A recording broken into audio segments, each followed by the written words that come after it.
Representative Men, Ralph Waldo. Uses of great men. It is natural to believe in great men.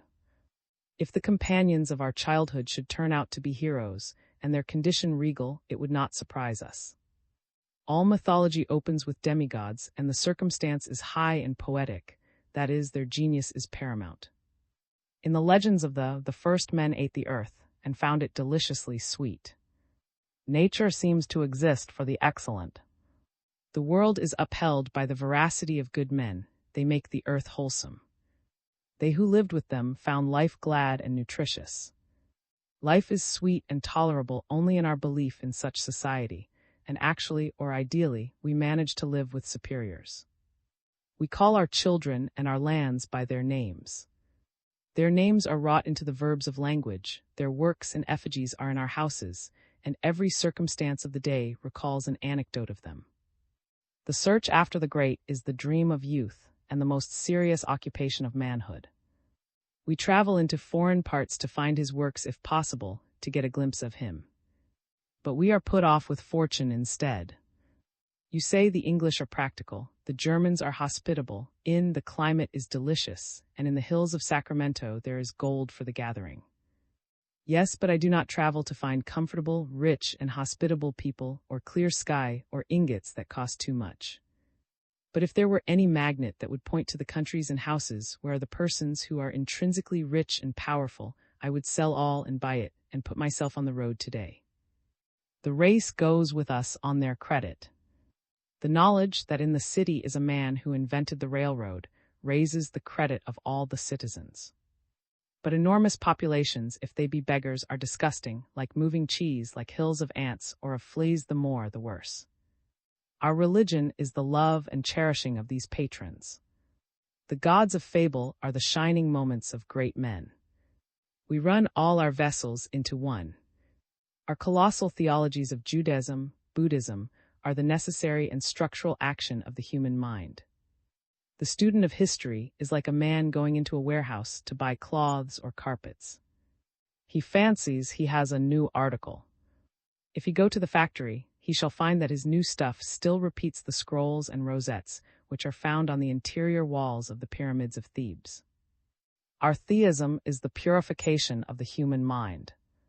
Man can paint or make or think nothing but man.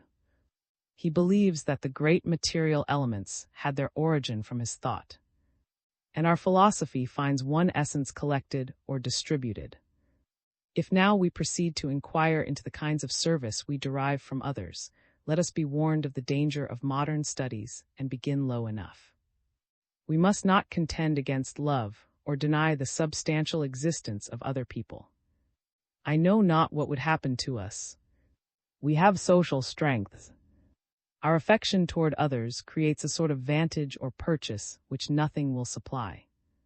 I can do that by another which I cannot do alone. I can say to you what I cannot first say to myself. Other men are lenses through which we read our own minds. Each man seeks those of different quality from his own, and such as are good of their kind, that is, he seeks other men and the otherest. The stronger the nature, the more it is reactive. Let us have the quality pure. A little genius let us leave alone. A main difference betwixt men is, whether they attend their own affair or not. Man is that noble endogenous plant which grows, like the palm, from within outward. His own affair, though impossible to others, he can open with celerity and in sport. It is easy to sugar to be sweet, and to be salt. We take a great deal of pains to waylay and entrap that which of itself will fall into our hands. I count him a great man who inhabits a higher sphere of thought, into which other men rise with labor and difficulty. He is but to open his eyes to see things in a true light and in large relations, whilst they must make painful corrections and keep a vigilant eye on many sources of error. His service to us is of like sort. It costs a beautiful person no exertion to paint her image on our eyes, yet how splendid is that benefit. It costs no more for a wise soul to convey his quality to other men. And everyone can do his best thing easiest, beaucoup. He is great who is what he is from nature, and who never reminds us of others. But he must be related to us, and our life receive from him some promise of explanation. I cannot tell what I would know, but I have observed there are persons who, in their character and actions, answer questions which I have not skill to put. One man answers some questions which none of his contemporaries put, and is isolated. The past and passing religions and philosophies answer some other question. Certain men affect us as rich possibilities, but helpless to themselves, and to their times the sport, perhaps, of some instinct that rules in the air they do not speak to our want. But the great are near, we know them at sight. They satisfy expectation and fall into place. What is good is effective, generative, makes for itself room, food, and allies. A sound apple produces seed, a hybrid does not. Is a man in his place, he is constructive, fertile, magnetic, inundating armies with his purpose, which is thus executed. The river makes its own shores, and each legitimate idea makes its own channels and welcome harvest for food, institutions for expression, weapons to fight with, and disciples to explain it. The true artist has the planet for his pedestal. The adventurer, after years of strife, has nothing broader than his own shoes. Our common discourse respects two kinds of use of service from superior men. Direct giving is agreeable to the early belief of men, direct giving of material or metaphysical aid, as of health, eternal youth, fine senses, arts of healing, magical power, and prophecy. The boy believes there is a teacher who can sell him wisdom. Churches believe in imputed merit. But in strictness, we are not much cognizant of direct serving. Man is endogenous, and education is his unfolding. The aid we have from others is mechanical, compared with the discoveries of nature in us. What is thus learned is delightful in the doing, and the effect remains. Right ethics are central and go from the soul outward. Gift is contrary to the law of the universe. Serving others is serving us. I must absolve me to myself. Mind thy affair, says the spirit coxcomb, would you meddle with the skies or with other people? Indirect service is left. Men have a pictorial or representative quality, and serve us in the intellect. And saw that things were representative. Men are also representative, first of things and secondly of ideas. As plants convert the minerals into food for animals, so each man converts some raw material in nature to human use. The inventors of fire, electricity, magnetism, iron, lead, glass, linen, silk, cotton, the makers of tools, the inventor of decimal notation, the geometer, the engineer, musicians severally make an easy way for all through unknown and impossible confusions. Each man is, by secret liking, connected with some district of nature, whose agent and interpreter he is as of plants, of bees, Fries of lichens, Van Mons of pairs, Dalton of atomic forms, Euclid of lines, Newton of fluxions. A man is a center for nature, running out threads of relation through everything, fluid and solid, material and elemental. The earth rolls, every clod and stone comes to the meridian, so every organ, function, acid, crystal, grain of dust has its relation to the brain. It waits long, but its turn comes. Each plant has its parasite, and each created thing its lover and poet. Justice has already been done to steam, to iron, to wood, to coal, to iodine, to corn and cotton, but how few materials are yet used by our arts. The mass of creatures and of qualities are still hid and expectant. It would seem as if each waited, like the enchanted princess in fairy tales, for a destined human deliverer. Each must be disenchanted, and walk forth to the day in human shape. In the history of discovery, the ripe and latent truth seems to have fashioned a brain for itself. A magnet must be made man, in some Gilbert or Ørsted, before the general mind can come to entertain its powers.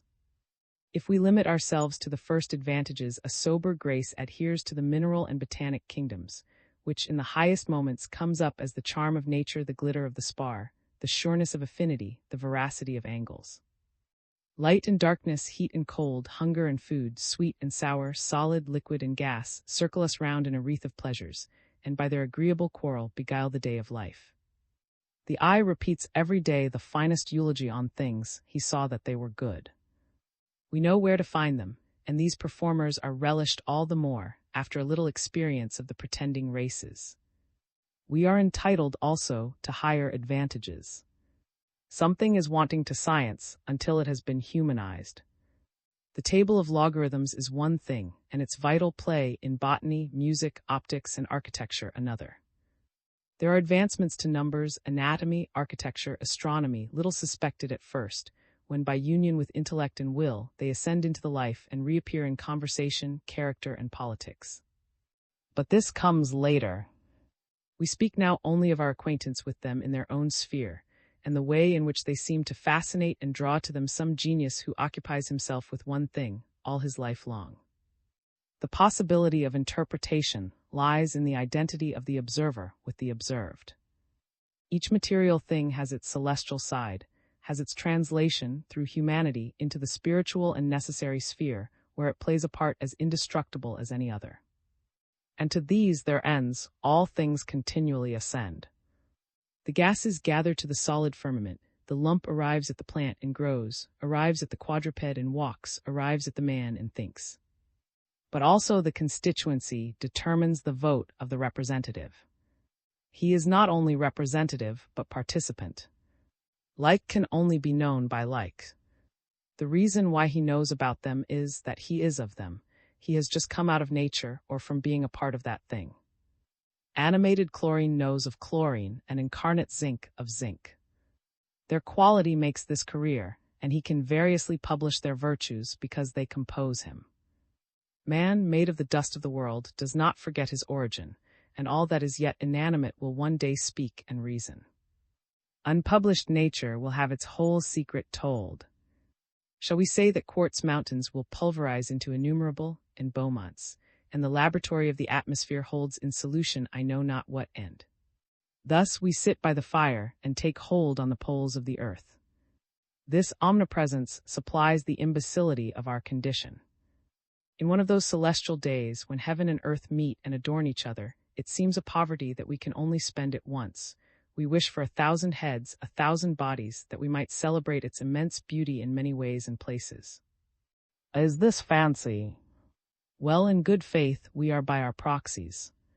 How easily we adopt their labors. Every ship that comes to America got its chart from Columbus. Every novel is debtor to Homer.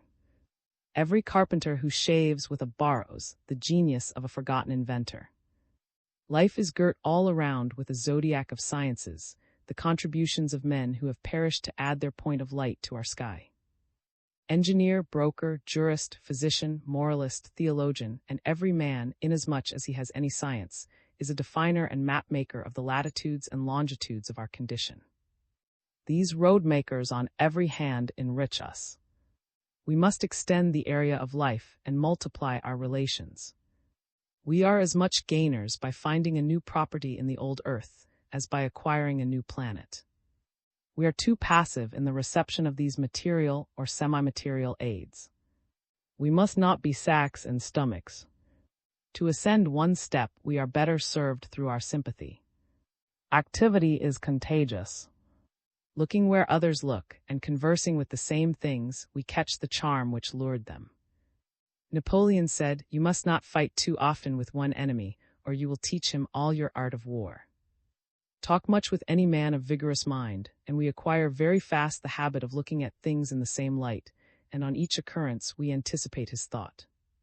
Men are helpful through the intellect and the affections. Other help I find a false appearance. If you affect to give me bread and fire, I perceive that I pay for it the full price, and at last it leaves me as it found me, neither better nor worse, but all mental and moral force is a positive good.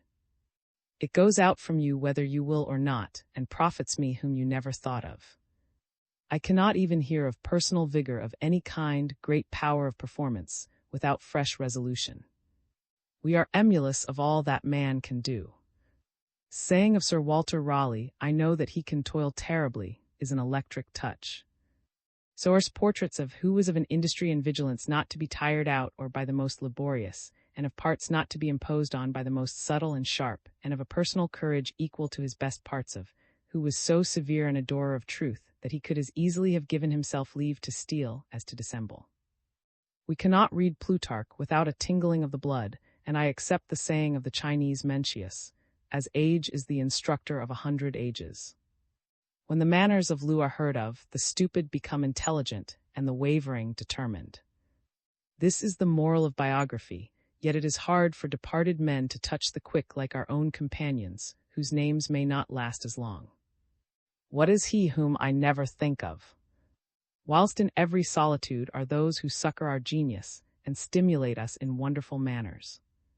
There is a power in love to divine another's destiny better than that other can, and by heroic encouragements hold him to his task.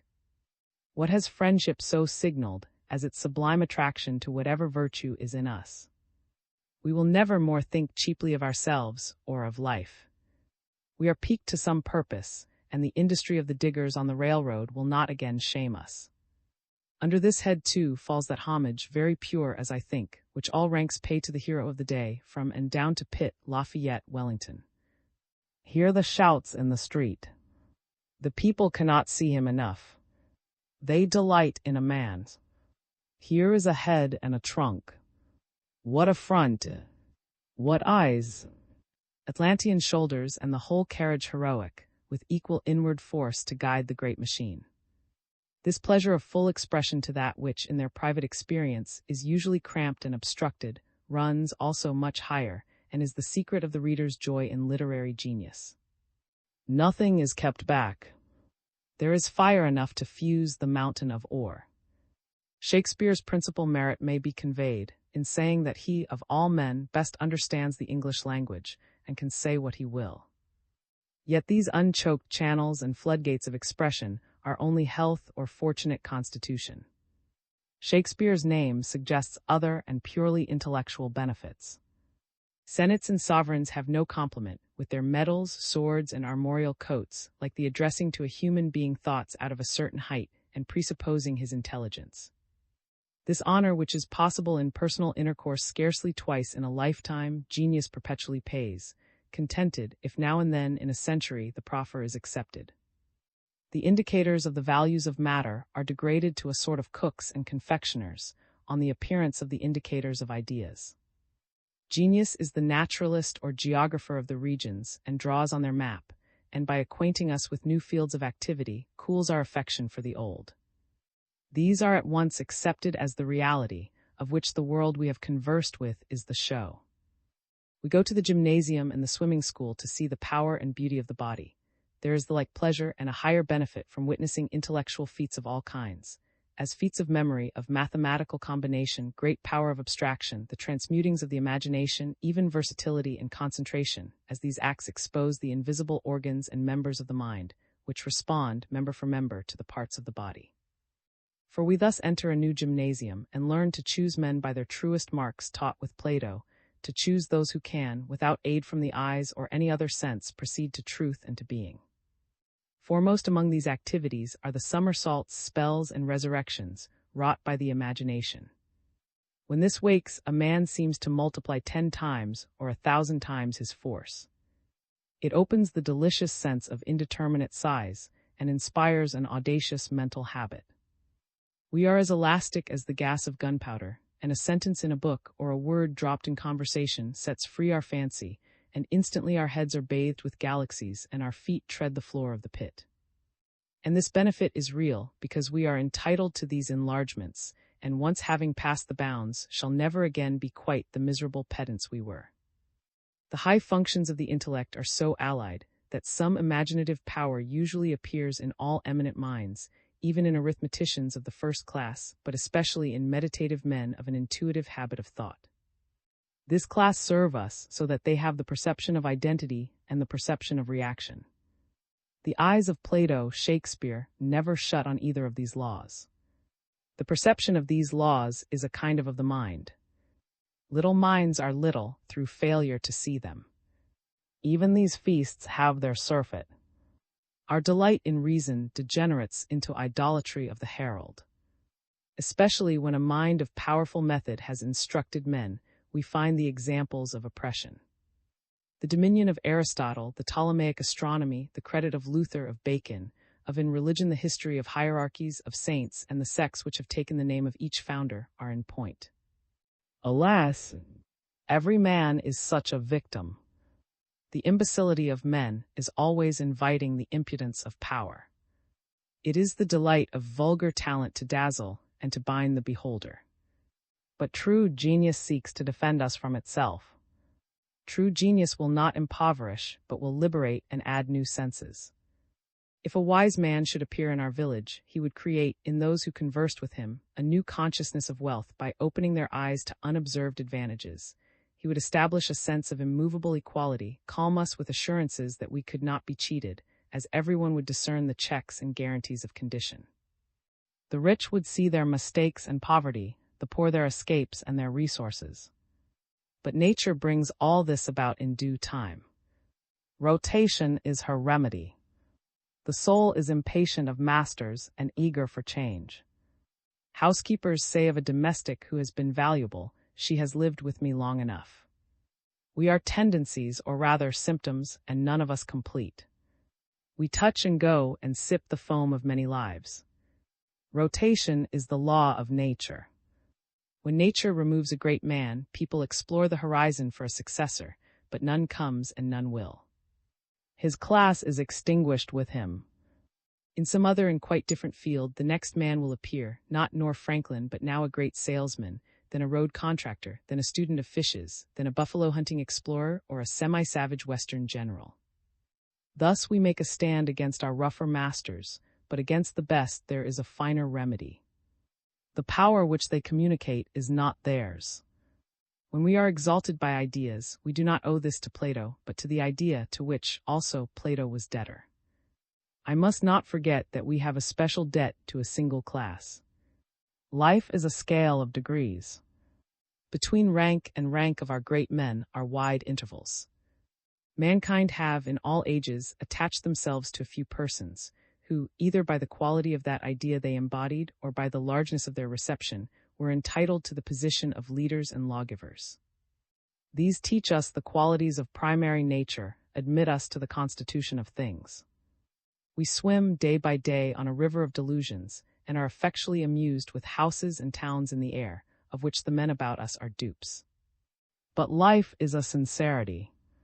In lucid intervals we say, "Let there be an entrance opened for me into realities. I have worn the fool's cap too long." We will know the meaning of our economies and politics. Give us the cipher, and if persons and things are scores of a celestial music, let us read off the strains. We have been cheated of our reason, yet there have been sane men who enjoyed a rich and related existence. What they know for us. With each new mind, a new secret of nature transpires, nor can the Bible be closed until the last great man is born. These men correct the delirium of the animal spirits, make us considerate, and engage us to new aims and powers. The veneration of mankind selects these for the highest place. Witness the multitude of statues, pictures, and memorials, which recall their genius in every city, village, house, and ship, ever their phantoms arise before us. Our loftier brothers, but one in blood, at bed and table they lord it o'er us with looks of beauty and words of good. How to illustrate the distinctive benefit of ideas, the service rendered by those who introduce moral truths into the general mind, I am plagued, in all my living, with a perpetual tariff of prices. If I work in my garden and prune an apple tree, I am well enough entertained, and could continue indefinitely in the like occupation. But it comes to mind that a day is gone, and I have got this precious nothing done. I go to Boston or New York and run up and down on my affairs. They are sped, but so is the day. I am vexed by the recollection of this price I have paid for a trifling advantage. I remember the on which whoso sat should have his desire, but a piece of the skin was gone for every wish. I go to a convention of philanthropists. Do what I can, I cannot keep my eyes off the clock. But if there should appear in the company some gentle soul who knows little of persons or parties, of Carolina or Cuba, but who announces a law that disposes these particulars, and so certifies me of the equity which checkmates every false player, bankrupts every self-seeker, and apprises me of my independence on any conditions of country or time or human body, that man liberates me, I forget the clock. I pass out of the sore relation to persons. I am healed of my hurts. I am made immortal by apprehending my possession of incorruptible goods. Here is great competition of rich and poor. We live in a market where is only so much wheat or wool or land, and if I have so much more, every other must have so much less. I seem to have no good without breach of good manners. Nobody is glad in the gladness of another, and our system is one of war, of an injurious superiority. Every child of the Saxon race is educated to wish to be first. It is our system, and a man comes to measure his greatness by the regrets, envies, and hatreds of his competitors. But in these new fields there is room. Here are no self-esteems, no exclusions. I admire great men of all classes, those who stand for facts and for thoughts. I like rough and smooth scourges of God and darlings of the human race. I like the first Caesar and Charles V of Spain and Charles XII of Sweden, Richard Plantagenet and Bonaparte in France. I applaud a sufficient man and officer equal to his office, captains, ministers, senators. I like a master standing firm on legs of iron, rich, handsome, eloquent, loaded with advantages, drawing all men by fascination into tributaries and supporters of his power. Sword and staff, or talents sword-like or staff-like, carry on the work of the world.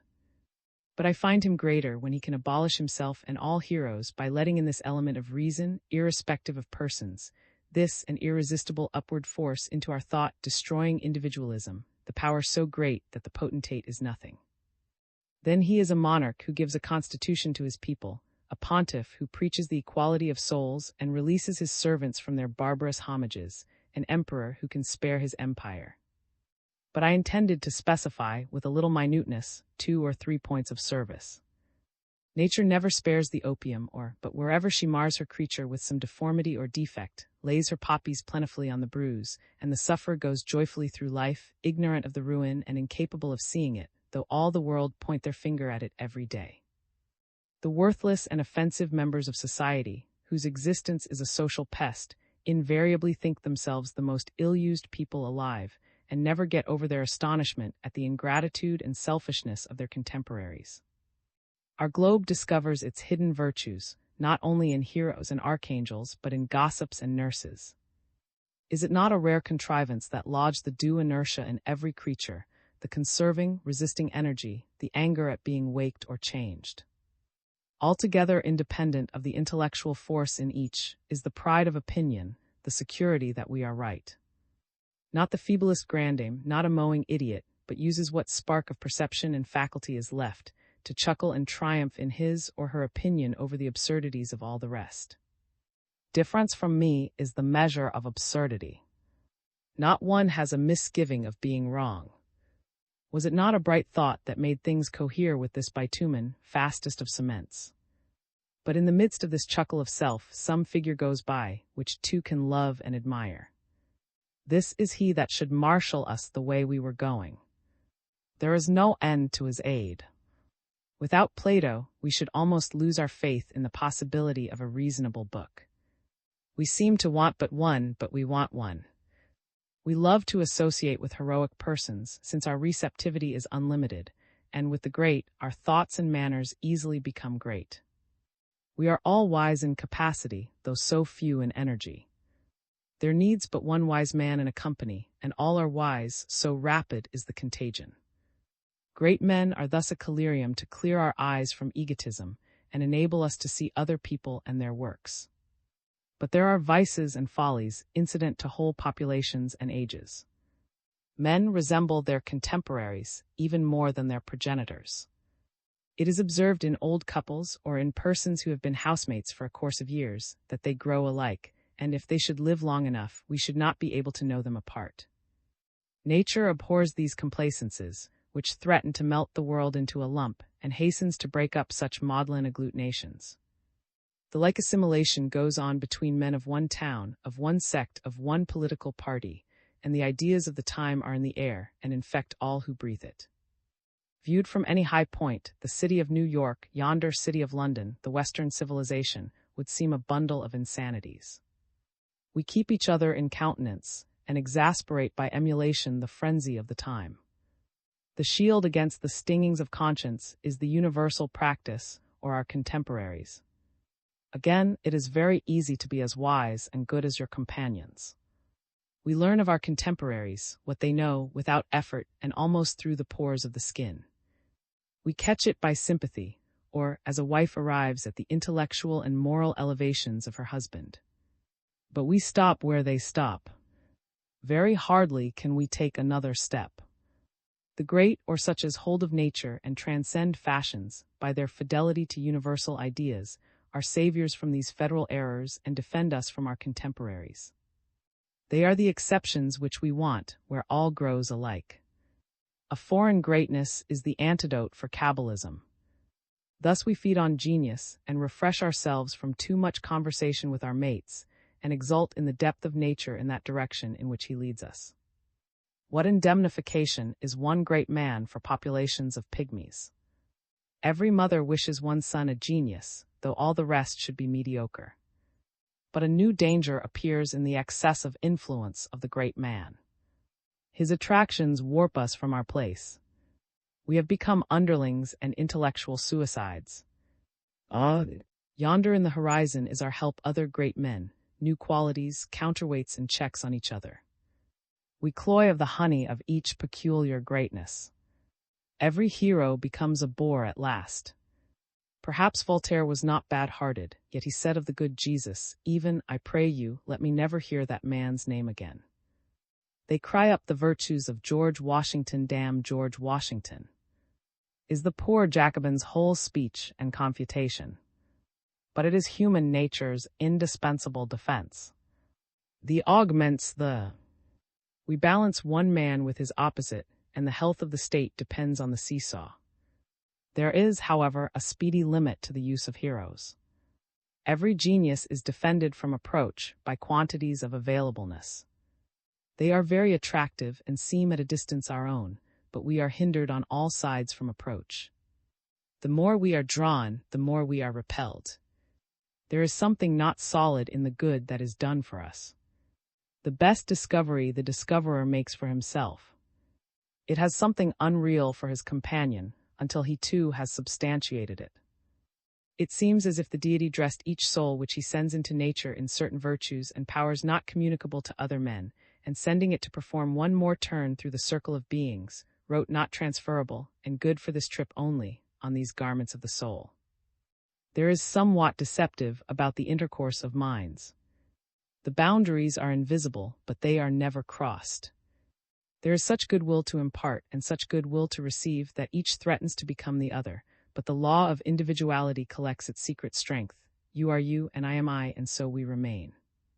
For nature wishes everything to remain itself, and whilst every individual strives to grow and to exclude and grow to the extremities of the universe, and to impose the law of its being on every other creature, nature steadily aims to protect each against every other. Each is self-defended.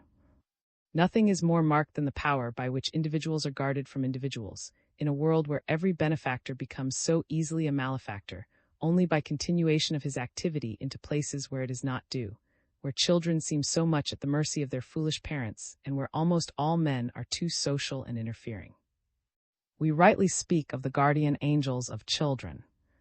How superior in their security from infusions of evil persons, from vulgarity and second thought. They shed their own abundant beauty on the objects they behold. Therefore, they are not at the mercy of such poor educators as we adults. If we huff and chide them, they soon come not to mind it and get a self-reliance, and if we indulge them to folly, they learn the limitation elsewhere. We need not fear excessive influence. A more generous trust is permitted. Serve the great. Stick at no humiliation. Grudge no office thou canst render. Be the limb of their body, the breath of their mouth. Compromise thy egotism. Who cares for that, so thou gain aught wider and nobler? Never mind the taunt of, the devotion may easily be greater than the wretched pride which is guarding its own skirts. Be another, not thyself, but a Platonist, not a soul, but a Christian, not a naturalist, but a Cartesian, not a poet, but a Shakespearean. In vain the wheels of tendency will not stop, nor will all the forces of inertia, fear, or love itself hold thee there. On and forever onward. The microscope observes a monad or wheel insect among the circulating in water. Presently a dot appears on the animal, which enlarges to a slit, and it becomes two perfect animals. The ever-proceeding detachment appears not less in all thought and in society. Children think they cannot live without their parents. But long before they are aware of it, the black dot has appeared and the detachment taken place. Any accident will now reveal to them their independence. But great men, the word is injurious. Is their caste?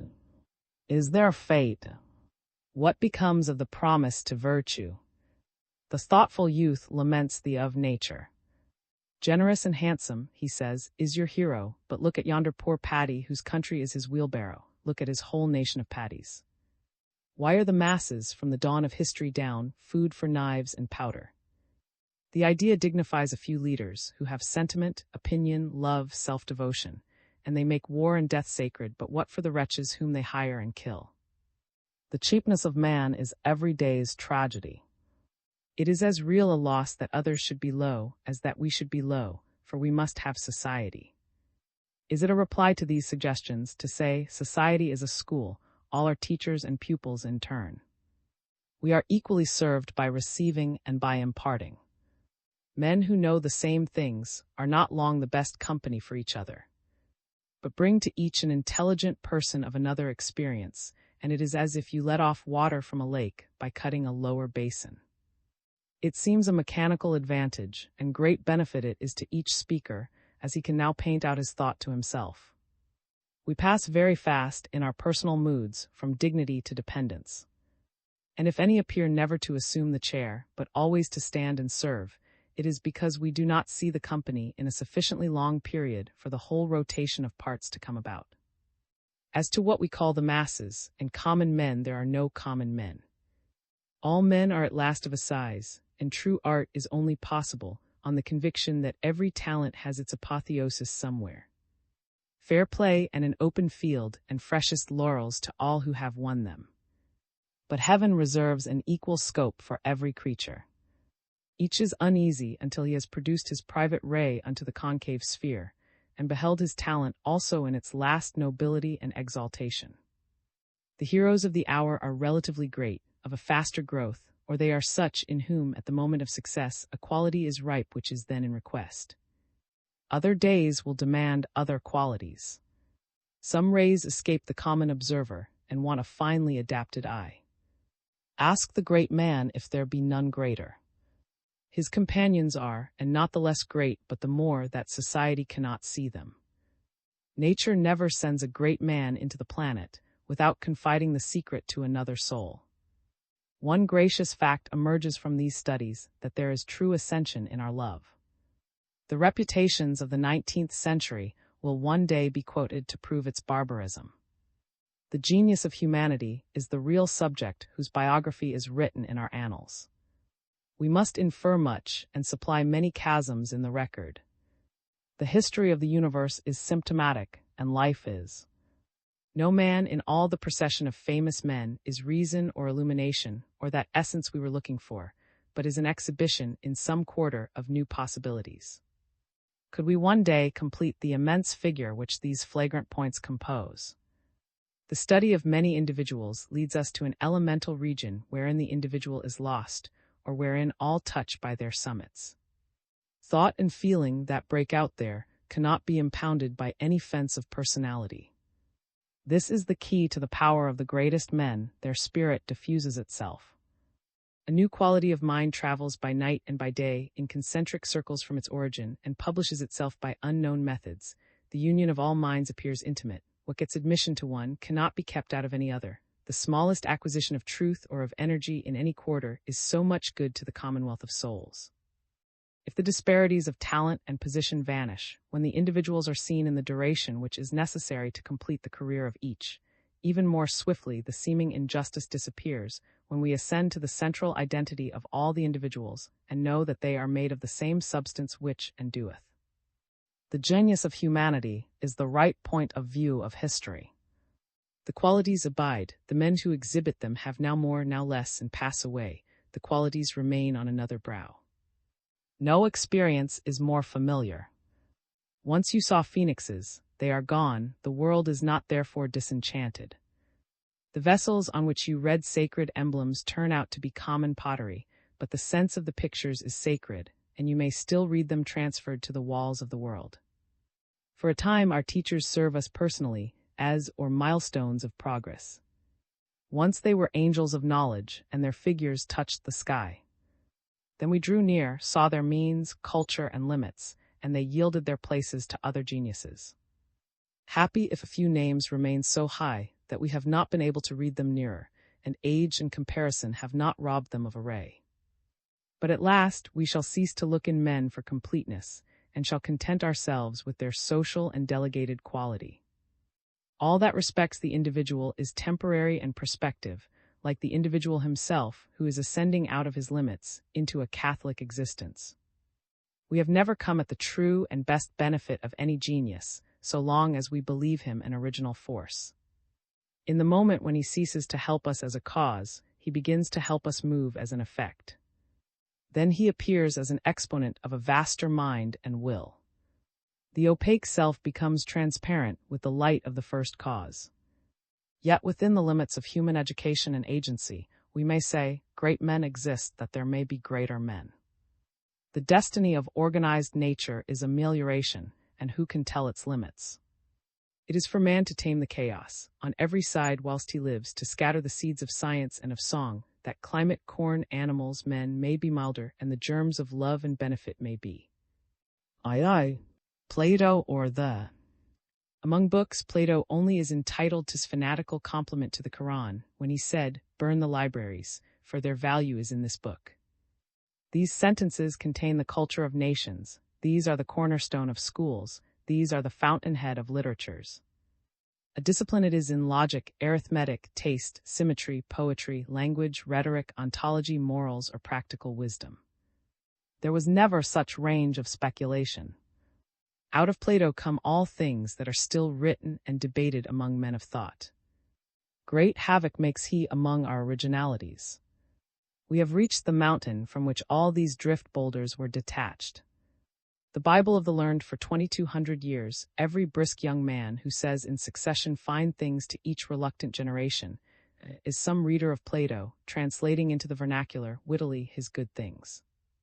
Even the men of grander proportion suffer some deduction from the misfortune, shall I say, of coming after this exhausting generalizer.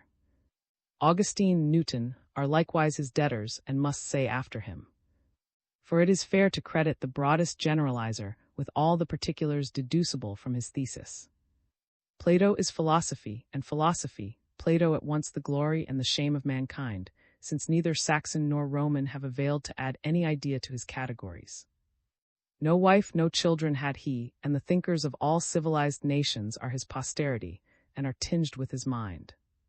How many great men nature is incessantly sending up out of night to be his men Platonists. The Alexandrians, a constellation of genius, the Elizabethans, not less, Sir Thomas More, Henry Moore, John Hales, John Smith, Lord Bacon, Taylor, Ralph, Thomas Taylor, and Picayune. Calvinism is in his, Christianity is in it. Mohammedanism draws all its philosophy, in its handbook of morals, the why from him. Mysticism finds in Plato all its texts. This citizen of a town in Greece is no villager nor patriot. An Englishman reads and says, how English. A German, how Teutonic. An Italian, how Roman and how Greek. As they say that Helen of Argos had that universal beauty that everybody felt related to her, so Plato seems, to a reader in New England, an American genius. His broad humanity transcends all sectional lines. This range of Plato instructs us what to think of the vexed question concerning his reputed works, what are genuine, what spurious. It is singular that wherever we find a man higher, by a whole head, than any of his contemporaries, it is sure to come into doubt what are his real works. Thus Homer, Plato, Raphael, Shakespeare. For these men magnetize their contemporaries so that their companions can do for them what they can never do for themselves, and the great man does thus live in several bodies, and write or paint or act by many hands, and after some time it is not easy to say what is the authentic work of the master and what is only of his school. Plato, too, like every great man, consumed his own times. What is a great man but one of great affinities, who takes up into himself all arts, sciences, all knowables as his food? He can spare nothing, he can dispose of everything. What is not good for virtue is good for knowledge. Hence his contemporaries tax him with plagiarism. But the inventor only knows how to borrow, and society is glad to forget the innumerable laborers who ministered to this architect and reserves all its gratitude for him. When we are praising Plato, it seems we are praising quotations from Solon and End. Be it so. Every book is a quotation, and every house is a quotation out of all forests and mines and stone quarries, and every man is a quotation from all his ancestors. And this grasping inventor puts all nations under contribution. Plato absorbed the learning of his times, Heraclitus, Parmenides, and what else? Then his master Socrates, and finding himself still capable of a larger synthesis beyond all example then or since he traveled into Italy to gain what Pythagoras had for him, then into Egypt and perhaps still further east to import the other element which Europe wanted into the European mind. This breadth entitles him to stand as the representative of philosophy. He says in the Republic, such a genius as philosophers must of necessity have, is wont but seldom in all its parts to meet in one man, but its different parts generally spring up in different persons. Every man who would do anything well must come to it from a higher ground. A philosopher must be more than a philosopher. Plato is clothed with the powers of a poet, stands upon the highest place of the poet, and though I doubt he wanted the decisive gift of lyric expression, mainly is not a poet because he chose to use the poetic gift to an ulterior purpose. Great geniuses have the shortest biographies. Their cousins can tell you nothing about them. They lived in their writings, and so their house and street life was trivial and commonplace. If you would know their tastes and complexions, the most admiring of their readers most resembles them. Plato, especially, has no external biography. If he had lover, wife, or children, we hear nothing of them. He ground them all into paint. As a good chimney burns its smoke, so a philosopher converts the value of all his fortunes into his intellectual performances. He was born 430 BC, about the time of the death of Pericles, was of patrician connection in his times and city, and is said to have had an early inclination for war, but in his 20th year, meeting with Socrates, was easily dissuaded from this pursuit, and remained for 10 years his scholar until the death of Socrates. He then accepted the invitations of and of Dionysius to the court of Sicily, and went thither 3 times, though very capriciously treated. He traveled into Italy, then into Egypt, where he stayed a long time, some say 3, some say 13 years. It is said he went farther into Babylonia, this is uncertain. Returning to Athens, he gave lessons in the academy to those whom his fame drew thither, and died, as we have received it in the act of writing, at 81 years. But the biography of Plato is interior. We are to account for the supreme elevation of this man, in the intellectual history of our race, how it happens that, in proportion to the culture of men, they become his scholars. That, as our Jewish Bible has implanted itself in the table talk and household life of every man and woman in the European and American nations, so the writings of Plato have preoccupied every school of learning, every lover of thought, every church, every poet, making it impossible to think, on certain levels, except through him. He stands between the truth and every man's mind, and has almost impressed language and the primary forms of thought with his name and seal. I am struck in reading him with the extreme modernness of his style and spirit. Here is the germ of that Europe we know so well in its long history of arts and arms. Here are all its traits, already discernible in the mind of Plato and in none before him. It has spread itself since into 100 histories, but has added no new element. This perpetual modernness is the measure of merit in every work of art, since the author of it was not misled by anything or local, but abode by real and abiding traits. How Plato came thus to be Europe, and philosophy and almost literature, is the problem for us to solve. This could not have happened without a sound, sincere, and Catholic man, able to honor at the same time the ideal or laws of the mind and fate or the order of nature. The first period of a nation, as of an individual, is the period of unconscious strength. Children cry, scream, and stamp with fury, unable to express their desires. As soon as they can speak and tell their want and the reason of it, they become gentle. In adult life, whilst the perceptions are obtuse, men and women talk vehemently and superlatively, blunder and quarrel. their manners are full of desperation, their speech is full of oaths. As soon as with culture things have cleared up a little, and they see them no longer in lumps and masses but accurately distributed, they desist from that weak vehemence and explain their meaning in detail. If the tongue had not been framed for articulation, man would still be a beast in the forest. The same weakness and want, on a higher plane, occurs daily in the education of ardent young men and women. You don't understand me, I have never met with anyone who comprehends me, and they sigh and weep, write verses, and walk alone fault of power to express their precise meaning. In a month or two, through the favor of their good genius, they meet someone so related as to assist their volcanic estate, and good communication being once established, they are thenceforward good citizens. It is ever thus. The progress is to accuracy, to skill, to truth, from blind force. There is a moment in the history of every nation when, proceeding out of this brute youth, the perceptive powers reach their ripeness and have not yet become microscopic, so that man at that instant extends across the entire scale, and with his feet still planted on the immense forces of night, converses by his eyes and brain with solar and stellar creation. That is the moment of adult health, the culmination of power. Such is the history of Europe in all points, and such in philosophy. Its early records, almost perished, are of the immigrations from Asia, bringing with them the dreams of barbarians, a confusion of crude notions of morals and of natural philosophy, gradually subsiding through the partial insight of single teachers. Before Pericles came the 7 wise masters, and we have the beginnings of geometry, metaphysics, and ethics, then the deducing the origin of things from flux or water, or from air, or from fire, or from mind. All mix with these causes mythologic pictures. At last comes Plato, the distributor, who needs no barbaric paint or tattoo or whooping, for he can define. He leaves with Asia the vast and superlative. He is the arrival of accuracy and intelligence. He shall be as a god to me, who can rightly divide and define. This defining is philosophy. Philosophy is the account which the human mind gives to itself of the constitution of the world. 2 cardinal facts lie forever at the base, the one and the two: 1, unity or identity, and 2, variety. We unite all things by perceiving the law which pervades them, by perceiving the superficial differences and the profound resemblances. But every mental act, this very perception of identity or oneness, recognizes the difference of things. Oneness and otherness. It is impossible to speak or to think without embracing both. The mind is urged to ask for one cause of many effects, then for the cause of that, and again the cause, diving still into the profound, self-assured that it shall arrive at an absolute and sufficient one, a one that shall be all.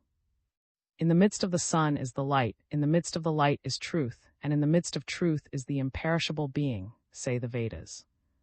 All philosophy of East and West has the same. Urged by an opposite necessity, the mind returns from the one to that which is not one but other or many, from cause to effect, and affirms the necessary existence of variety, the self-existence of both, as each is involved in the other. These strictly blended elements it is the problem of thought to separate and to reconcile. Their existence is mutually contradictory and exclusive, and each so fast slides into the other that we can never say what is one and what it is not. The Proteus is as nimble in the highest as in the lowest grounds, when we contemplate the one, the true, the good, as in the surfaces and extremities of matter. In all nations, there are minds which incline to dwell in the conception of the fundamental unity. The raptures of prayer and ecstasy of devotion lose all being in one being. This tendency finds its highest expression in the religious writings of the East, and chiefly in the Indian scriptures, in the Vedas, and the Vishnu Purana. Those writings contain little else than this idea, and they rise to pure and sublime strains in celebrating it. The same. Friend and foe are of one stuff, the and the furrow are of one stuff, and the stuff is such and so much that the variations of forms are unimportant. You are fit, says the Supreme Krishna to a sage, to apprehend that you are not distinct from me. That which I am thou art, and that also is this world, with its gods and heroes and mankind. Men contemplate distinctions because they are stupefied with ignorance. The words I and mine constitute ignorance. What is the great end of all, you shall now learn from me.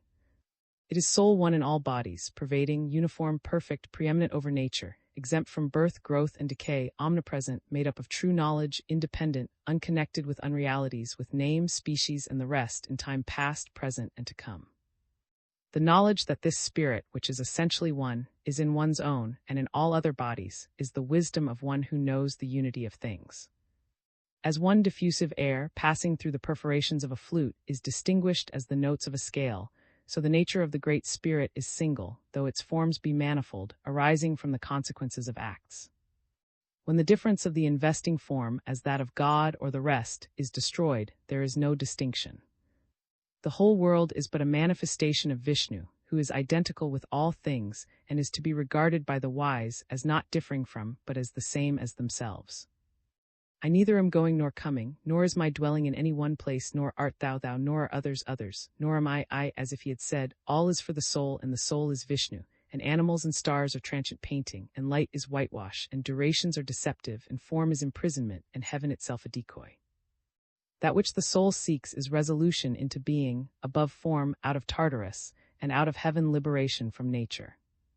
If speculation tends thus to a terrific unity, in which all things are absorbed, action tends directly backwards to diversity. The first is the course of gravitation of mind, the second is the power of nature. Nature is the manifold. The unity absorbs and melts or reduces. Nature opens and creates. These two principles reappear and interpenetrate all things, all thought, the one the many. One is being, the other intellect, one is necessity, the other freedom, one rest, the other motion, one power, the other distribution, one strength, the other pleasure, one consciousness, the other definition, one genius, the other talent, one earnestness, the other knowledge, one possession, the other trade, one caste, the other culture, one king, the other democracy. And if we dare carry these generalizations a step higher, and name the last tendency of both, we might say that the end of the one is escape from organization, pure science, and the end of the other is the highest instrumentality or use of means or executive deity. Each student adheres, by temperament and by habit, to the first or to the second of these gods of the mind. By religion he tends to unity, by intellect or by the senses to the many. A too rapid unification and an excessive appliance to parts and particulars are the twin dangers of speculation. To this partiality the history of nations corresponded. The country of unity, of immovable institutions, the seat of a philosophy delighting in abstractions, of men faithful in doctrine and in practice to the idea of a deaf, immense fate is Asia, and it realizes this fate in the social institution of caste. On the other side, the genius of Europe is active and creative. It resists caste by culture. Its philosophy was a discipline. It is a land of arts, inventions, trade, freedom. If the East loved infinity, the West delighted in boundaries. European civility is the triumph of talent, the extension of system, the sharpened understanding, adaptive skill, delight in forms, delight in manifestation, incomprehensible results. Pericles, Athens, Greece, had been working in this element with the joy of genius not yet chilled by any foresight of the detriment of an excess. They saw before them no sinister political economy, no ominous, no Paris or London, no pitiless subdivision of classes, the doom of the weavers, of dressers, of stockingers, of carters, of spinners, of colliers, no Ireland, no Indian caste superinduced by the efforts of Europe to throw it off. The understanding was in its health and prime. Art was in its splendid novelty. They cut the marble as if it were snow, and their perfect works in architecture and sculpture seemed things of course, not more difficult than the completion of a new ship at the yards or new mills at Lowell. These things are in course and may be taken for granted. The Roman legion, Byzantine legislation, English trade, the saloons of Versailles, the of Paris, the steam mill, steamboat, steamcoach may all be seen in perspective, the town meeting, the ballot box, the newspaper, and cheap press. Meantime, Plato in Egypt and in Eastern pilgrimages imbibed the idea of one deity, in which all things are absorbed. The unity of Asia and the detail of Europe, the infinitude of the Asiatic soul, and the defining, result-loving, machine-making, surface-seeking, opera-going Europe Plato came to join, and by contact to enhance the energy of each. The excellence of Europe and Asia are in his brain. Metaphysics and natural philosophy express the genius of Europe. He substructs the religion of Asia as the base. In short, a balanced soul was born, perceptive of the two elements. It is as easy to be great as to be small. The reason why we do not at once believe in admirable souls is because they are not in our experience. In actual life they are so rare as to be incredible, but primarily there is not only no presumption against them, but the strongest presumption in favor of their appearance.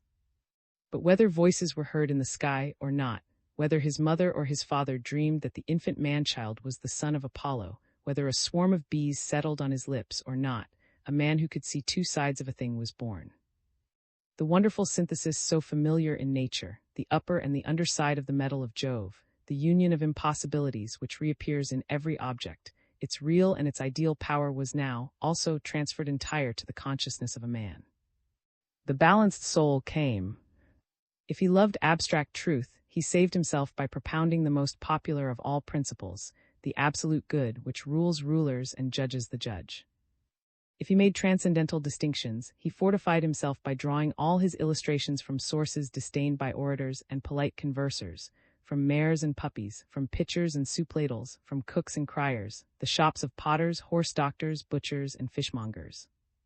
He cannot forgive in himself a partiality, but is resolved that the two poles of thought shall appear in his statement. His arguments and his sentences are self-poised and spherical. The two poles appear, yes, and become two hands to grasp and appropriate their own. Every great artist has been such by synthesis. Our strength is transitional, alternating, or shall I say, a thread of two strands. The seashore, sea seen from shore, shore seen from sea, the taste of two metals in contact, and our enlarged powers at the approach and at the departure of a friend, the experience of poetic creativeness, which is not found in staying at home, nor yet in traveling, but in transitions from one to the other, which must therefore be adroitly managed to present as much transitional surface as possible. This command of two elements must explain the power and charm of Plato.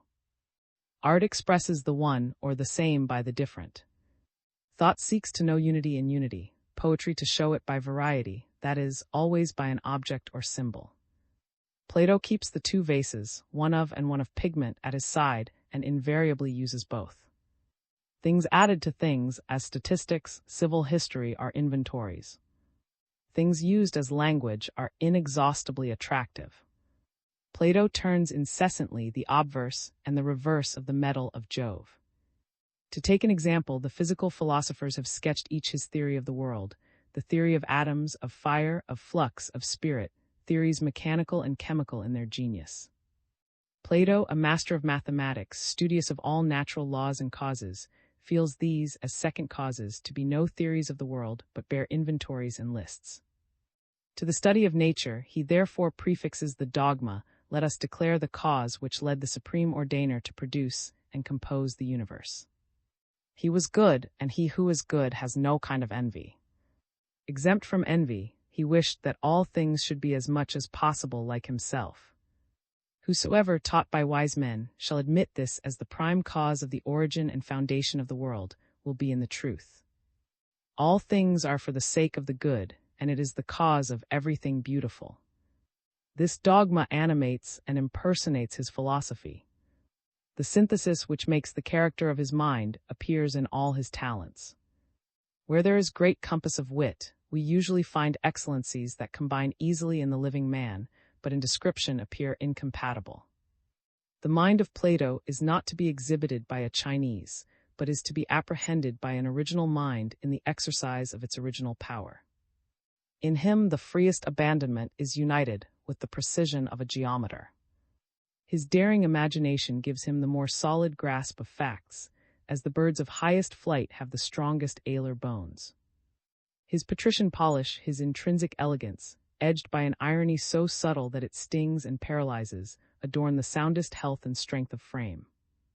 According to the old sentence, if Jove should descend to the earth, he would speak in the style of Plato. With this palatial air there is, for the direct aim of several of his works, and running through the tenor of them all, a certain earnestness, which mounts in the Republic and in the To Piety. He has been charged with feigning sickness at the time of the death of Socrates. But the anecdotes that have come down from the times attest his manly interference before the people in his master's behalf, since even the savage cry of the assembly to Plato is preserved, and the indignation towards popular government in many of his pieces expresses a personal exasperation. He has a probity, a native reverence for justice and honor, and a humanity which makes him tender for the superstitions of the people. Add to this, he believes that poetry, prophecy, and the high insight arc from a wisdom of which man is not master, that the gods never philosophize, but by a celestial mania these miracles are accomplished.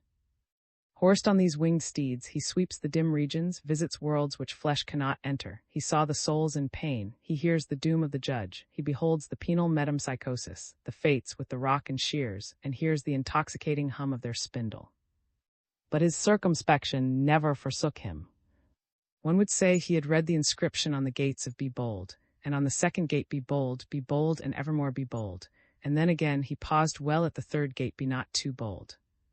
His strength is like the momentum of a falling planet, and his discretion, the return of its due and perfect curve, so excellent is his Greek love of boundary and his skill in definition. In reading logarithms, one is not more secure than in following Plato in his flights.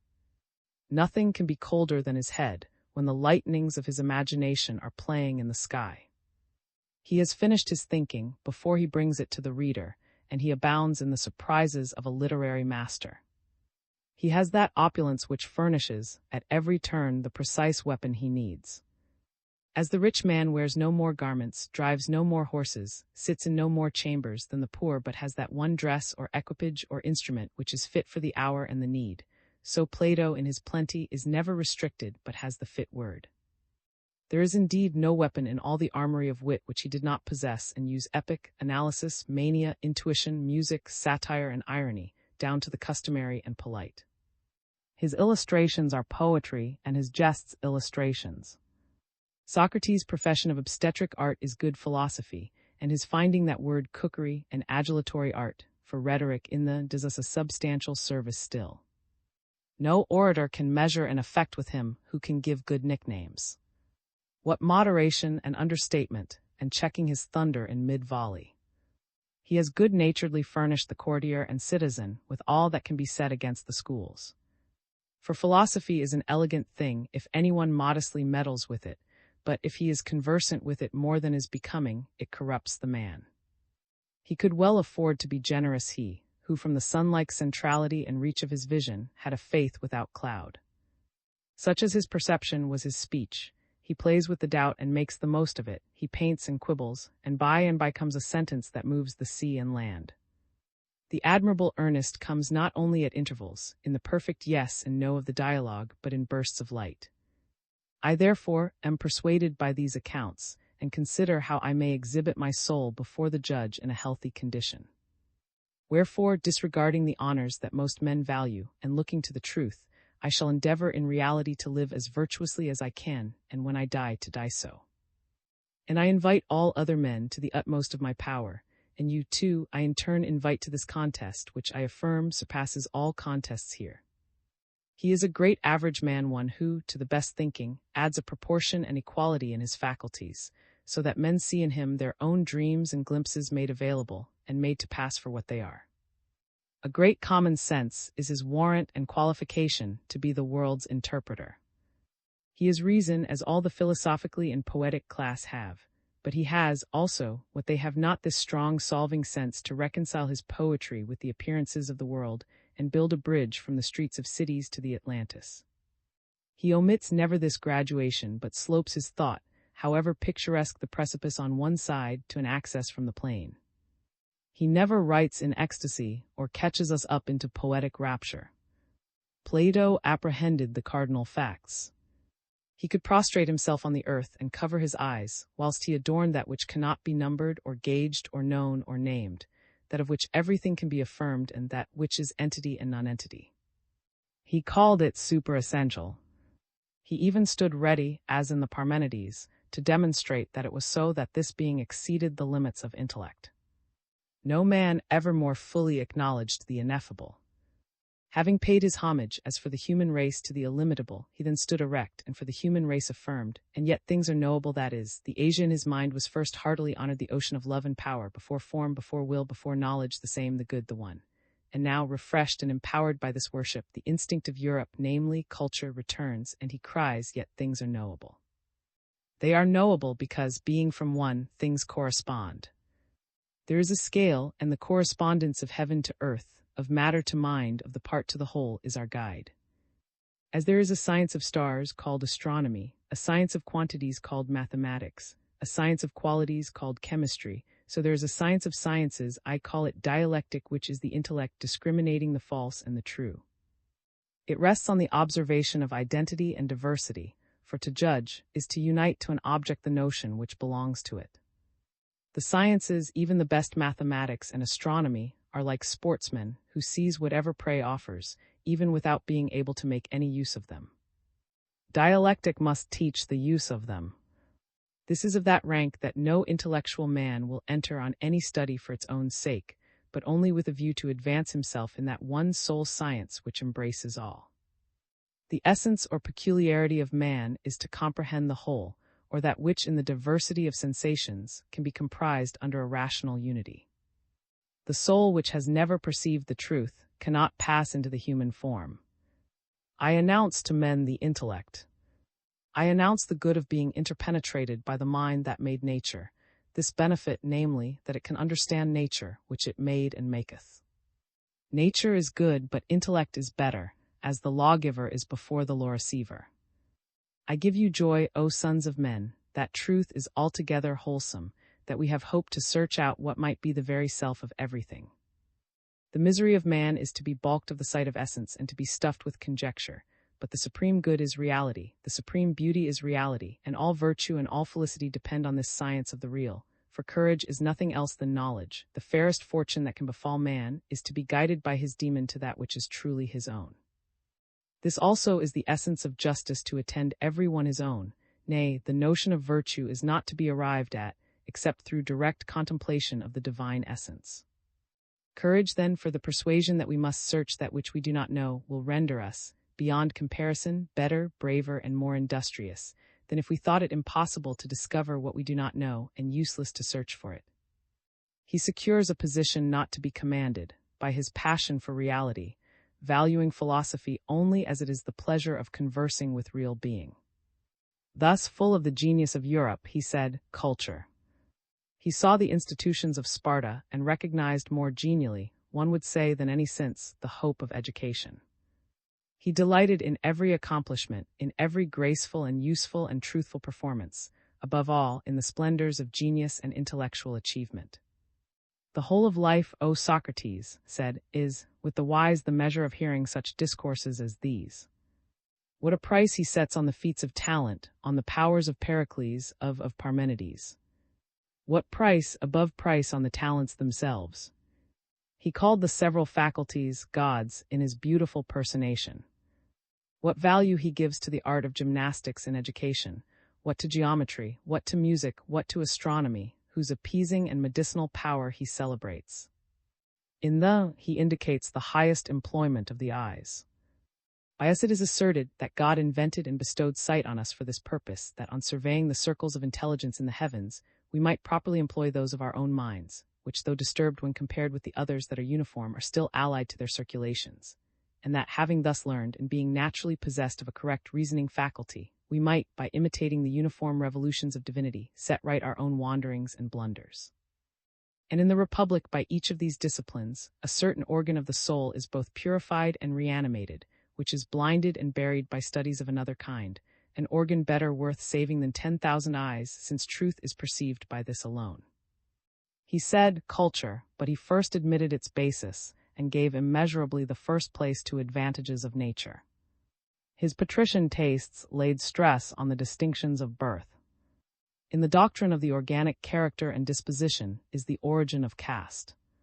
Such as were fit to govern, into their composition the informing deity mingled gold, into the military silver, iron and brass for and artificers. The East confirms itself in all ages in this faith.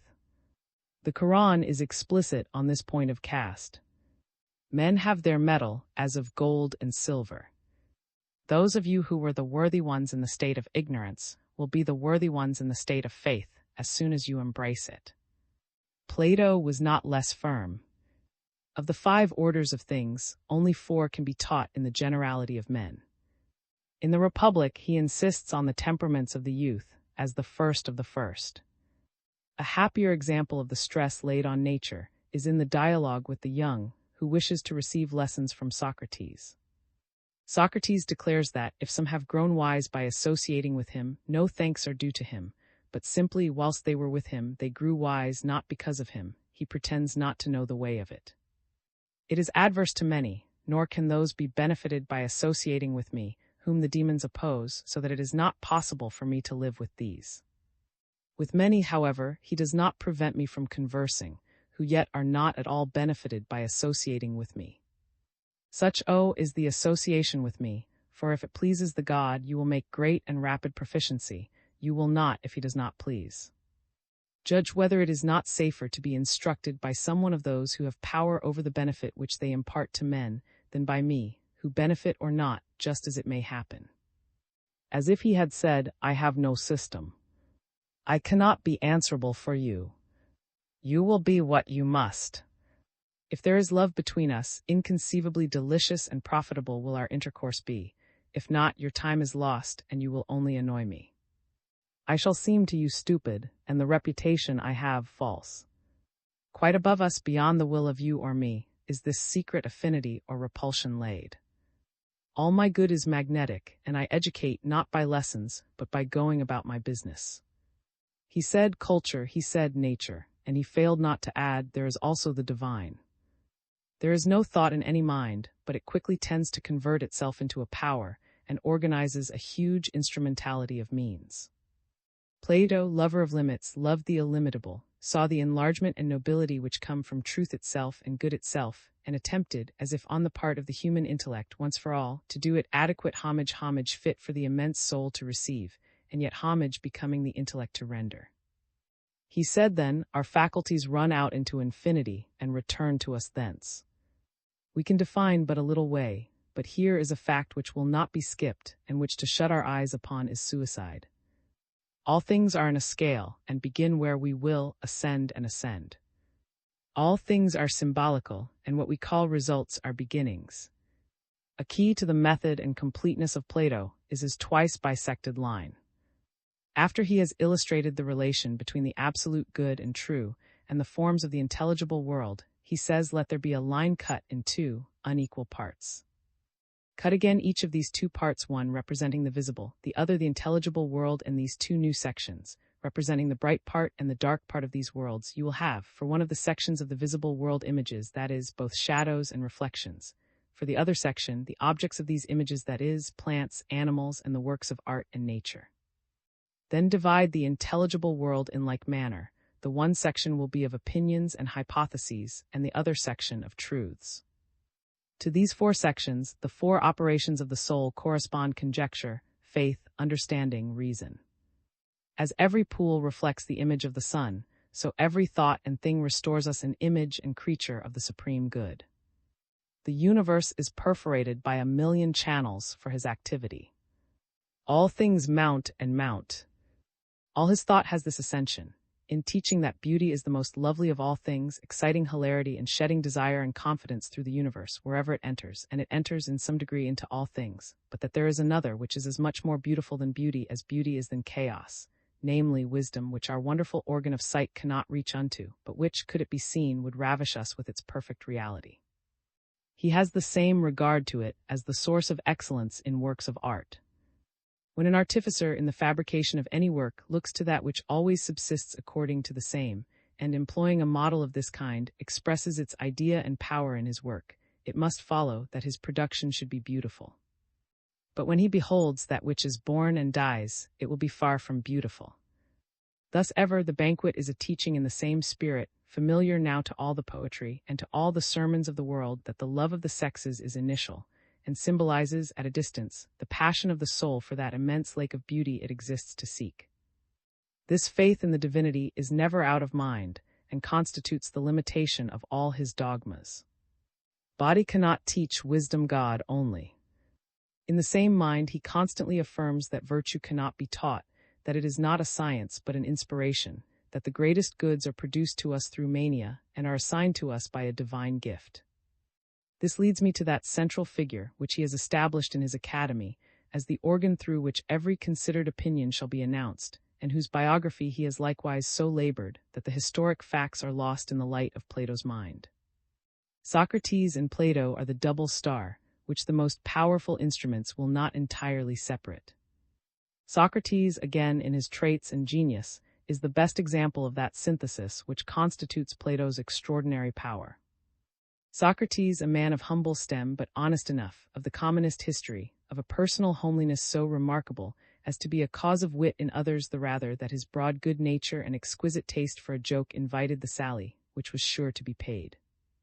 The players personated him on the stage, the potters his ugly face on their stone jugs. He was a cool fellow, adding to his humor a perfect temper, and a knowledge of his man, be he who he might whom he talked with, which laid the companion open to certain defeat in any debate, and in debate he immoderately delighted. The young men are prodigiously fond of him, and invite him to their feasts, whither he goes for conversation. He can drink, too, has the strongest head in Athens, and after leaving the whole party under the table, goes away, as if nothing had happened, to begin new dialogues with somebody that is sober. In short, he was what our country people call an old one. He affected a good many citizen-like tastes, was monstrously fond of Athens, hated trees, never willingly went beyond the walls, knew the old characters, valued the boors and Philistines, thought everything in Athens a little better than anything in any other place. He was plain as a Quaker in habit and speech, affected low phrases, and illustrations from cocks and quails, soup pans and sycamore spoons, grooms and farriers, and unnameable offices, especially if he talked with any superfine person. He had a Franklin-like wisdom. Thus he showed one who was afraid to go on foot to Olympia, that it was no more than his daily walk within doors, if continuously extended, would easily reach. Plain old uncle as he was, with his great ears and immense talker, the rumor ran that on one or two occasions in the war with Boeotia he had shown a determination which had covered the retreat of a troop, and there was some story that, under cover of folly he had in the city government, when one day he chanced to hold a seat there, evinced a courage in opposing singly the popular voice which had well-nigh ruined him. He is very poor, but then he is hardy as a soldier, and can live on a few olives, usually in the strictest sense on bread and water, except when entertained by his friends. His necessary expenses were exceedingly small, and no one could live as he did. He wore no undergarment, his upper garment was the same for summer and winter, and he went barefooted, and it is said that, to procure the pleasure which he loves of talking at his ease all day with the most elegant and cultivated young men, he will now and then return to his shop and carve statues, good or bad, for sale. However that be, it is certain that he had grown to delight in nothing else than this conversation, and that, under his hypocritical pretense of knowing nothing, he attacks and brings down all the fine speakers, all the fine philosophers of Athens, whether natives or strangers from Asia Minor and the islands. Nobody can refuse to talk with him, he is so honest and really curious to know, a man who was willingly confuted if he did not speak the truth, and who willingly confuted others, asserting what was false, and not less pleased when confuted than when confuting, for he thought not any evil happened to men, of such a magnitude as false opinion respecting the just and unjust. A pitiless disputant who knows nothing, but the bounds of whose conquering intelligence no man had ever reached, whose temper was imperturbable, whose dreadful logic was always leisurely and sportive, so careless and ignorant as to disarm and draw them in the manner into horrible doubts and confusion. But he always knew the way out, knew it, yet would not tell it. No escape, he drives them to terrible choices by his dilemmas, and tosses and with their grand reputations, as a boy tosses his balls. The tyrannous realist Meno has discoursed 1,000 times at length on virtue, before many companies, and very well as it appeared to him, but at this moment he cannot even tell what it is this crampfish of a Socrates has so bewitched him. This hard-headed humorist, whose strange conceits, drollery, and bonhomie diverted the young patricians, whilst the rumor of his sayings and quibbles gets abroad every day, turns out in a sequel to have a probity as invincible as his logic, and to be either insane, or at least, under cover of this play, enthusiastic in his religion. When accused before the judges of subverting the popular creed, he affirms the immortality of the soul, the future reward and punishment, and refusing to recant in a caprice of the popular government, was condemned to die and sent to the prison. Socrates entered the prison and took away all ignominy from the place, which could not be a prison whilst he was there. Bribed the jailer, but Socrates would not go out by treachery. Whatever inconvenience ensue, nothing is to be preferred before justice. These things I hear like pipes and drums, whose sound makes me deaf to everything you say. The fame of this prison, the fame of the discourses there, and the drinking of the hemlock are one of the most precious passages in the history of the world. The rare coincidence in one ugly body of the droll and the martyr, the keen street and market debater with the sweetest saint known to any history at that time, had forcibly struck the mind of Plato, so capacious of these contrasts, and the figure of Socrates, by a necessity, placed itself in the foreground of the scene, as the fittest dispenser of the intellectual treasures he had to communicate. It was a rare fortune that this of the mob and this robed scholar should meet, to make each other immortal in their mutual faculty. The strange synthesis in the character of Socrates capped the synthesis in the mind of Plato. Moreover, by this means, he was able in the direct way, and without envy, to avail himself of the wit and weight of Socrates, to which unquestionably his own debt was great, and these derived again their principal advantage from the perfect art of Plato. It remains to say that the defect of Plato in power is only that which results inevitably from his quality. He is intellectual in his aim, and therefore, in expression, literary. Mounting into heaven, driving into the pit, expounding the laws of the state, the passion of love, the remorse of crime, the hope of the parting soul, he is literary and never otherwise. It is almost the sole deduction from the merit of Plato that his writings have not what is, no doubt, incident to this regnancy of intellect in his work, the vital authority which the screams of prophets and the sermons of unlettered Arabs and Jews possess. There is an interval, and to cohesion, contact is necessary. I know not what can be said in reply to this criticism, but that we have come to a fact in the nature of things: an oak is not an orange. The qualities of sugar remain with sugar, and those of salt with salt. In the second place, he has not a system. The dearest defenders and disciples are at fault. He attempted a theory of the universe, and his theory is not complete or self-evident. One man thinks he means this, and another that. He has said one thing in one place and the reverse of it in another place. He is charged with having failed to make the transition from ideas to matter. Here is the world, sound as a nut, perfect, not the smallest piece of chaos left, never a stitch nor an end, not a mark of haste or botching or second thought, but the theory of the world is a thing of shreds and patches. The longest wave is quickly lost in the sea. Plato would willingly have a Platonism, a known and accurate expression for the world, and it should be accurate.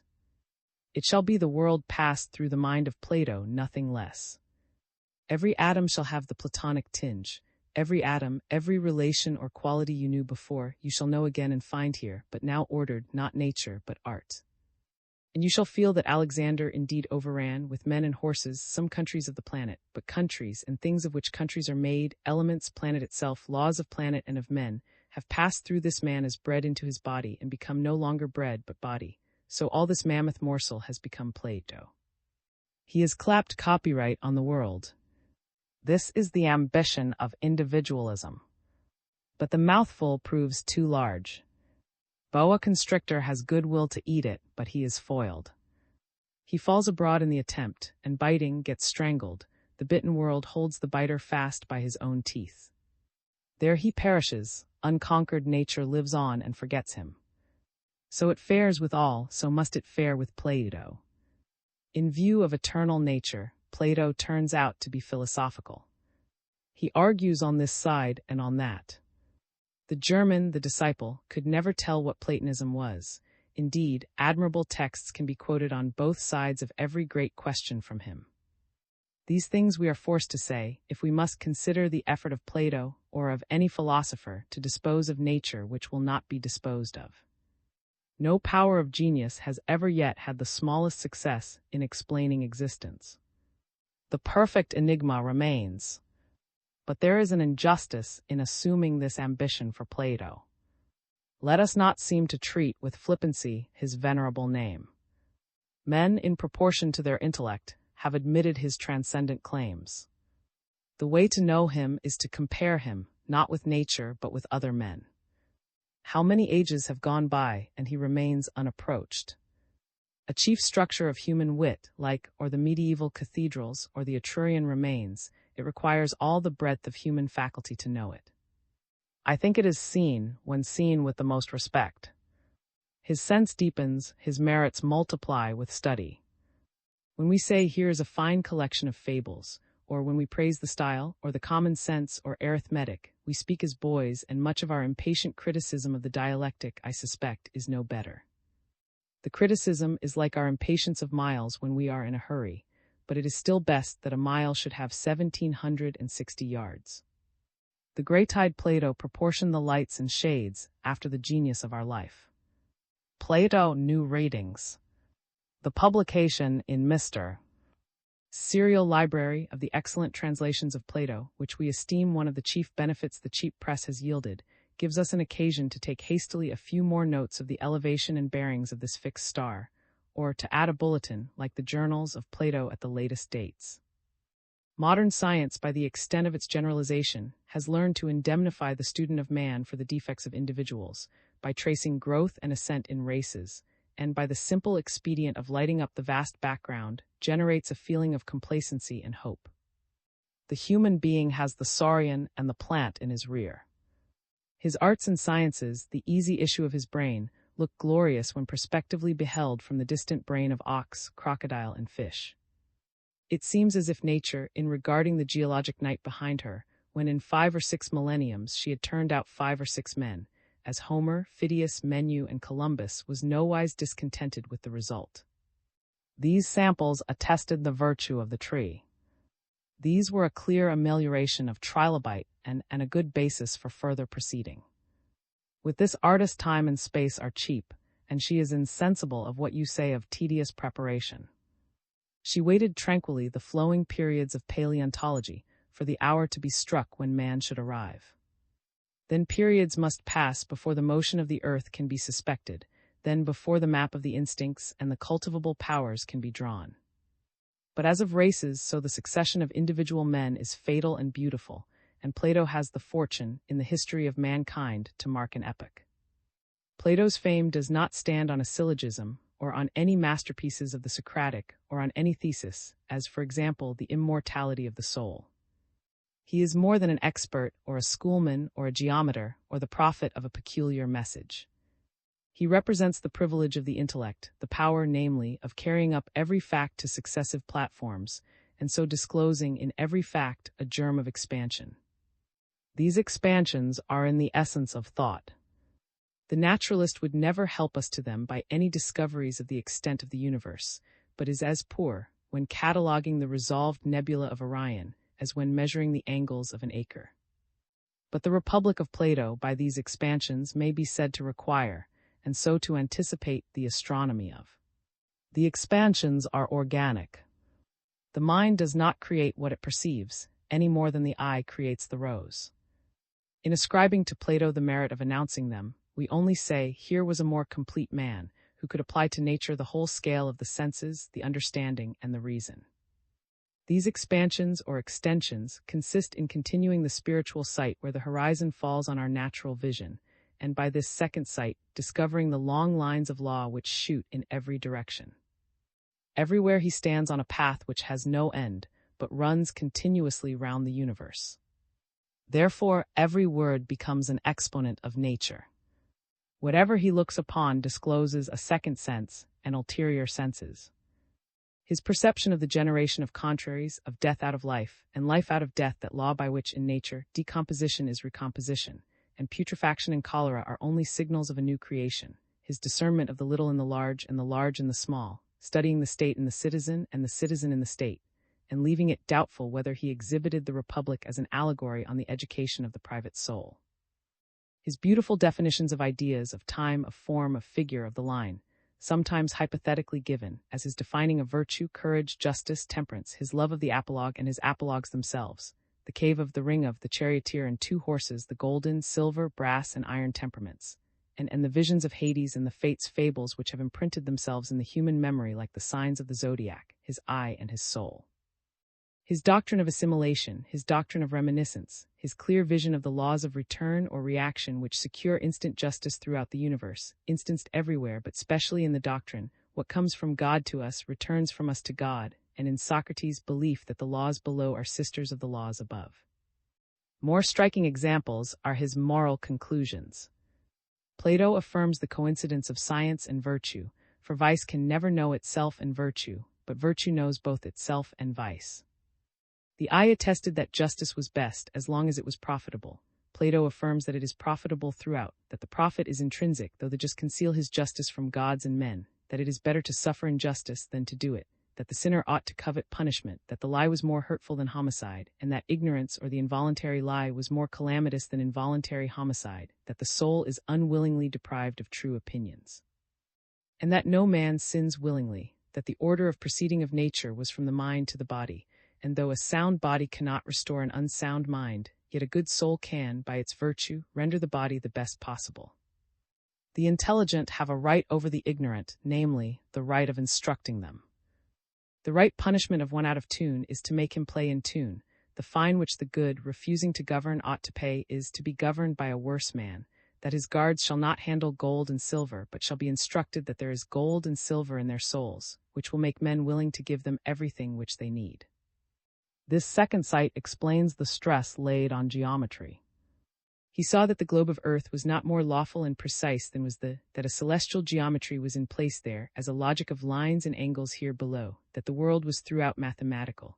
The proportions are constant of oxygen and lime, there is just so much water and slate and magnesia, not less are the proportions constant of moral elements.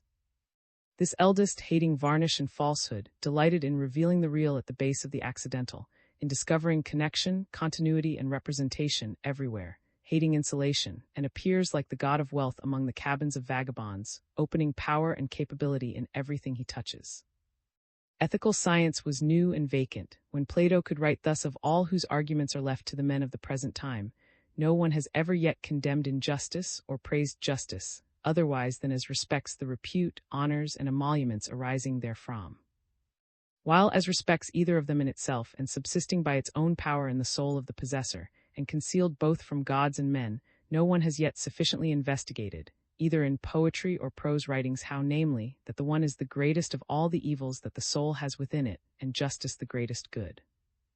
His definition of ideas as what is simple, permanent, uniform, and self-existent, forever discriminating them from the notions of the understanding, marks an era in the world. He was born to behold the self-evolving power of spirit, endless generator of new ends, a power which is the key at once to the centrality and the evanescence of things. Plato is so centered that he can well spare all his dogmas. Thus the fact of knowledge and ideas reveals to him the fact of eternity, and the doctrine of reminiscence he offers as the most probable particular explication. Call that fanciful, it matters not. The connection between our knowledge and the abyss of being is still real, and the explication must be not less magnificent. He has indicated every eminent point in speculation. He wrote on the scale of the mind itself, so that all things have symmetry in his tablet. He put in all the past without weariness, and descended into detail with a courage like that he witnessed in nature. One would say that his forerunners had mapped out each a farm, or a district, or an island in intellectual geography, but that Plato first drew the sphere. He domesticates the soul in nature. Man is the microcosm. All the circles of the visible heaven represent as many circles in the rational soul. There is no lawless particle, and there is nothing casual in the action of the human mind. The names of things, too, are fatal, following the nature of things. All the gods of the pantheon are, by their names, significant of a profound sense. The gods are the ideas. Pan is speech or manifestation, Saturn the contemplative, Jove the regal soul, and Mars passion. Venus is proportion, Calliope the soul of the world, intellectual illustration. These thoughts in sparkles of light had appeared often to pious and to poetic souls, but this well-bred, all-knowing Greek geometer comes with command, gathers them all up into rank and gradation, the Euclid of holiness, and marries the two parts of nature. Before all men, he saw the intellectual values of the moral sentiment. He describes his own ideal when he paints in a God leading things from disorder into order. He kindled a fire so truly in the center that we see the sphere illuminated and can distinguish poles, equator, and lines of latitude, every arc and node, a theory so averaged, so modulated that you would say the winds of ages had swept through this rhythmic structure, and not that it was the brief extempore blotting of one scribe. Hence it has happened that a very well-marked class of souls, namely those who delight in giving a spiritual, that is, an intellectual expression to every truth by exhibiting an ulterior end which is yet legitimate to it, are said to. Thus Michelangelo is a Platonist in his sonnets. Shakespeare is a Platonist when he writes, "Nature is made better by no mean, but nature makes that mean." Or he that can endure to follow with allegiance a fallen lord does conquer him that did his master conquer, and earns a place in the story. Hamlet is a pure Platonist, and teased the magnitude only of Shakespeare's proper genius that hinders him from being classed as the most eminent of this school. Throughout his prose poem of conjugal love is a Platonist. His subtlety commended him to men of thought. The secret of his popular success is the moral aim, which endeared him to mankind. Intellect, he said, is king of heaven and of earth, but in Plato, intellect is always moral. His writings have also the sempiternal youth of poetry. For their arguments, most of them might have been couched in sonnets, and poetry has never soared higher than in the and the. As the poet, too, he is only contemplative. He did not, like Pythagoras, break himself with an institution. All his painting in the Republic must be esteemed mythical, with intent to bring out, sometimes in violent colors, his thought. You cannot institute without peril of charlatan. It was a high scheme, his absolute privilege for the best, which, to make emphatic, he expressed by community of women, as the premium which he would set on grandeur. There shall be exempts of two kinds. First, those who by demerit have put themselves below protection outlaws, and secondly, those who by eminence of nature and desert are out of the reach of your rewards. Let such be free of the city and above the law. We confide them to themselves, let them do with us as they will. Let none presume to measure the irregularities of Michelangelo and Socrates by village scales. In his 8th book of the Republic, he throws a little mathematical dust in our eyes. I am sorry to see him, after such noble superiorities, permitting the lie to governors. Plato plays Providence a little with the sort, as people allow themselves with their dogs and cats. Or the mystic. Among eminent persons, those who are most dear to men are not the class which the economists call producers. They have nothing in their hands, they have not cultivated corn nor made bread, they have not led out a colony nor invented a loom. A higher class in the estimation and love of the city-building, market-going race of mankind are the poets, who, from the intellectual kingdom, feed the thought and imagination with ideas and pictures which raise men out of the world of corn and money, and console them for the shortcomings of the day and the meannesses of labor and traffic. Then also the philosopher has his value, who flatters the intellect of this laborer, by engaging him with subtleties which instruct him in new faculties. Others may build cities, he is to understand them and keep them in awe. But there is a class who lead us into another region, the world of morals, or of will. What is singular about this region of thought is its claim. Wherever the sentiment of right comes in, it takes precedence of everything else. For other things I make poetry of them, but the moral sentiment makes poetry of me. I have sometimes thought that he would render the greatest service to modern criticism, who shall draw the line of relation that subsists between Shakespeare and. The human mind stands ever in perplexity, demanding intellect, demanding sanctity, impatient equally of each without the other. The reconciler has not yet appeared. If we tire of the saints, Shakespeare is our city of refuge. Yet the instincts presently teach that the problem of essence must take precedence of all others, the questions of whence, what, and whither, and the solution of these must be in a life and not in a book.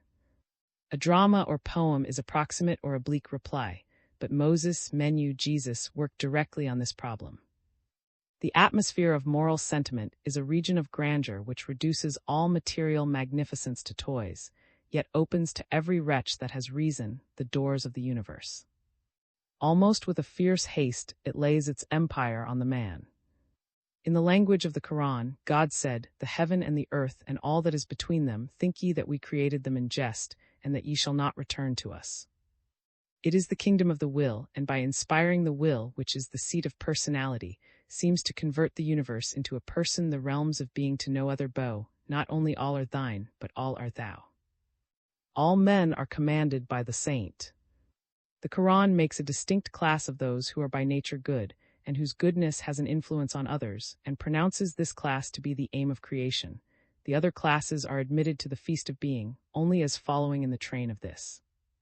And the Persian poet exclaims to a soul of this kind, "Go boldly forth and feast on being's banquet, thou art the called, the rest admitted with thee." The privilege of this caste is an access to the secrets and structure of nature, by some higher method than by experience. In common parlance, what one man is said to learn by experience, a man of extraordinary sagacity is said, without experience, to divine. The Arabians say that the mystic and Ali the philosopher conferred together, and on parting the philosopher said, "All that he sees I know," and the mystic said, "All that he knows I see." If one should ask the reason of this intuition, the solution would lead us into that property which Plato denoted as reminiscence, and which is implied by in the tenet of transmigration. The soul having been often born, or as the Hindus say, traveling the path of existence through thousands of births, having beheld the things which are here, those which are in heaven, and those which are beneath, there is nothing of which she has not gained the knowledge. No wonder that she is able to recollect, in regard to any one thing, what formerly she knew. For all things in nature being linked and related, and the soul having heretofore known all, nothing hinders but that any man who has recalled to mind, or, according to the common phrase, has learned one thing only, should of himself recover all his ancient knowledge, and find out again all the rest, if he have but courage, and faint not in the midst of his researches. For inquiry and learning is reminiscence all. How much more if he that inquires be a holy and godlike soul? For by being assimilated to the original soul, by whom, and after whom all things subsist, the soul of man does then easily flow into all things, and all things flow into it, they mix, and he is present and sympathetic with their structure and law. This path is difficult, secret, and beset with terror. The ancients called it ecstasy, or absence, a getting out of their bodies to think. All religious history contains traces of the trance of saints of beatitude, but without any sign of joy, earnest, solitary, even sad, the flight, Plotinus called it, of the alone to the alone. The closing of the eyes, whence our word, mystic. The trances of Socrates, Plotinus, Porphyry, Bunyan, Fox, Pascal will readily come to mind. But what as readily comes to mind is the accompaniment of disease. This beatitude comes in terror, and with shocks to the mind of the receiver. It the tenement of clay, and drives the man mad, or gives a certain violent bias which taints his judgment. In the chief examples of religious illumination, somewhat morbid has mingled, in spite of the unquestionable increase of mental power. Must the highest good drag after it a quality which neutralizes and discredits it? Indeed, it takes from our achievements, when performed at height, the pith and marrow of our attribute. Shall we say that the economical mother disperses so much earth and so much fire, by weight and to make a man, and will not add a pennyweight, though a nation is perishing for a leader? Therefore the men of God purchase their science by folly or pain. If you will have pure carbon, carbuncle, or diamond to make the brain transparent, the trunk and organs shall be so much the grosser. Instead of porcelain, they are potter's earth, clay, or mud. In modern times, no such remarkable example of this introverted mind has occurred, as born in Stockholm in 1688. This man, who appeared to his contemporaries a visionary, an elixir of moonbeams, no doubt led the most real life of any man then in the world. And now, when the royal and ducal and Brunswicks of that day have slid into oblivion, he begins to spread himself into the minds of thousands. As happens in great men, he seemed, by the variety and amount of his powers, to be a composition of several persons, like the giant fruits which are matured in gardens by the union of 4 or 5 single blossoms. His frame is on a larger scale, and possesses the advantage of size. As it is easier to see the reflection of the great sphere in large globes, though defaced by some crack or blemish, than in drops of water, so men of large, though with some eccentricity or madness like Pascal or Newton, help us more than balanced mediocre minds. His youth and training could not fail to be extraordinary. Such a boy could not whistle or dance, but goes grubbing into mines and mountains, prying into chemistry and optics, physiology, mathematics, and astronomy, to find images fit for the measure of his versatile and capacious brain. He was a scholar from a child and was educated At the age of 28, he was made assessor of the Board of Mines by Charles XII. In 1716, he left home for 4 years and visited the universities of England, Holland, France, and Germany. He performed a notable feat of engineering in 1718 at the siege of by hauling 2 galleys, 5 boats, and a sloop, some 14 English miles overland for the royal service. In 1721, he journeyed over Europe to examine mines and smelting works. He published in 1716 his Daedalus, and from this time, for the next 30 years, was employed in the composition and publication of his scientific works. With the like force, he threw himself into theology. In 1743, when he was 54 years old, what is called his illumination began. All his metallurgy and transportation of ships overland was absorbed into this ecstasy. He ceased to publish any more scientific books from his practical labors and devoted himself to the writing and publication of his voluminous theological works, which were printed at his own expense or at that of the Duke of Brunswick or other prince at Dresden, London, or Amsterdam. Later, he resigned his office of assessor. The salary attached to this office continued to be paid to him during his life. His duties had brought him into intimate acquaintance with King Charles XII, by whom he was much consulted and honored. The like favor was continued to him by his successor. At the Diet of 1751, Count says, the most solid memorials on finance were from his pen. In Sweden, he appears to have attracted a marked regard. His rare science and practical skill, and the added fame of second sight and extraordinary religious knowledge and gifts, drew to him queens, nobles, clergy, shipmasters, and people about the ports through which he was wont to pass in his many voyages. The clergy interfered a little with the importation and publication of his religious works, but he seems to have kept the friendship of men in power. He was never married. He had great modesty and gentleness of bearing. His habits were simple. He lived on bread, milk, and vegetables, and he lived in a house situated in a large garden. He went several times to England, where he does not seem to have attracted any attention whatever from the learned or the eminent, and died at London, March 29, 1772, of apoplexy in his 85th year. He is described, when in London, as a man of quiet, clerical habit, not averse to tea and coffee, and kind to children. He wore a sword when in full velvet dress, and whenever he walked out, carried a gold-headed cane. There is a common portrait of him in antique coat and wig, but the face has a wandering or vacant air. The genius which was to penetrate the science of the age with a far more subtle science, to pass the bounds of space and time, venture into the dim spirit realm, and attempt to establish a new religion in the world, began its lessons in quarries and forges, in the smelting pot and crucible, in shipyards and dissecting rooms. No one man is perhaps able to judge of the merits of his works on so many subjects. One is glad to learn that his books on mines and metals are held in the highest esteem by those who understand these matters. It seems that he anticipated much science of the 19th century, anticipated in astronomy the discovery of the 7th planet, but unhappily not also of the 8th, anticipated the views of modern astronomy in regard to the generation of Earth by the sun, in magnetism some important experiments and conclusions of later students, in chemistry the atomic theory, in anatomy the discoveries of and Wilson, and first demonstrated the office of the lungs. His excellent English editor magnanimously lays no stress on his discoveries, since he was too great to care to be original, and we are to judge, by what he can spare, of what remains. A colossal soul, he lies vast abroad on his times, by them, and requires a long local distance to be seen, suggest, as Aristotle, Bacon, Selden, that a certain vastness of learning or omnipresence of the human soul in nature is possible. His superb speculations, as from a tower, over nature and arts, without ever losing sight of the texture and sequence of things, almost realizes his own picture of the original integrity of man. Over and above the merit of his particular discoveries is the capital merit of his self-equality. A drop of water has the properties of the sea, but cannot exhibit a storm. There is beauty of a concert as well as of a flute, strength of a host as well as of a hero, and in those who are best acquainted with modern books will most admire the merit of Mass.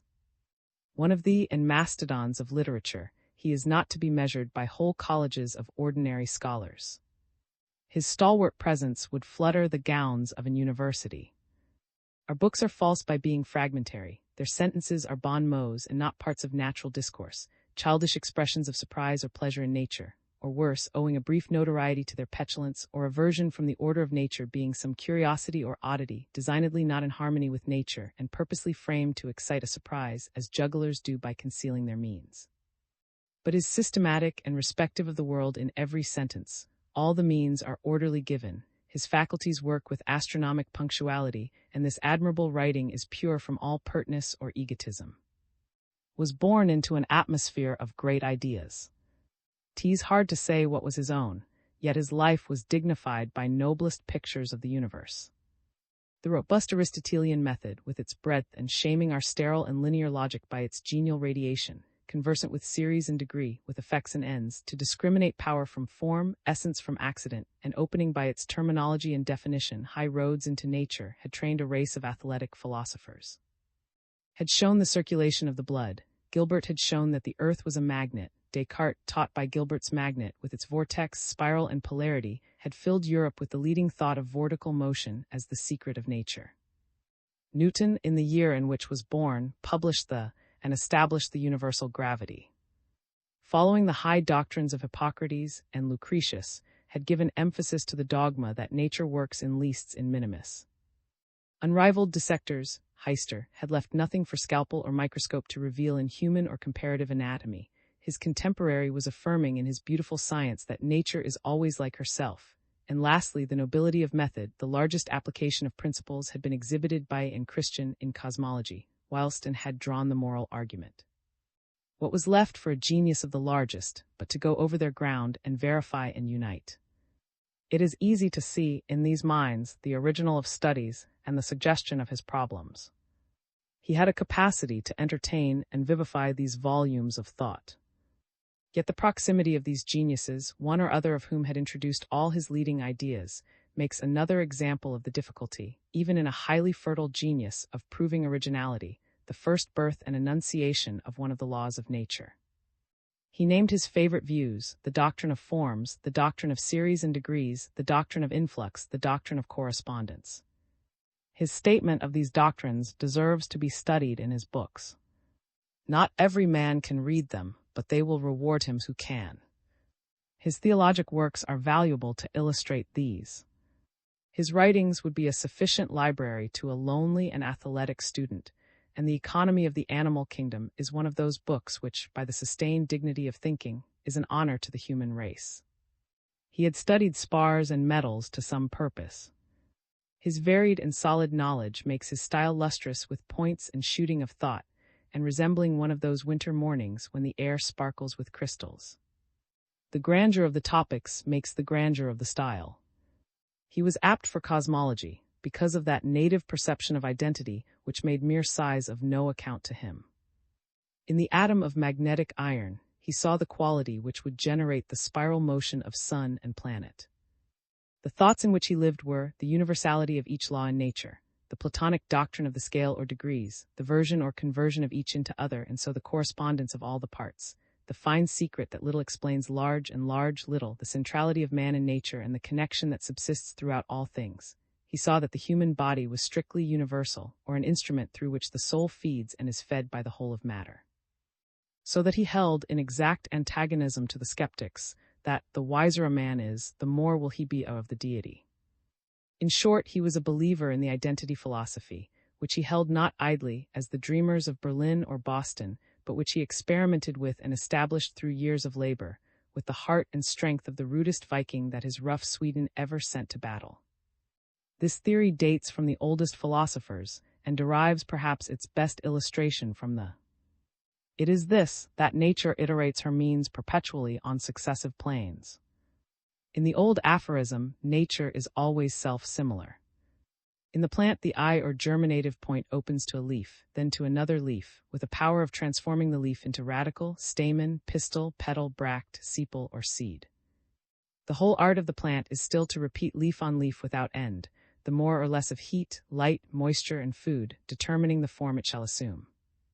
In the animal, nature makes a vertebra or a spine of vertebrae, and helps herself still by a new spine, with a limited power of modifying its form spine on spine to the end of the world. A poetic anatomist in our own day teaches that a snake, being a horizontal line, and man, being an erect line, constitute a right angle, and between the lines of this mystical quadrant, all animate beings find their place, and he assumes the hairworm, the spanworm, or the snake as the type of prediction of the spine. Manifestly, at the end of the spine, nature puts out smaller spines as arms, at the end of the arms, new spines as hands, at the other end she repeats the process as legs and feet. At the top of the column she puts out another spine, which doubles or loops itself over as a spanworm into a ball and forms the skull with extremities again, the hands being now the upper jaw, the feet the lower jaw, the fingers and toes being represented this time by upper and lower teeth. This new spine is destined to high uses.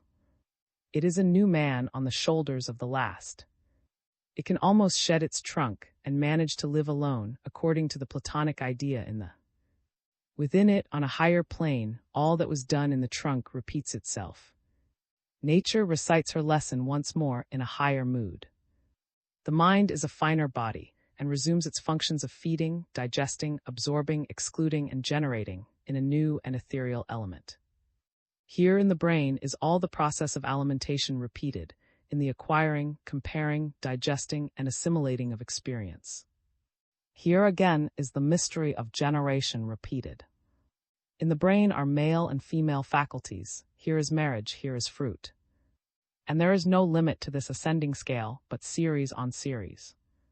Everything at the end of one use is taken up into the next, each series punctually repeating every organ and process of the last. We are adapted to infinity. We are hard to please and love nothing which ends, and in nature is no end, but everything at the end of one use is lifted into a superior, and the ascent of these things climbs into demonic and celestial natures. Creative force, like a musical composer, goes on unweariedly repeating a simple air or theme now high, now low, in solo, in chorus, 10,000 times reverberated, till it fills earth and heaven with the chant. Gravitation, as explained by Newton, is good but grandeur, when we find chemistry only an extension of the law of masses into particles, and that the atomic theory shows the action of chemistry to be mechanical also. Metaphysics shows us a sort of gravitation, operative also in the mental phenomena, and the terrible tabulation of the French statists brings every piece of whim and humor to be reducible also to exact numerical rations. If one man in 20,000 or in 30,000 eats shoes or marries his grandmother, then in every 20,000 or 30,000 is found one man who eats shoes or marries his grandmother. What we call gravitation and fancy ultimate is one fork of a mightier stream, for which we have yet no name. Astronomy is excellent, but it must come up into life to have its full value and not remain there in globes and spaces.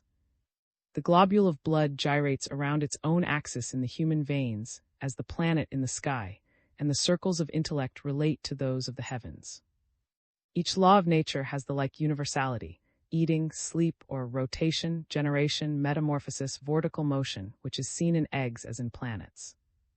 These grand rhymes or returns in nature, the dear, best-known face startling us at every turn, under a mask so unexpected that we think it the face of a stranger, and carrying up the semblance into divine forms delighted the prophetic eye of, and he must be reckoned a leader in that revolution, which, by giving to science an idea, has given to an aimless accumulation of experiments, guidance and form, and a beating heart. I own, with some regret, that his printed works amount to about 50 stout octaves, his scientific works being about half of the whole number, and it appears that a mass of manuscript still unedited remains in the Royal Library at Stockholm. The scientific works have just now been translated into English, in an excellent edition. Printed these scientific books in the 10 years from 1734 to 1744, and they remain from that time neglected, and now, after their century is complete, he has at last found a pupil in Mr. Wilkinson in London, a philosophically critic, with a co-equal vigor of understanding and imagination comparable only to Lord Bacon's, who has produced his master's buried books to the day, and transferred them with every advantage from their forgotten Latin into English to go round the world in our commercial and conquering tongue. This startling reappearance of, after 100 years in his pupil, is not the least remarkable fact in his history. Aided, it is said, by the munificence of Mr. and also by his literary skill, this piece of poetic justice is done. The admirable preliminary discourses with which Mr. Wilkinson has enriched these volumes throw all the contemporary philosophy of England into shade and leave me nothing to say on their proper grounds. The Animal Kingdom is a book of wonderful merits. It was written with the highest end to put science and the soul, long estranged from each other, at one again. It was an anatomist's account of the human body, in the highest style of poetry. Nothing can exceed the bold and brilliant treatment of a subject usually so dry and repulsive. He saw nature wreathing through an everlasting spiral, with wheels that never dry on axles that never creak, and sometimes sought to uncover those secret recesses where nature is sitting at the fires in the depths of her laboratory, whilst the picture comes recommended by the hard fidelity with which it is based on practical anatomy. It is remarkable that this sublime genius decides, peremptorily for the analytic, against the synthetic method, and in a book whose genius is a daring poetic synthesis, claims to confine himself to a rigid experience. He knows, if he only, the flowing of nature, and how wise was that old answer of to him who bade him drink up the sea, yes, willingly, if you will stop the rivers that flow in. Few knew as much about nature and her subtle manners, or expressed more subtly her goings. He thought as large a demand is made on our faith by nature, as by miracles. He noted that in her proceeding from first principles through her several subordinations, there was no state through which she did not pass, as if her path lay through all things. For as often as she betakes herself upward from visible phenomena, or in other words withdraws herself inward, she instantly, as it were, disappears, while no one knows what has become of her or whither she is gone, so that it is necessary to take science as a guide in pursuing her steps. The pursuing the inquiry under the light of an end or final cause gives wonderful animation, a sort of personality to the whole writing. This book announces his favorite dogmas. The ancient doctrines of Hippocrates that the brain is a gland, and of that the atom may be known by the mass, or in Plato the macrocosm by the microcosm, and in the verses of Lucretius ossa videlicet e sic viscus inter ex posse parvis ex se1. The principle of all things entrails made of smallest entrails, bone of smallest bone, blood of small sanguine drops reduced to one, gold of small grains, earth of small sands compacted, small drops to water, sparks to fire contracted. And which had summed in his maxim, that nature exists entirely in leasts, is a favorite thought of. It is a constant law of the organic body, that large, compound, or visible forms exist and subsist from smaller, simpler, and ultimately from invisible forms, which act similarly to the larger ones, but more perfectly and more universally, and the least forms so perfectly and universally as to involve an idea representative of their entire universe. The unities of each organ are so many little organs, homogeneous with their compound. The unities of the tongue are little tongues, those of the stomach little stomachs, those of the heart are little hearts. This fruitful idea furnishes a key to every secret. What was too small for the eye to detect was read by the aggregates, what was too large by the units. There is no end to his application of the thought. Hunger is an aggregate of very many little hungers, or losses of blood by the little veins all over the body. It is the key to his theology also. Man is a kind of very minute heaven, corresponding to the world of spirits and to heaven. Every particular idea of man and every affection, yea, every smallest spark of his affection, is an image and effigy of him. A spirit may be known from only a single thought. God is the grand man. The hardihood and thoroughness of his study of nature required a theory of forms also. Forms ascend in order from the lowest to the highest. The lowest form is angular, or the terrestrial and corporeal. The second and next higher form is the circular, which is also called the perpetual angular, because the circumference of a circle is a perpetual angle. The form above this is the spiral, parent and measure of circular forms. Its diameters are not rectilinear, but variously circular and have a spherical surface for center, therefore it is called the perpetual circular. The form above this is the vortical or perpetual spiral, next the perpetual vortical or celestial, last the perpetual celestial or spiritual. Was it strange that a genius so bold should take the last step, also conceive that he might attain the science of all sciences to unlock the meaning of the world? In the first volume of the Animal Kingdom, he broaches the subject in a remarkable note. in our doctrine of representations and correspondences, we shall treat of both these symbolical and typical resemblances, and of the astonishing things which occur, I will not say in the living body only but throughout nature, and which correspond so entirely to supreme and spiritual things, that one would swear that the physical world was purely symbolical of the spiritual world. Insomuch that if we choose to express any natural truth in physical and definite, and to convert these terms only into the corresponding and spiritual terms, we shall by this means elicit a spiritual truth or theological dogma in place of the physical truth or precept, although no mortal would have predicted that anything of the kind could possibly arise by bare literal transposition, inasmuch as the one precept, considered separately from the other, appears to have absolutely no relation to it. I intend hereafter to communicate a number of examples of such correspondences, together with a vocabulary containing the terms of spiritual things, as well as of the physical things for which they are to be substituted. This symbolism pervades the living body.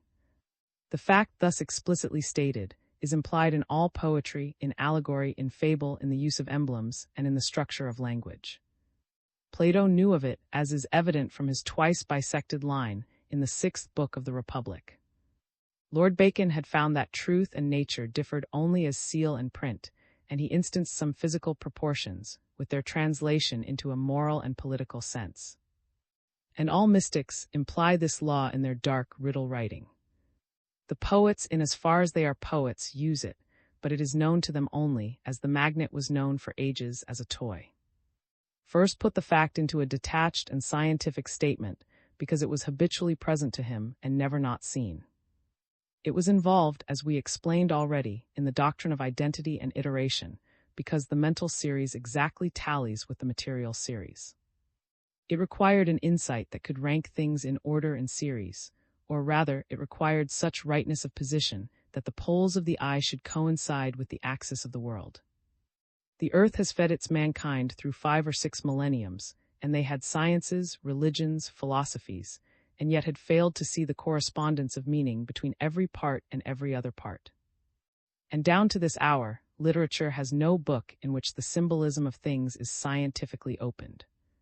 One would say that as soon as men had the first hint that every sensible object, animal, rock, river, air, nay, space and time, subsists not for itself, nor finally to a material end, but as a picture language to tell another story of beings and duties, other science would be put by, and a science of such grand presage would absorb all faculties, that each man would ask of all objects what they mean.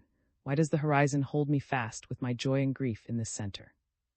Why hear I the same sense from countless differing voices, and read one never quite expressed fact in endless picture language? Yet whether it be that these things will not be intellectually learned, or that many centuries must elaborate and compose so rare and opulent a soul, there is no comet, rock stratum, fossil, fish, quadruped, spider, or fungus, that for itself does not interest more scholars and classifiers than the meaning and upshot of the frame of things. But was not content with the culinary use of the world. In his 54th year these thoughts held him fast, and his profound mind admitted the perilous opinion, too frequent in religious history, that he was an abnormal person, to whom was granted the privilege of conversing with angels and spirits, and this ecstasy connected itself with just this office of explaining the moral import of the sensible world. To a right perception, at once broad and minute, of the order of nature, he added the comprehension of the moral laws in their widest social aspects. But whatever he saw, through some excessive determination to form, in his constitution, he saw not abstractly, but in pictures, heard it in dialogues, constructed it in events.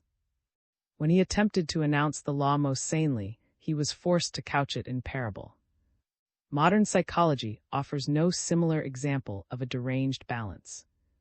The principal powers continued to maintain a healthy action, and to a reader who can make due allowance in the report for the reporter's peculiarities, the results are still instructive, and a more striking testimony to the sublime laws he announced than any that balanced dullness could afford. He attempts to give some account of the new state, affirming that his presence in the spiritual world is attended with a certain separation, but only as to the intellectual part of his mind, not as to the will part. And he affirms that he sees with the internal sight the things that are in another life more clearly than he sees the things which are here in the world. Having adopted the belief that certain books of the Old and New Testaments were exact allegories, or written in the angelic and ecstatic mode, he employed his remaining years in extricating from the literal the universal sense.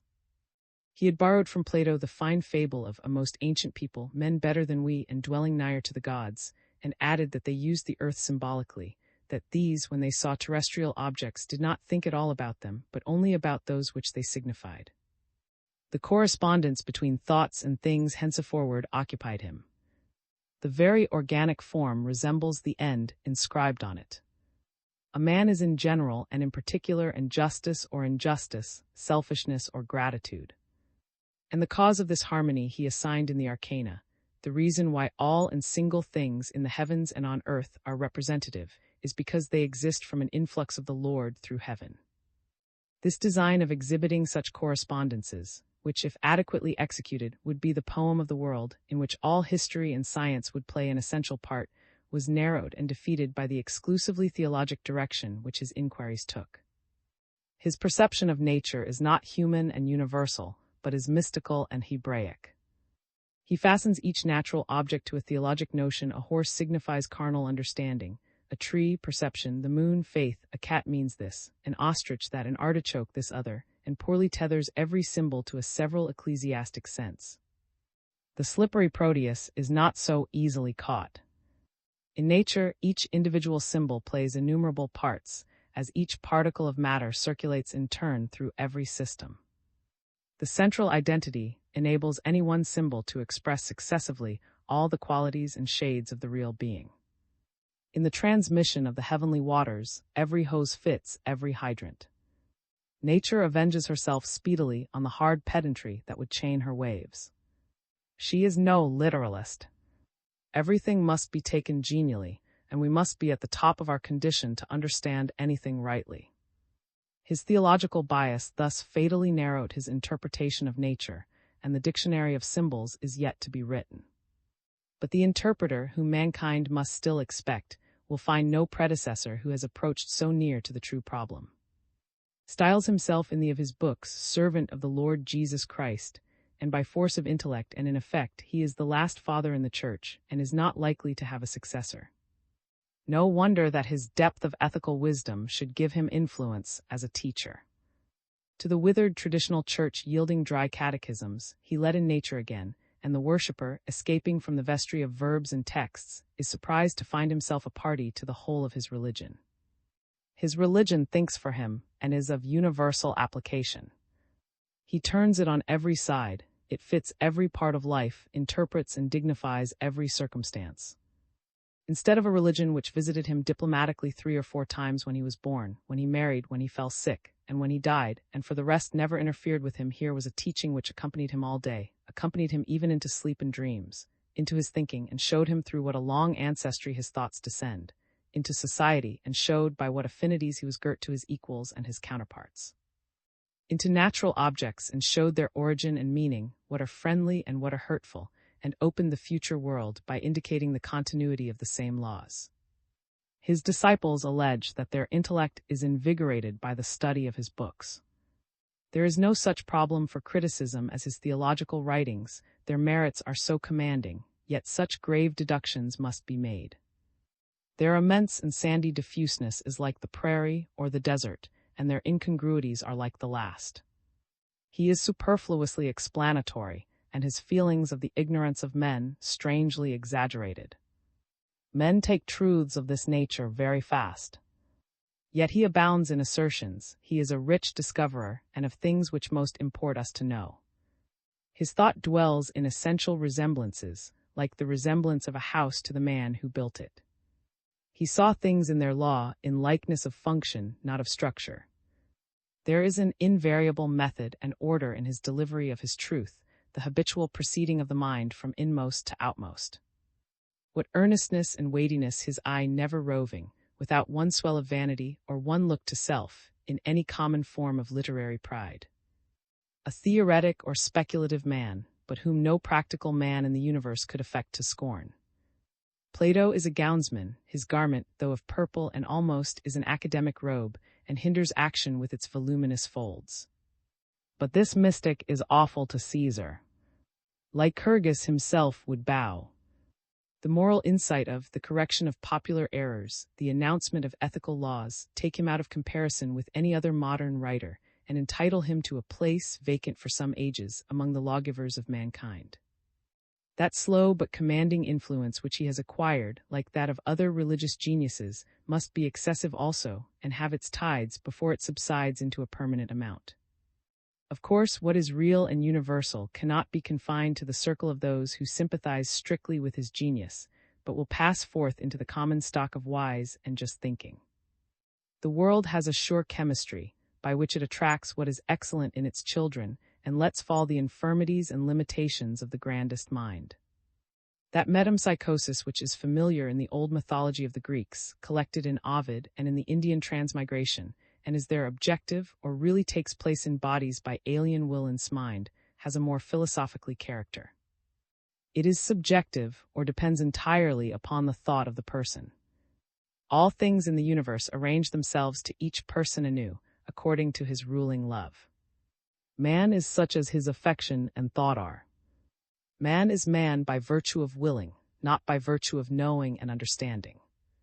As he is, so he sees. The marriages of the world are broken up. Interiors associate all in the spiritual world.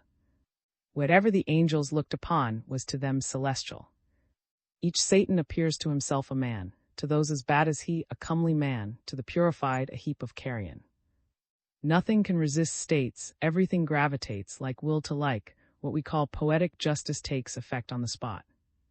We have come into a world which is a living poem. Everything is as I am. Bird and beast is not bird and beast, but emanation and of the minds and wills of men there present. Everyone makes his own house and state. The ghosts are tormented with the fear of death, and cannot remember that they have died. They who are in evil and falsehood are afraid of all others. Such as have deprived themselves of charity wander and flee.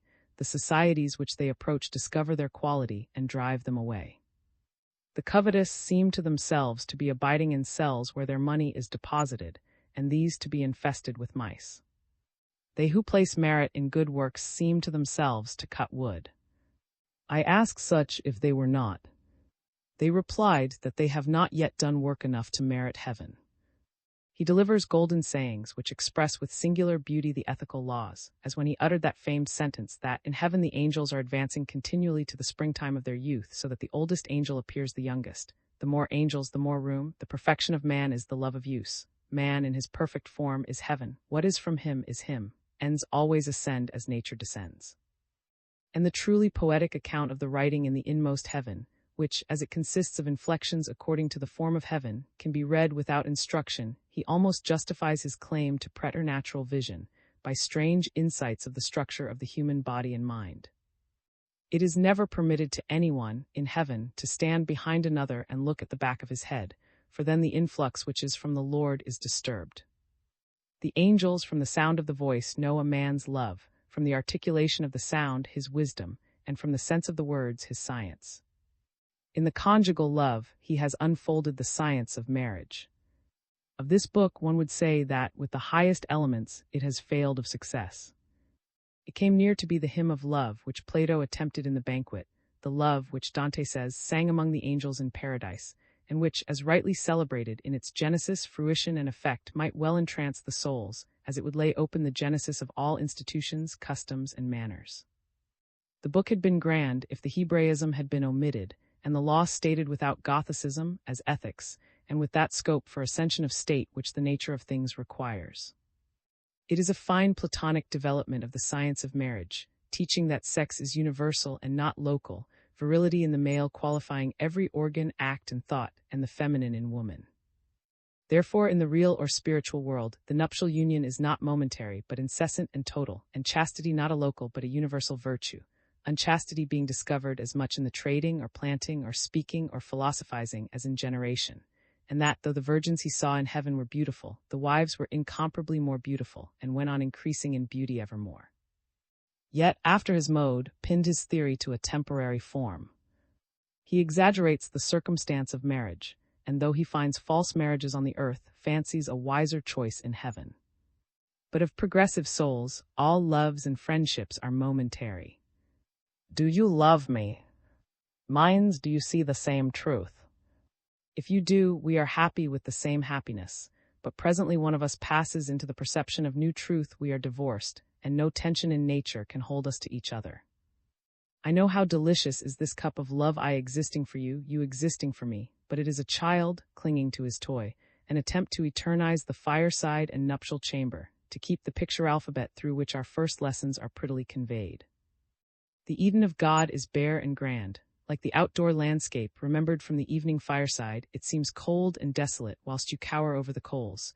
But once abroad again, we pity those who can forgo the magnificence of nature for candlelight and cards. Perhaps the true subject of the conjugal love is conversation, whose laws are profoundly eliminated. It is false if literally applied to marriage. For God is the bride or bridegroom of the soul. Heaven is not the pairing of two, but the communion of all souls. We meet and dwell an instant under the temple of one thought, and part as though we parted not, to join another thought in other fellowships of joy. So far from there being anything divine in the low and proprietary sense of, "Do you love me?" It is only when you leave and lose me, by casting yourself on a sentiment which is higher than both of us, that I draw near and find myself at your side, and I am repelled if you fix your eye on me and demand love. In fact, in the spiritual world, we change sexes every moment. You love the worth in me, then I am your husband, but it is not me but the worth that fixes the love, and that worth is a drop of the ocean of worth that is beyond me. Meantime, I adore the greater worth in another, and so become his wife. He aspires to a higher worth in another spirit, and is wife of receiver of that influence. Whether from a self-inquisitorial habit that he grew into, from jealousy of the sins to which men of thought are liable, he has acquired, in disentangling and demonstrating that particular form of moral disease, an acumen which no conscience can resist. I refer to his feeling of the profanation of thinking to what is good from scientifics. To reason about faith is to doubt and deny. He was painfully alive to the difference between knowing and doing, and this sensibility is incessantly expressed. Philosophers are therefore vipers, cockatrices, asps, hemorrhoids, presters, and flying serpents. Literary men are in charlatans. But this topic suggests a sad afterthought, that here we find the seat of his own pain. Possibly paid the penalty of introverted faculties. Success or a fortunate genius seems to depend on a happy adjustment of heart and brain, on a due proportion hard to hit of moral and mental power, which perhaps obeys the law of those chemical ratios which make a proportion in volumes necessary to combination, as when gases will combine in certain fixed rates but not at any rate. It is hard to carry a full cup, and this man, profusely endowed in heart and mind, early fell into dangerous discord with himself. In his animal kingdom he surprises us by declaring that he loved analysis and not synthesis, and now after his 50th year he falls into jealousy of his intellect, and though aware that truth is not solitary nor is goodness solitary but both must ever mix and marry, he makes war on his mind, takes the part of the conscience against it, and on all occasions traduces and blasphemes it. The violence is instantly avenged. Beauty is disgraced, love is unlovely, when truth, the half part of heaven, is, as much as when a bitterness in men of talent leads to satire and destroys the judgment. He is wise, but wise in his own despite.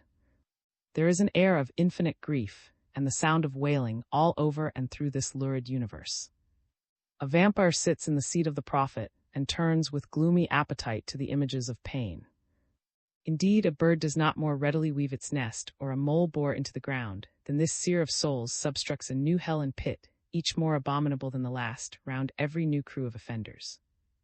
He was let down through a column that seemed of brass, but it was formed of angelic spirits, that he might descend safely amongst the unhappy and witness the vastation of souls, and heard there for a long continuance their lamentations. He saw their tormentors who increase and strain pangs to infinity. He saw the hell of the jugglers, the hell of the assassins, the hell of the lascivious, the hell of robbers who kill and boil men, the infernal ton of the deceitful, the hells. The hell of the revengeful, whose faces resembled a round, broad cake, and their arms rotate like a wheel. Except in Dean Swift, nobody ever had such science of filth and corruption. These books should be used with caution. It is dangerous to sculpture these evanescing images of thought. True in transition, they become false if fixed. It requires, for his just apprehension, almost a genius equal to his own. But when his visions become the stereotyped language of multitudes of persons, of all degrees of age and capacity, they are perverted.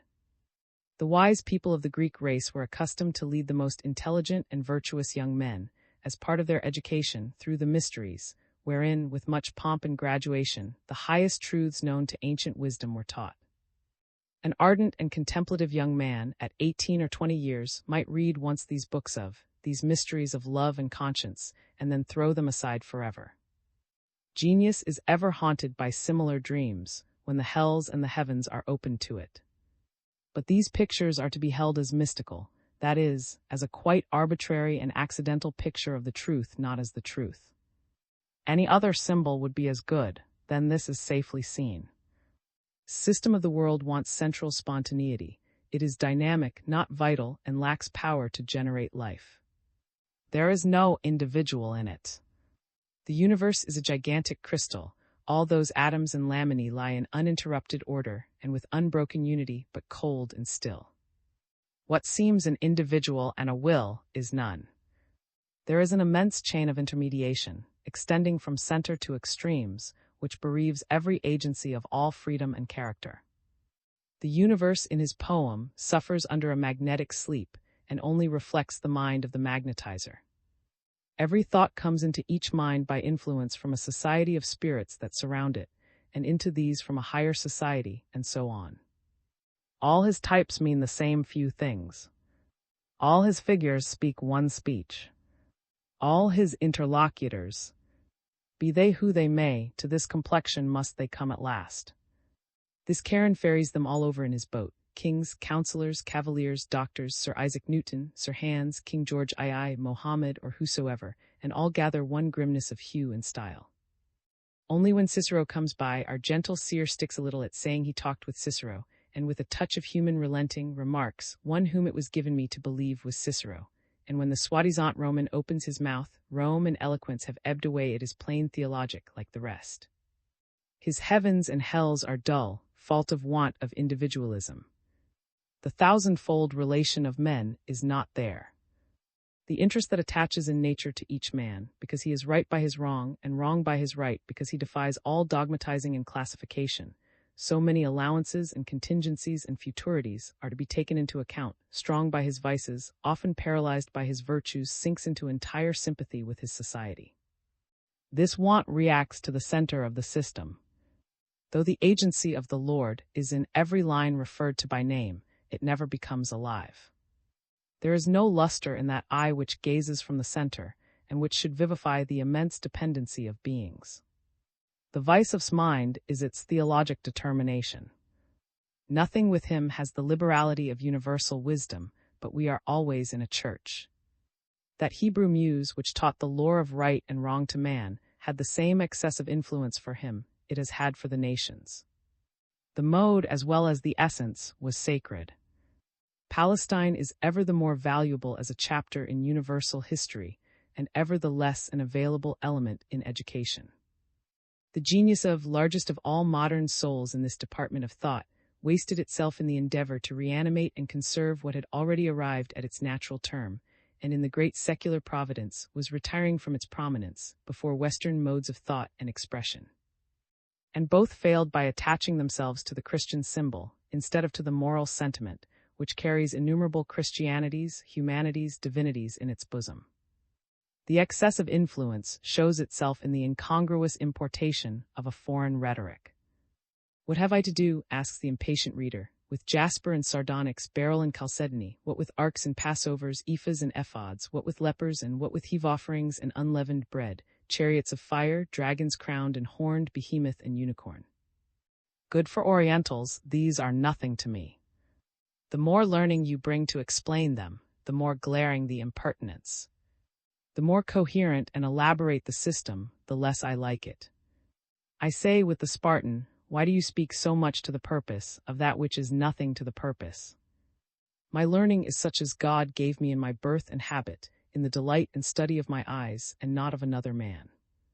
Of all absurdities, this of some foreigner, purposing to take away my rhetoric and substitute his own, and amuse me with pelican and stork, instead of thrush and robin, palm trees and wood, instead of sassafras and hickory, seems the most needless.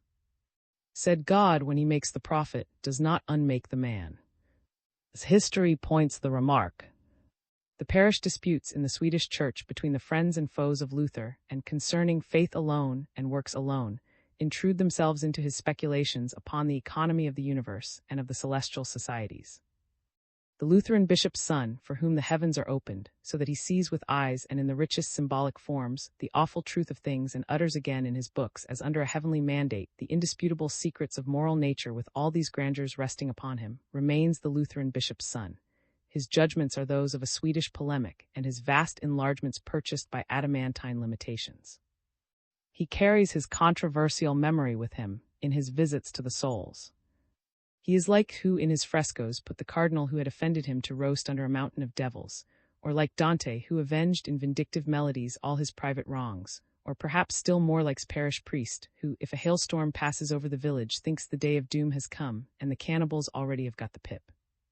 Confounds us not less with the pains of and Luther, and his own books, which he advertises among the angels.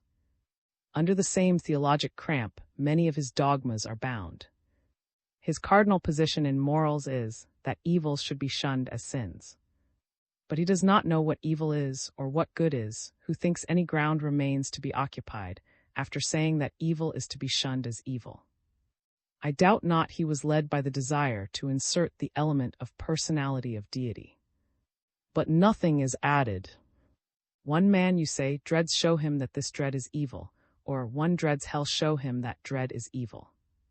He who loves goodness, harbors angels, reveres reverence, and lives with God. The less we have to do with our sins, the better. No man can afford to waste his moments in compunctions. That is active duty, say the Hindus, which is not for our bondage, that is knowledge, which is for our liberation. All other duty is good only unto weariness. Another dogma growing out of this pernicious theologic limitation is this inferno has devils. Evil, according to old philosophers, is good in the making. That pure malignity can exist is the extreme proposition of unbelief. It is not to be entertained by a rational agent. It is atheism, it is the last profanation. Euripides rightly said goodness and being in the gods are one, he who imputes ill to them makes them none. To what a painful perversion had Gothic theology arrived, that admitted no conversion for evil spirits. But the divine effort is never relaxed. The carrion in the sun will convert itself to grass and flowers, and man, though in brothels or jails or on gibbets, is on his way to all that is good and true. Burns, with the wild humor of his apostrophe to poor old Nicky Ben. O wad ye a thought and mend, has the advantage of the vindictive theologian. Everything is superficial and perishes but love and truth only. The largest is always the truest sentiment, and we feel the more generous spirit of the Indian Vishnu, I am the same to all mankind. There is not one who is worthy of my love or hatred. They who serve me with adoration, I am in them, and they in me. If one whose ways are altogether evil serve me alone, he is as respectable as the just man, he is altogether well employed, he soon of a virtuous spirit and eternal happiness. For the anomalous pretension of revelations of the other world, only his probity and genius can entitle it to any serious regard. His revelations destroy their credit by running into detail.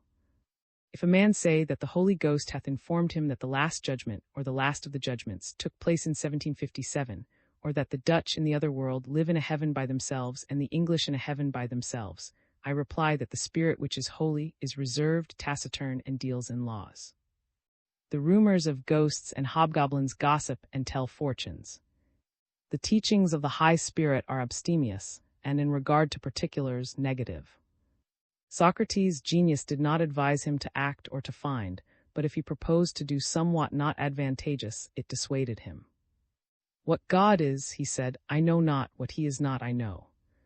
The Hindus have denominated the Supreme Being, the internal check. The illuminated Quakers explain their light, not as somewhat which leads to any action, but it appears as an obstruction to anything unfit. But the right examples are private experiences, which are absolutely at one on this point. Strictly speaking, revelation is a confounding of planes, a capital offense in so learned. This is to carry the law of surface into the plane of substance, to carry individualism and its fopperies into the realm of essences and generals, which is dislocation and chaos. The secret of heaven is kept from age to age. No imprudent, no sociable angel ever dropped an early syllable to answer the longings of saints, the fears of mortals. We should have listened on our knees to any favorite, who, by stricter obedience, had brought his thoughts into parallelism with the celestial currents, and could hint to human ears the scenery and circumstance of the newly parted soul. But it is certain that it must tally with what is best in nature. It must not be inferior in tone to the already known works of the artist who sculptures the globes of the firmament and writes the moral law. It must be fresher than rainbows, stabler than mountains, agreeing with flowers, with tides, and the rising and setting of autumnal stars. Melodious poets shall be hoarse as street ballads, when once the penetrating keynote of nature and spirit is sounded the earth beat, sea beat, heart beat which makes the tune to which the sun rolls, and the globule of blood and the sap of trees.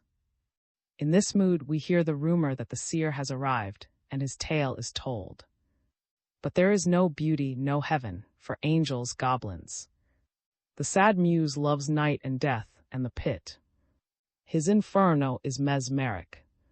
His spiritual world bears the same relation to the generosities and joys of truth, of which human souls have already made us cognizant, as a man's bad dreams bear to his ideal life. It is indeed very like, in its endless power of lurid pictures, to the phenomena of dreaming, which nightly turns many an honest gentleman, benevolent but dyspeptic, into a wretch skulking like a dog about the outer yards and kennels of creation. When he mounts into the heavens, I do not hear its language. A man should not tell me that he has walked among the angels. His proof is that his eloquence makes me one. Shall the archangels be less majestic and sweet than the figures that have actually walked the earth? These angels that paints give us no very high idea of their discipline and culture. They are all country parsons. Their heaven is an evangelical picnic or French distribution of prizes to virtuous peasants. Strange, scholastic, didactic, passionless, bloodless man, who denotes classes of souls as a botanist disposes of acerx, and visits doleful hells as a stratum of chalk or hornblende. He has no sympathy. He goes up and down the world of men, a modern Rhadamanthus in gold-headed cane and peruke, and with nonchalance and the air of a referee distributing souls. The warm, many-weathered, passionate-peopled world is to him a grammar of hieroglyphs, or an emblematic Freemason's procession. How different is Jacob!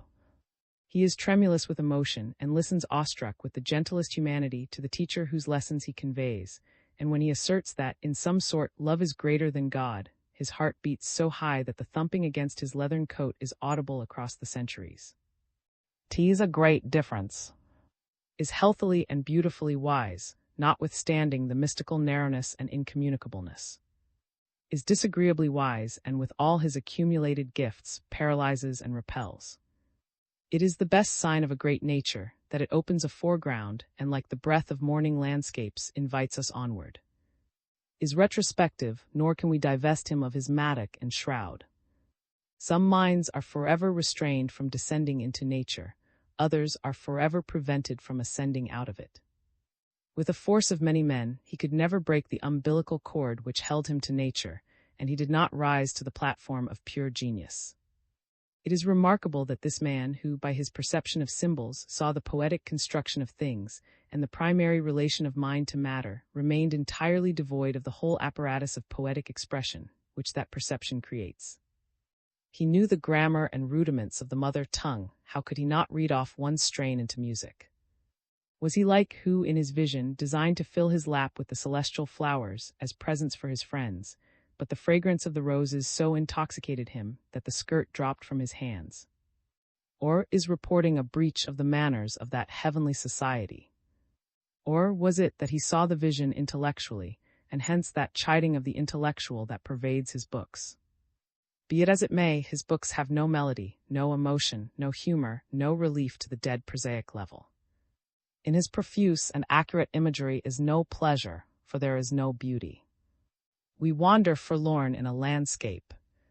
No bird ever sang in all these gardens of the dead. The entire want of poetry in so transcendent a mind betokens the disease, and like a hoarse voice in a beautiful person, is a kind of warning. I think sometimes he will not be read longer. His great name will turn a sentence. His books have become a monument. His laurels so largely mixed with cypress, a charnel breath so mingles with the temple incense, that boys and maids will shun the spot. Yet in this immolation of genius and fame at the shrine of conscience is a merit sublime beyond praise. He lived to purpose, he gave a verdict. He elected goodness as the clue to which the soul must cling in all this labyrinth of nature. Many opinions conflict as to the true center. In the shipwreck, some cling to running rigging, some to cask and barrel, some to spars, some to mast. The pilot chooses, with science I plant myself here. All will sink before this. He comes to land who sails with me. Do not rely on heavenly favor, or on compassion to folly, or on prudence, on common sense, the old usage and main chance of men. Nothing can keep you, not fate, nor health, nor admirable intellect. None can keep you but rectitude, only rectitude forever and ever, and with a tenacity that never swerved in all his studies, inventions, dreams, he adheres to this brave choice. I think of him as of some transmigratory votary of Indian legend, who says, though I be dog or jackal or pismire in the last rudiments of nature, under what integument or ferocity, I cleave to right as the sure ladder that leads up to man and to God. Has rendered a double service to mankind, which is now only beginning to be known. By the science of experiment and use, he made his first steps. He observed and published the laws of nature, and ascending by just degrees from events to their summits and causes, he was fired with piety at the harmonies he felt, and abandoned himself to his joy and worship. This was his first service. If the glory was too bright for his eyes to bear, if he staggered under the trance of delight, the more excellent is the spectacle he saw, the realities of being which beam and blaze through him, and which no infirmities of the prophet are suffered to obscure. And he renders a second passive service to men, not less than the first perhaps, in the great circle of being and in the retributions of spiritual nature, not less glorious or less beautiful to himself. IV, or the skeptic. Every fact is related on one side to sensation, and on the other to morals. The game of thought is, on the appearance of one of these two sides, to find the other, given the upper to find the underside. Nothing so thin but has these two faces, and when the observer has seen the obverse, he turns it over to see the reverse. Life is a pitching of this penny heads or tails. We never tire of this game, because there is still a slight shudder of astonishment at the exhibition of the other face, at the contrast of the two faces. A man is flushed with success, and bethinks himself what this good luck signifies. He drives his bargain in the street, but it occurs that he also is bought and sold. He sees the beauty of a human face, and searches the cause of that beauty, which must be more beautiful. He builds his fortunes, maintains the laws, cherishes his children, but he asks himself why. And where to? This head and this tail are called, in the language of philosophy, infinite and finite, relative and absolute, apparent and real, and many fine names beside. Each man is born with a predisposition to one or the other of these sides of nature, and it will easily happen that men will be found devoted to one or the other. One class has the perception of difference, and is conversant with facts and surfaces, cities and persons, and the bringing certain things to pass, the men of talent and action. Another class have the perception of identity, and are men of faith and philosophy, men of genius. Each of these writers drives too fast. Plotinus believes only in philosophers, in saints, Pindar, and in poets. Read the haughty language in which Plato and the Platonists speak of all men who are not devoted to their own shining abstractions. Other men are rats and mice. The literary class is usually proud and exclusive. The correspondence of Pope and Swift describes mankind around them as monsters, and that of and Schiller in our own time is scarcely more kind. It is easy to see how this arrogance comes. The genius is a genius by the first look he casts on any object. Is his eye creative? Does he not rest in angles and colors, but beholds the design, he will presently undervalue the actual object. In powerful moments, his thought has dissolved the works of art and nature into their causes, so that the works appear heavy and faulty. He has a conception of beauty which the sculptor cannot embody. Picture, statue, temple, railroad, steam engine existed first in an artist's mind, without flaw, mistake, or friction, which impair the executed models. So did the church, the state, college, court, social circle, and all the institutions.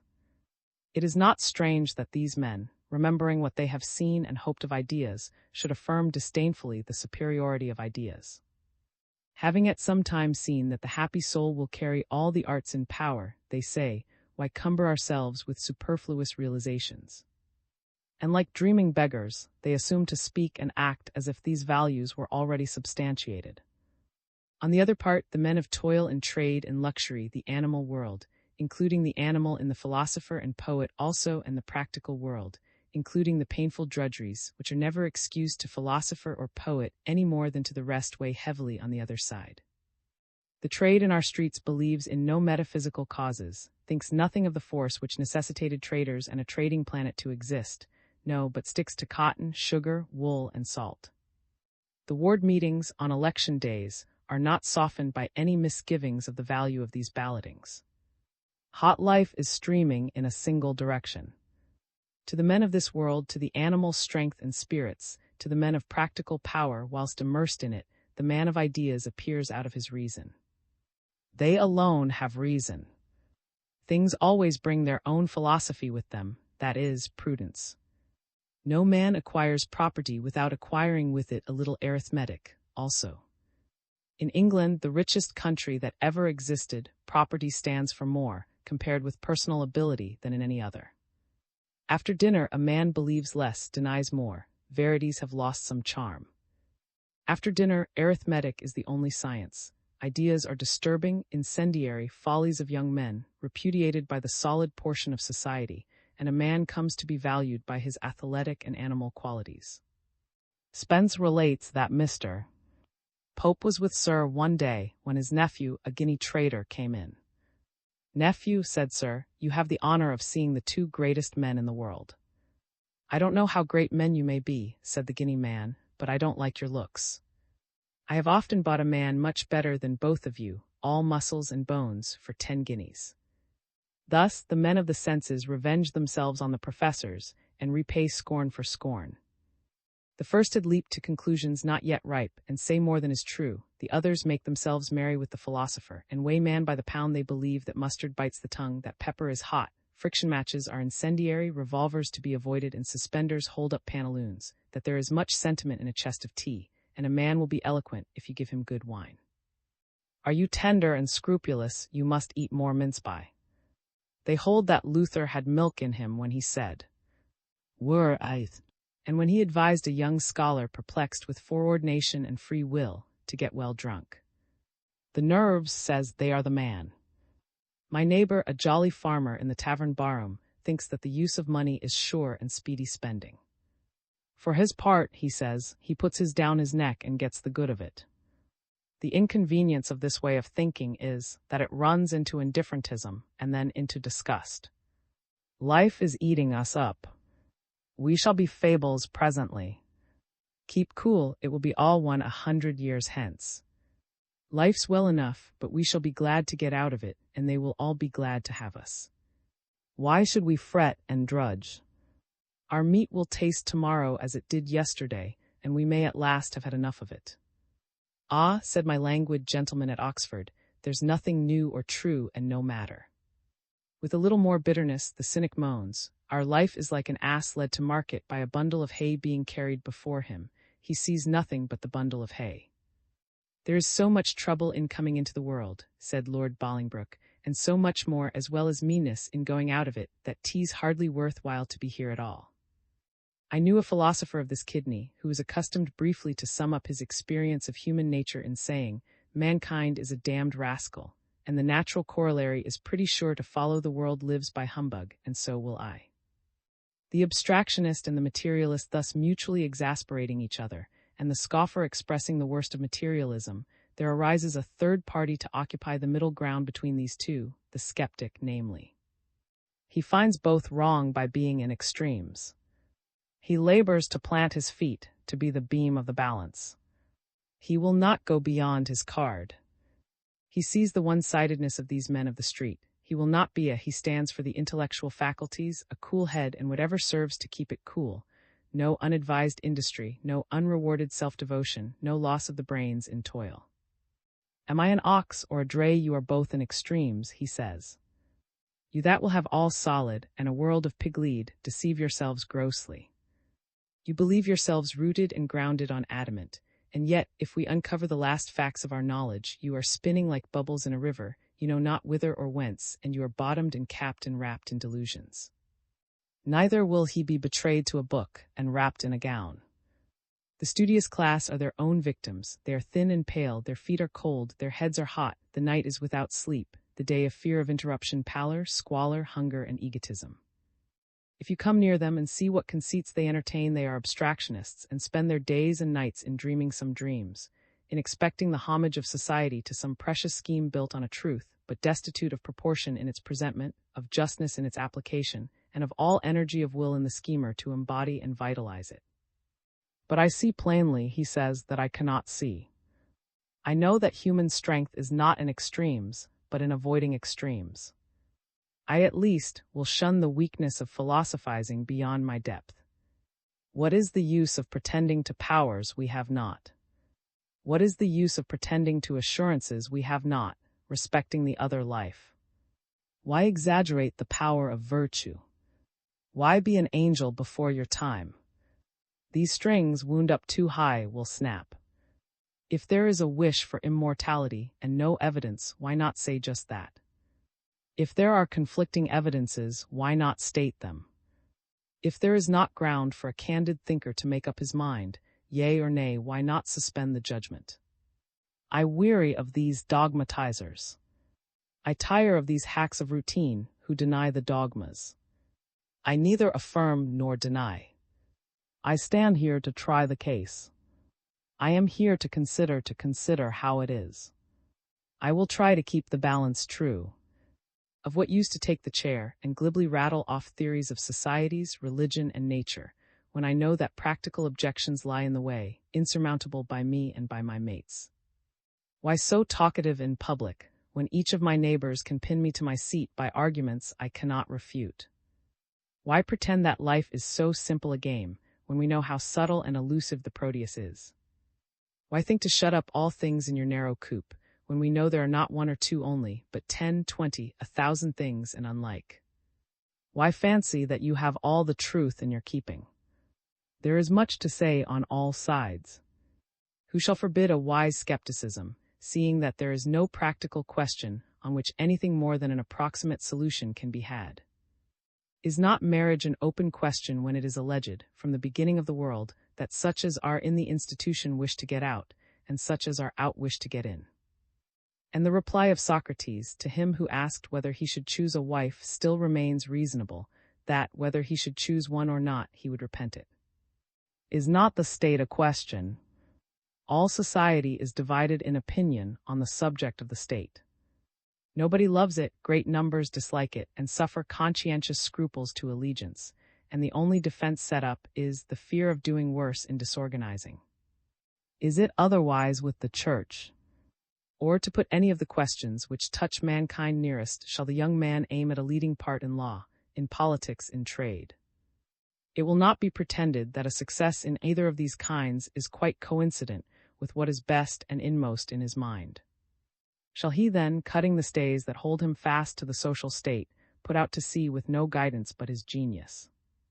There is much to say on both sides. Remember the open question between the present order of competition and the friends of attractive and associated labor.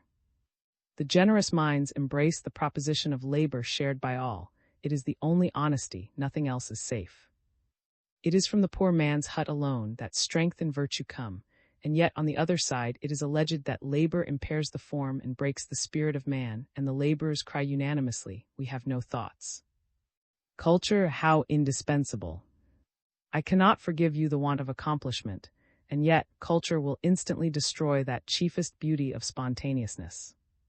Excellent is culture for a savage, but once let him read in the book, and he is no longer able not to think of Plutarch's heroes.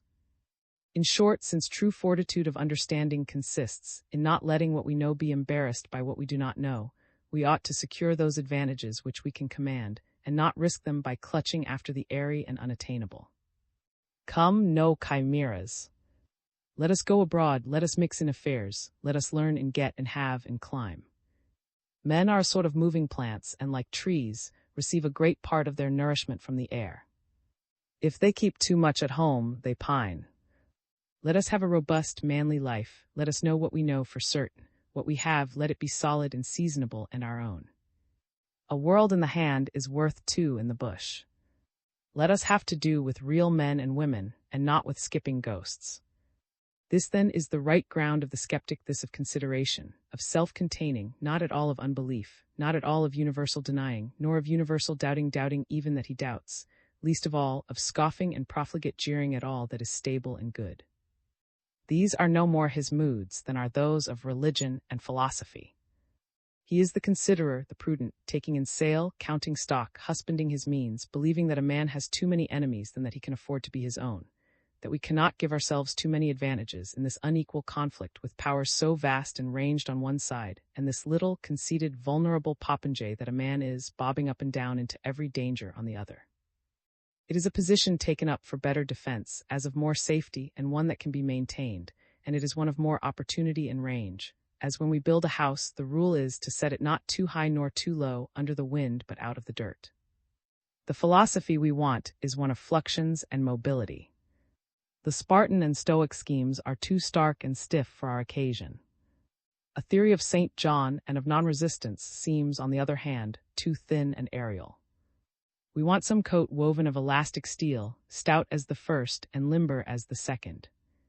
We want a ship in these billows we inhabit. An angular, dogmatic house would be rent to chips and splinters in this storm of many elements. No, it must be tight and fit to the form of man to live at all, as a shell is the architecture of a house founded on the sea. The soul of man must be the type of our scheme, just as the body of man is the type after which a dwelling house is built. Adaptiveness is the peculiarity of human nature. We are golden averages, stabilities, compensated or periodic errors, houses founded on the sea. The wise skeptic wishes to have a near view of the best game and the chief players, what is best in the planet, art and nature, places and events, but mainly men. Everything that is excellent in mankind, a form of grace, an arm of iron, lips of persuasion, a brain of resources, every one to play and win he will see and judge. The terms of admission to this spectacle are that he have a certain solid and intelligible way of living of his own, some method of answering the inevitable needs of human life, proof that he has played with skill and success, that he has evinced the temper, stoutness, and the range of qualities which, among his contemporaries, and entitle him to fellowship and trust. For the secrets of life are not shown except to sympathy and likeness. Men do not confide themselves to boys or coxcombs or pedants, but to their peers.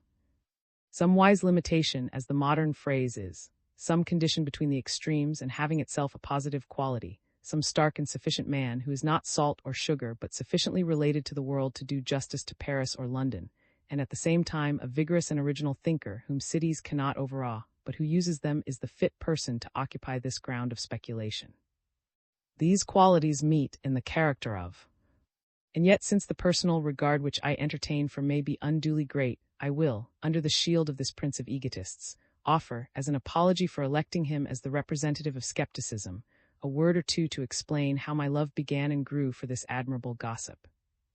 A single odd volume of Cotton's translation of the essays remained to me from my father's library when a boy. It lay long neglected, until after many years, when I was newly escaped from college, I read the book and procured the remaining volumes. I remember the delight and wonder in which I lived with it. It seemed to me as if I had myself written the book in some former life, so sincerely it spoke to my thought and experience. It happened when in Paris in 1833 that in the cemetery of Chaise I came to a tomb of Augustus, who died in 1830, aged 68 years, and who, said the monument, lived to do right and had formed himself to virtue on the essays of. Some years later I became acquainted with an accomplished English poet, John Sterling, and in prosecuting my correspondence, I found that from a love of he had made a pilgrimage to his, still standing near Castellan Inn, and after 250 years, had from the walls of his library the inscriptions which had written there. That journal of Mr. Sterling's, published in the Westminster Review, Mr. has reprinted in the, to his edition of the essays. I heard with pleasure that one of the newly discovered autographs of William Shakespeare was in a copy of translation of It is the only book which we certainly know to have been in the poet's library. And oddly enough, the duplicate copy of which the British Museum purchased, with a view of protecting the Shakespeare autograph, as I was informed in the museum, turned out to have the autograph of Ben in the flyleaf. Hunt relates of Lord, that was the only great writer of past times whom he read with avowed satisfaction. Other coincidences, not needful to be mentioned here, concurred to make this old Gascon still new and immortal for me.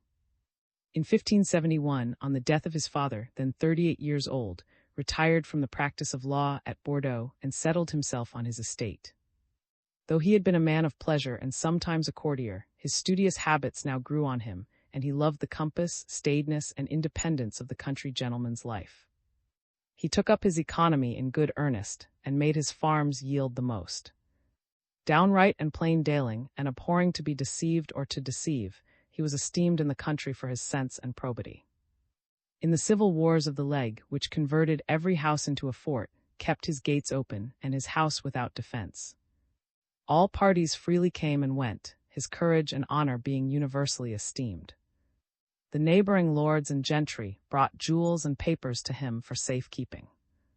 Gibbon reckons in these bigoted times but two men of liberality in France, Henry IV and is the frankest and of all writers. His French freedom runs into grossness, but he has anticipated all censures by the bounty of his own confessions. In his times, books were written to one sex only, and almost all were written in Latin, so that in a humorist a certain nakedness of statement was permitted, which our manners of a literature addressed equally to both sexes do not allow. But though a biblical plainness, coupled with a most levity, may shut his pages to many sensitive readers, yet the offense is superficial. He parades it, he makes the most of it, nobody can think or say worse of him than he does.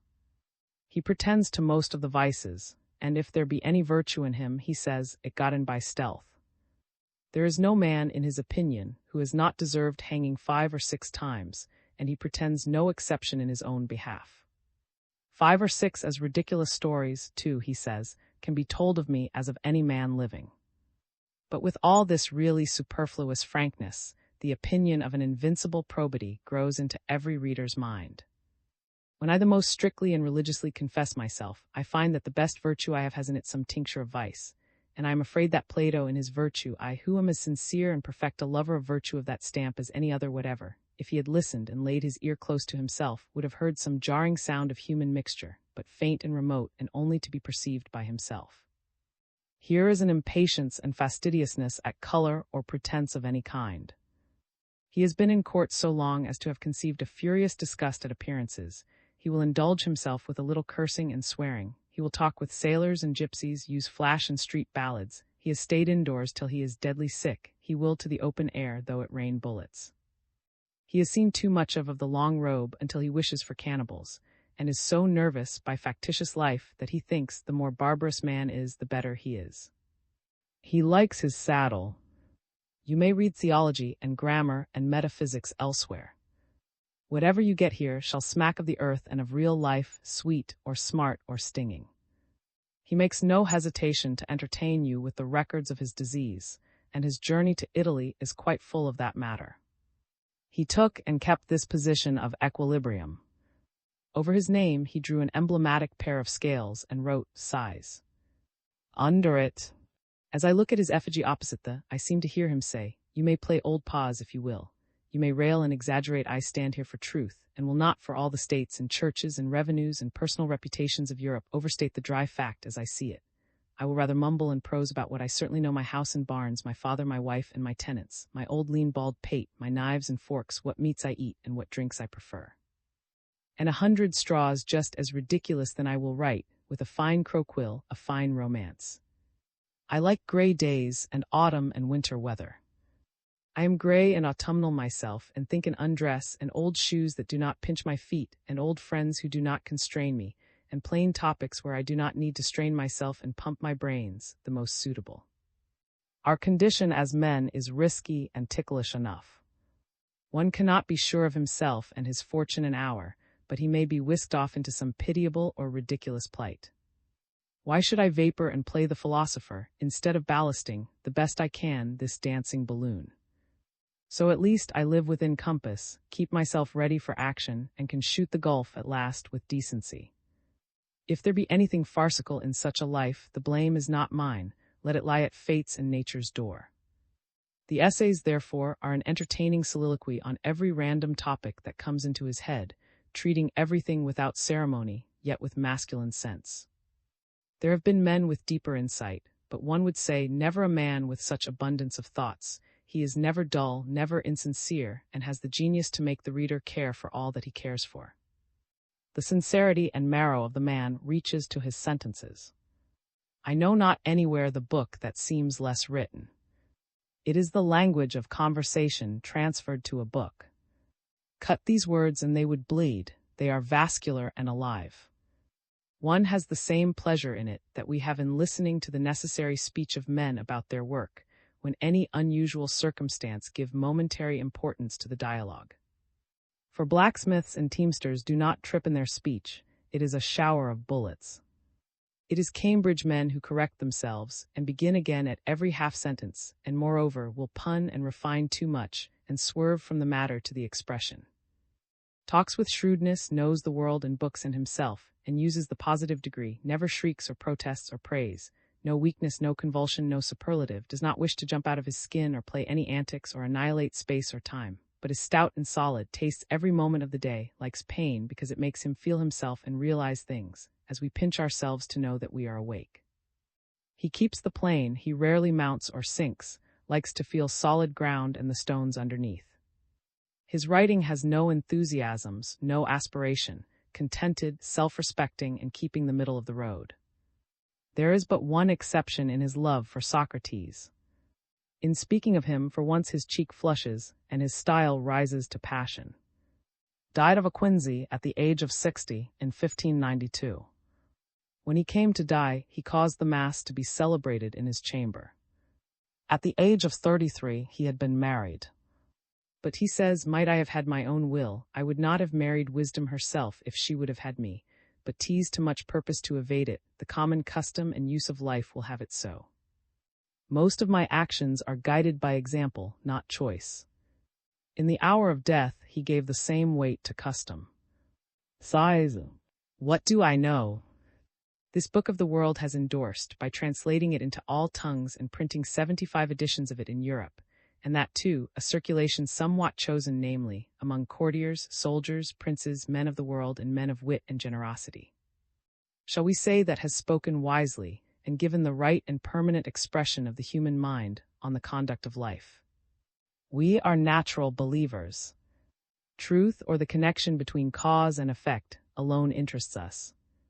We are persuaded that a thread runs through all things, all worlds are strung on it as beads, and men and events in life come to us only because of that thread, they pass and repass only that we may know the direction and continuity of that line.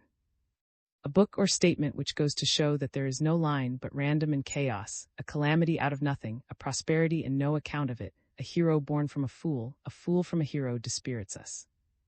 Seen or unseen, we believe the tie exists. Talent makes counterfeit ties, genius finds the real ones.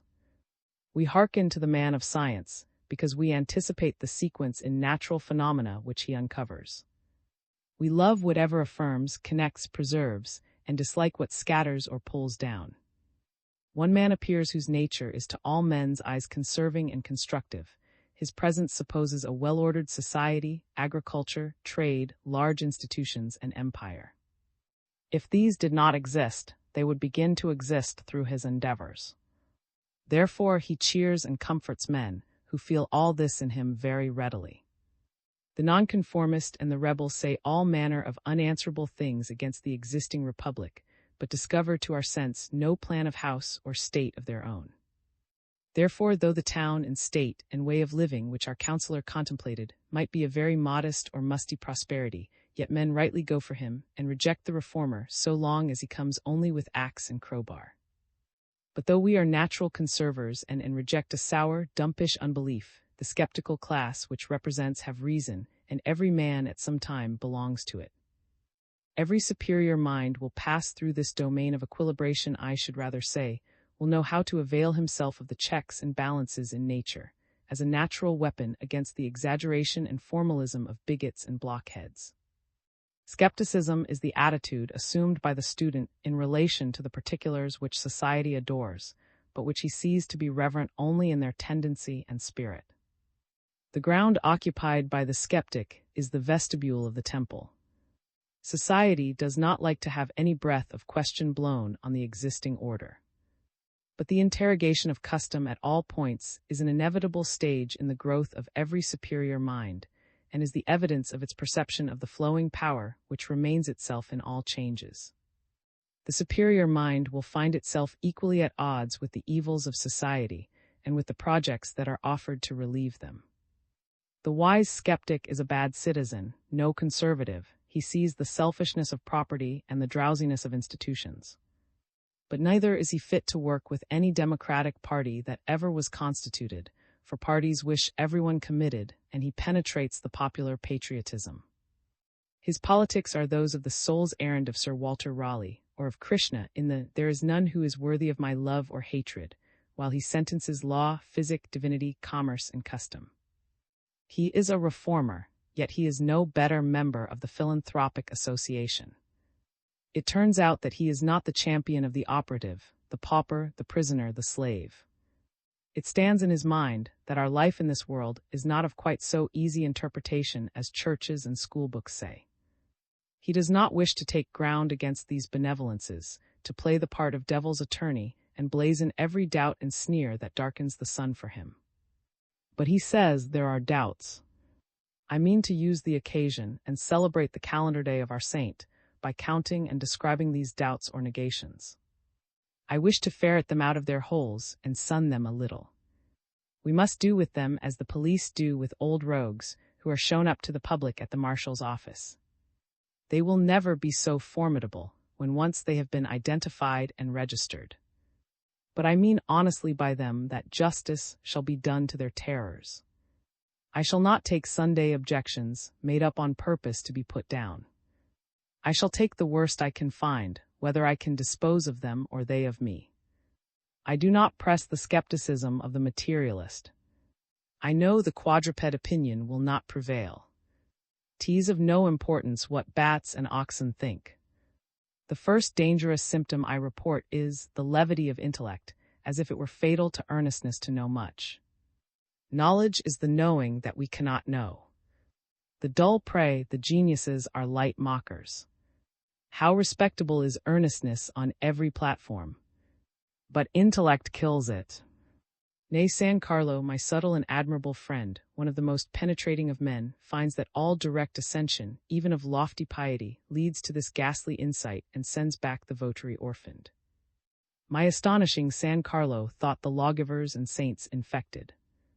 They found the ark empty, saw and would not tell, and tried to choke off their approaching followers by saying, "Action, action, my dear fellows, is for you." Bad as was to me this detection by San Carlo, this frost in July, this blow from a brick, there was still a worse, namely, the cloy or satiety of the saints. In the Mount of Vision, ere they have yet risen from their knees, they say, we discover that this our homage and beatitude is partial and deformed. We must fly for relief to the suspected and reviled intellect, to the understanding, the Mephistopheles, to the gymnastics of latent. This is Hobgoblin the First, and though it has been the subject of much elegy in our 19th century from and other poets of less fame, not to mention many distinguished private observers, I confess it is not very affecting to my imagination, for it seems to concern the shattering of baby houses and crockery shops. What flutters the Church of Rome, or of England, or of Geneva, or of Boston, may yet be very far from touching any principle of faith. I think that the intellect and moral sentiment are unanimous, and that, though philosophy extirpates bugbears, yet it supplies the natural checks of vice and polarity to the soul. I think that the wiser a man is, the more stupendous he finds the natural and moral economy, and lifts himself to a more absolute reliance. There is the power of moods, each setting at not all but its own tissue of facts and beliefs. There is the power of complexions, obviously modifying the dispositions and sentiments. The beliefs and unbeliefs appear to be structural, and as soon as each man attains the poise and vivacity which allow the whole machinery to play, he will not need extreme examples, but will rapidly alternate all opinions in his own life. Our life is March weather, savage and serene in 1 hour. We go forth austere, dedicated, believing in the iron links of destiny, and will not turn on our heel to save our life. But a book or a bust or only the sound of a name shoots a spark through the nerves, and we suddenly believe in will. My fingering shall be the seal of Solomon. Fate is for imbeciles. All is possible to the resolved mind. Presently a new experience gives a new turn to our thoughts. Common sense resumes its tyranny. We say, well, the army, after all, is the gate to fame, manners, and poetry. And look you, on the whole, selfishness plants best, prunes best, makes the best commerce and the best citizen. Are the opinions of a man on right and wrong, on fate and causation, at the mercy of a broken sleep or an indigestion? Is his belief in God and duty no deeper than a stomach evidence? And what guarantee for the permanence of his opinions? I like not the French celerity, a new church, and state once a week this is the second negation, and I shall let it pass for what it will. As far as it asserts rotation of states of mind, I suppose it suggests its own remedy, namely, in the record of larger periods. What is the mean of many states, of all the states? Does the general voice of ages affirm any principle, or is no community of sentiment discoverable in distant times and places? And when it shows the power of self-interest, I accept that as a part of the divine law and must reconcile it with aspiration the best I can. The word fate or destiny expresses the sense of mankind in all ages that the laws of the world do not always befriend, but often hurt and crush us. Fate, in the shape of our nature, grows over us like grass. We paint time with a scythe, love and fortune blind and destiny deaf. We have too little power of resistance against this ferocity which champs us up. What front can we make against these unavoidable, victorious, maleficent forces? What can I do against the influence of race in my history? What can I do against hereditary and constitutional habits, against scrofula, lymph, impotence? Against climate, against barbarism in my country? I can reason down or deny everything except this perpetual belly. Feed he must and will, and I cannot make him respectable. But the main resistance which the affirmative impulse finds, and one including all others, is in the doctrine of the illusionists. There is a painful rumor in circulation that we have been practiced upon in all the principal performances of life, and free agency is the emptiest name. We have been sopped and drugged with the air, with food, with woman, with children, with sciences, with events which leave us exactly where they found us. The mathematics, complained, leave the mind where they find it, so do all sciences, and so do all events and actions. I find a man who has passed through all the sciences, the churl he was, and through all the offices, learned, civil, and social, can detect the child. We are not the less necessitated to dedicate life to them. In fact, we may come to accept it as the fixed rule and theory of our state of education, that God is a substance, and his method is illusion. The Eastern sages own the goddess, the great illusory energy of Vishnu, by whom, as utter ignorance, the whole world is beguiled. Or shall I state it thus: the astonishment of life is the absence of any appearance of reconciliation between the theory and practice of life. Reason, the prized reality, the law, is apprehended, now and then, for a serene and profound moment, amidst the hubbub of cares and works which have no direct bearing on it, is then lost, for months or years, and again found for an interval to be lost again. If we compute it in time, we may in 50 years have half a dozen reasonable hours. But what are these cares and works the better? A method in the world we do not see, but this parallelism of great and little, which never react on each other, nor discover the smallest tendency to converge. Experiences, fortunes, governings, readings, writings are nothing to the purpose, as when a man comes into the room, it does not appear whether he has been fed on yams or buffalo, he has contrived to get so much bone, and as he wants, out of rice or out of snow. So vast is the disproportion between the sky of law and the pismire of performance under it, that, whether he is a man of worth or a sot, is not so great a matter as we say. Shall I add, as one juggle of this enchantment, the stunning non-intercourse law which makes cooperation impossible? The young spirit pants to enter society, but all the ways of culture and greatness laid to solitary imprisonment. He has been often. He did not expect a sympathy with his thought from the village, but he went with it to the chosen and intelligent, and found no entertainment for it, but mere misapprehension, distaste, and scoffing. Men are strangely mistimed and misapplied, and the excellence of each is an inflamed individualism which separates him more. There are these, and more than these, diseases of thought, which our ordinary teachers do not attempt to remove. Now shall we, because a good nature inclines us to virtue's side, say there are no doubts and lie for the right? Is life to be led in a brave or in a cowardly manner? And is not the satisfaction of the doubts essential to all manliness? Is the name of virtue to be a barrier to that which is virtue? Can you not believe that a man of earnest and burly habit may find small good in tea, essays, and catechism, and want a rougher instruction, want men, labor, trade, farming, war, hunger, plenty, love, hatred, doubt, and terror, to make things plain to him, and has he not a right to insist on being convinced in his own way? When he is convinced, he will be worth the pains. Belief consists in accepting the affirmations of the soul, unbelief in denying them. Some minds are incapable of skepticism. The doubts they profess to entertain are rather a civility or accommodation to the common discourse of their company. They may well give themselves leave to speculate, for they are secure of a return. Once admitted to the heaven of thought, they see no relapse into night, but infinite invitation on the other side. Heaven is within heaven and sky over sky, and they are encompassed with divinities. Others there are to whom the heaven is brass, and it shuts down to the surface of the earth. It is a question of temperament, or of more or less immersion in nature. The last class must needs have a reflex or parasite faith, not a sight of realities, but an instinctive reliance on the seers and believers of realities. The manners and thoughts of believers astonish them, and convince them that these have seen something which is hid from themselves. But their sensual habit would fix the believer to his last position, whilst he as inevitably advances, and presently the unbeliever, for love of belief, burns the believer. Great believers are always reckoned infidels, impracticable, fantastic, atheistic, and really men of no account.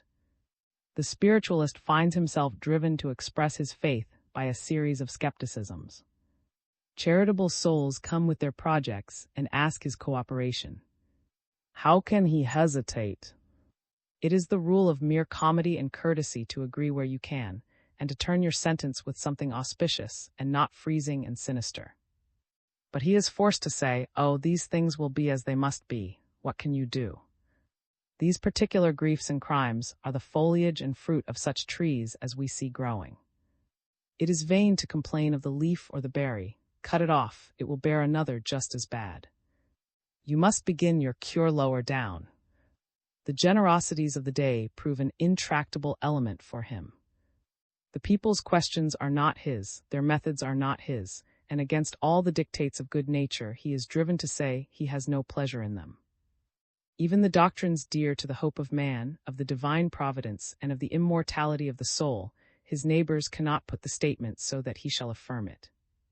But he denies out of more faith and not less. He denies out of honesty. He had rather stand charged with the imbecility of skepticism than with untruth. I believe, he says, in the moral design of the universe. It exists hospitably for the weal of the souls, but your dogmas seem to me caricatures. Why should I make believe them? Will any say this is cold and infidel? The wise and magnanimous will not say so.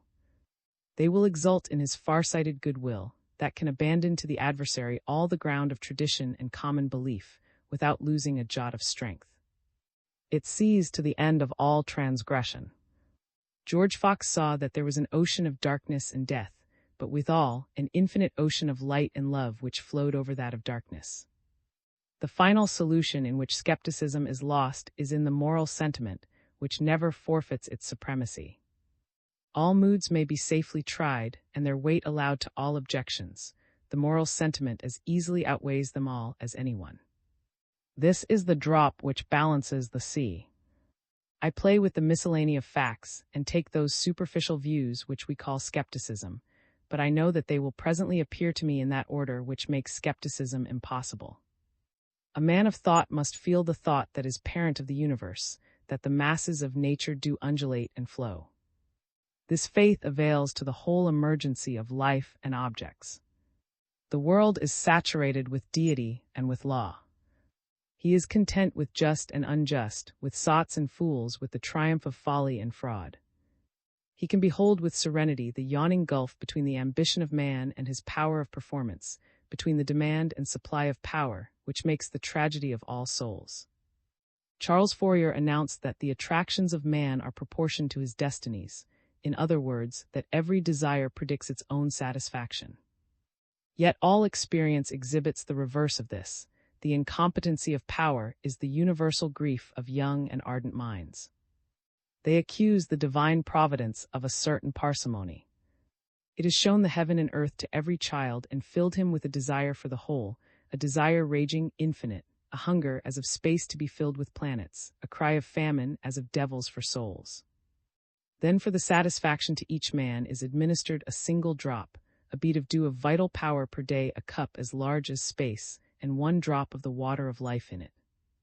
Each man woke in the morning with an appetite that could eat the solar system like a cake, a spirit for action and passion without bounds. He could lay his hand on the morning star, he could try conclusions with gravitation or chemistry, but on the first motion to prove his strength, hands, feet, senses gave way and would not serve him. He was an emperor deserted by his states and left to whistle by himself or thrust into a mob of emperors, all whistling, and still the sirens sang, the attractions are proportioned to the destinies. In every house, in the heart of each maiden and of each boy, in the soul of the soaring saint, this chasm is found between the largest promise of ideal power and the shabby experience. The expansive nature of truth comes to our succor, elastic, not to be surrounded. Man helps himself by larger generalizations. The lesson of life is practically to generalize, to believe what the years and the centuries say against the hours, to resist the usurpation of particulars, to penetrate to their Catholic sense. Things seem to say one thing and say the reverse.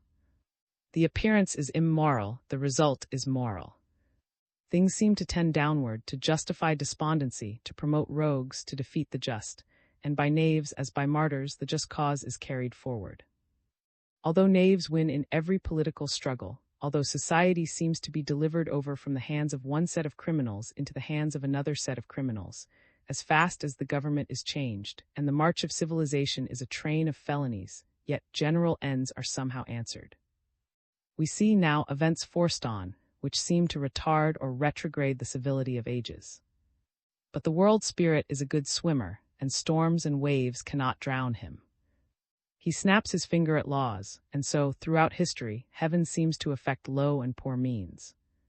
Through the years and the centuries, through evil agents, through toys and atoms, a great and beneficent tendency irresistibly streams. Let a man learn to look for the permanent in the mutable and fleeting. Let him learn to bear the disappearance of things he was wont to reverence without losing his reverence. Let him learn that he is here not to work but to be worked upon, and that though abyss open under abyss and opinion displace opinion, all are at last contained in the eternal cause if my bark sink, tease to another sea. V. Shakespeare or the poet. Great men are more distinguished by range and extent than by originality. If we require the originality which consists in weaving, like a spider, their web from their own bowels, in finding clay and making bricks and building the house, no great men are original. Nor does valuable originality consist in unlikeness to other men. The hero is in the press of nights and the thick of events, and seeing what men want and sharing their desire, he adds the needful length of sight and of arm to come at the desired point. The greatest genius is the most indebted man. A poet is no rattlebrain, saying what comes uppermost, and because he says everything, saying at last something good, but a heart in unison with his time and country. There is nothing whimsical and fantastic in his production, but sweet and sad earnest, freighted with the weightiest convictions, and pointed with the most determined aim which any man or class knows of in his times. The genius of our life is jealous of individuals, and will not have any individual great, except through the general. There is no choice to genius. A great man does not wake up on some fine morning and say, I am full of life, I will go to sea and find an Antarctic continent. Today I will square the circle. I will ransack botany and find a new food for man. I have a new architecture in my mind. I foresee a new mechanic power. No, but he finds himself in the river of the thoughts and events, forced onward by the ideas and necessities of his contemporaries. He stands where all the eyes of men look one way, and their hands all point in the direction in which he should go. The church has reared him amidst rites and pomps, and he carries out the advice which her music gave him, and builds a cathedral needed by her chants and processions. He finds a war raging, it educates him by trumpet in barracks, and he betters the instruction. He finds 2 counties groping to bring coal or flour or fish from the place of production to the place of consumption, and he hits on a railroad. Every master has found his materials collected, and his power lay in his sympathy with his people and in his love of the materials he wrought in. What an economy of power! And what a compensation for the shortness of life! All is done to his hand. The world has brought him thus far on his way. The human race has gone out before him, sunk the hills, filled the hollows, and bridged the rivers. Men, nations, poets, artisans, women, all have worked for him, and he enters into their labors. Choose any other thing, out of the line of tendency, out of the national feeling and history, and he would have all to do for himself. His powers would be expended in the first preparations. Great genial power, one would almost say, consists in not being original at all, in being altogether receptive, in letting the world do all, and suffering the spirit of the hour to pass unobstructed through the mind. Shakespeare's youth fell in a time when the English people were importunate for dramatic entertainments. The court took offense easily at political allusions and attempted to suppress them. The Puritans, a growing and energetic party, and the religious among the Anglican Church would suppress them. But the people wanted them. In yards, houses without roofs, and extemporaneous enclosures at country fairs were the ready of strolling players. The people had tasted this new joy, and as we could not hope to suppress newspapers now know, not by the strongest party neither then could king, prelate, or Puritan alone or united, suppress an organ which was ballad, epic, newspaper, caucus, lecture, punch, and library at the same time. Probably king, prelate, and Puritan all found their own account in it. It had become, by all causes, a national interest by no means conspicuous, so that some great scholar would have thought of treating it in an English history, but not a whit less considerable, because it was cheap and of no account, like a baker's shop. The best proof of its vitality is the crowd of writers which suddenly broke into this field: Chapman, Peele, Ford, Beaumont, and Fletcher. The secure possession, by the stage, of the public mind is of the first importance to the poet who works for it. He loses no time in idle experiments. Here is audience and expectation prepared.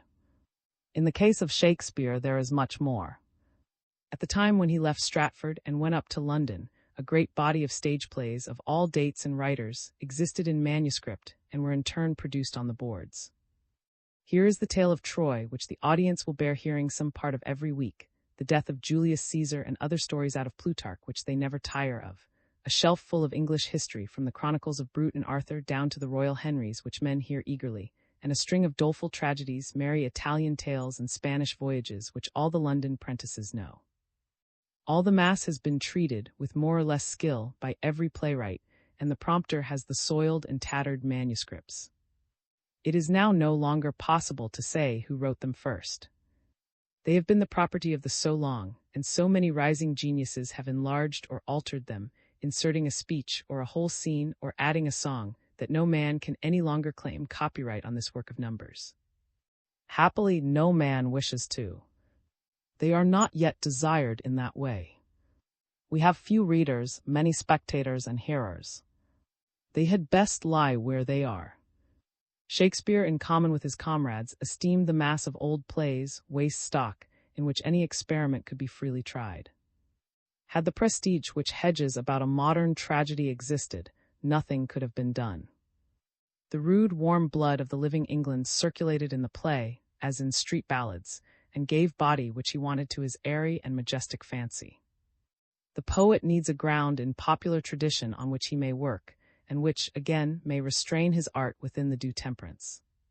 It holds him to the people, supplies a foundation for his edifice, and in furnishing so much work done to his hand, leaves him at leisure and in full strength for the audacities of his imagination.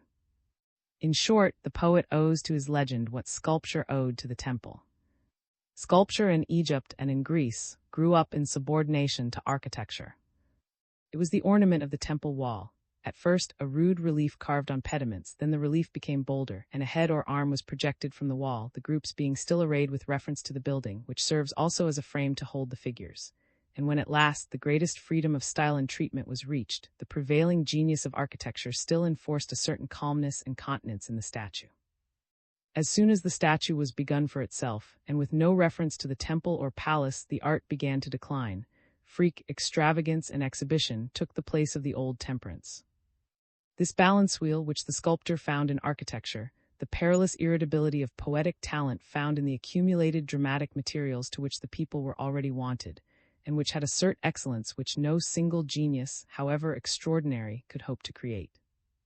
In point of fact, it appears that Shakespeare did owe debts in all directions, and was able to use whatever he found, and the amount of indebtedness may be inferred from laborious computations in regard to the first, second, and third parts of Henry VI, in which, out of 43 lines, 1771 were written by some author preceding Shakespeare, 2373 by him on the foundation laid by his predecessors, and 1899 were entirely his own.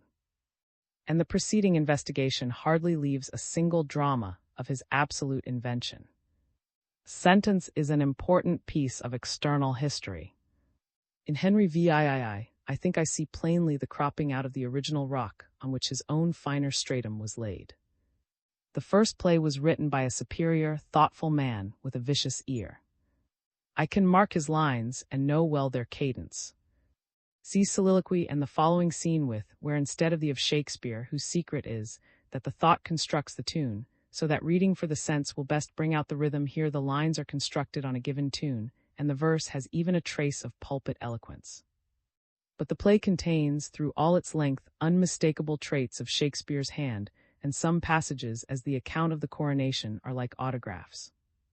What is odd, the compliment to Queen Elizabeth is in the bad rhythm. Shakespeare knew that tradition supplies a better fable than any invention can. If he lost any credit of design, he augmented his resources, and at that day our petulant demand for originality was not so much pressed. There was no literature for the million. The universal reading, the cheap press, were unknown. A great poet who appears in illiterate times absorbs into his sphere all the light which is anywhere radiating.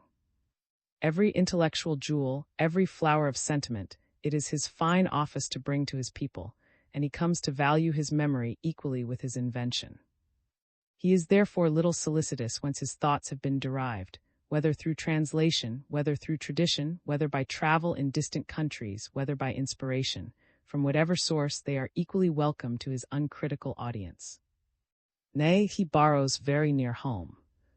Other men say wise things as well as he, only they say a good many foolish things, and do not know when they have spoken wisely. He knows the sparkle of the true stone and puts it in high place wherever he finds it. Such is the happy position of Homer, perhaps, of. They felt that all wit was their wit. And they are librarians and historiographers, as well as poets. Each romancer was heir and dispenser of all the 100 tales of the world, presenting Thebes and Pelops, line, and the tale of Troy divine.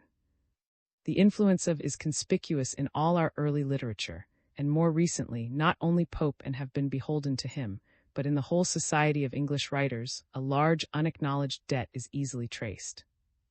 One is charmed with the opulence which feeds so many pensioners, but is a huge borrower.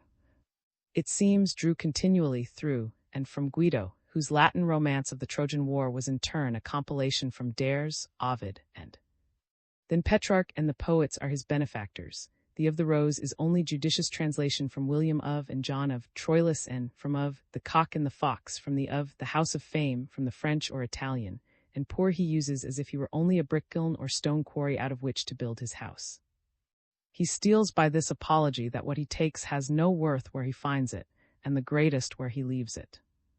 It has come to be practically a sort of rule in literature, that a man, having once shown himself capable of original writing, is entitled thenceforth to steal from the writings of others at discretion. Thought is the property of him who can entertain it, and of him who can adequately place it. A certain awkwardness marks the use of borrowed thoughts, but as soon as we have learned what to do with them, they become our own. Thus, all originality is relative. Every thinker is retrospective. The learned member of the legislature, at Westminster or at Washington, speaks and votes for thousands. Show us the constituency and the now invisible channels by which the senator is made aware of their wishes, the crowd of practical and knowing men, who, by correspondence or conversation, are feeding him with evidence, anecdotes, and estimates, and it will bereave his fine attitude and resistance of something of their impressiveness. As Sir Robert Peel and Mr.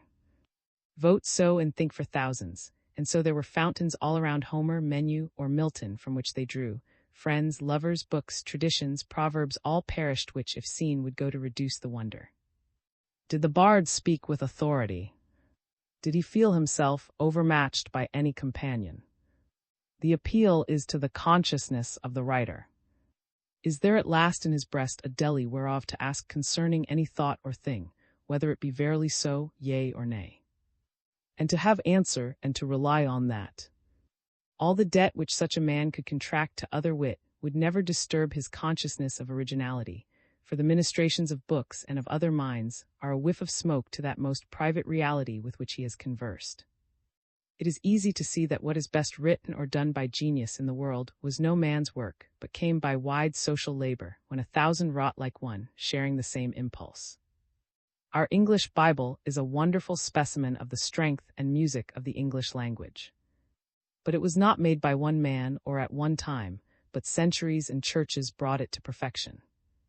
There never was a time when there was not some translation existing. The liturgy, admired for its energy and pathos, is an anthology of the piety of ages and nations, a translation of the prayers and forms of the Catholic Church, these collected, too, in long periods, from the prayers and meditations of every saint and sacred writer, all over the world.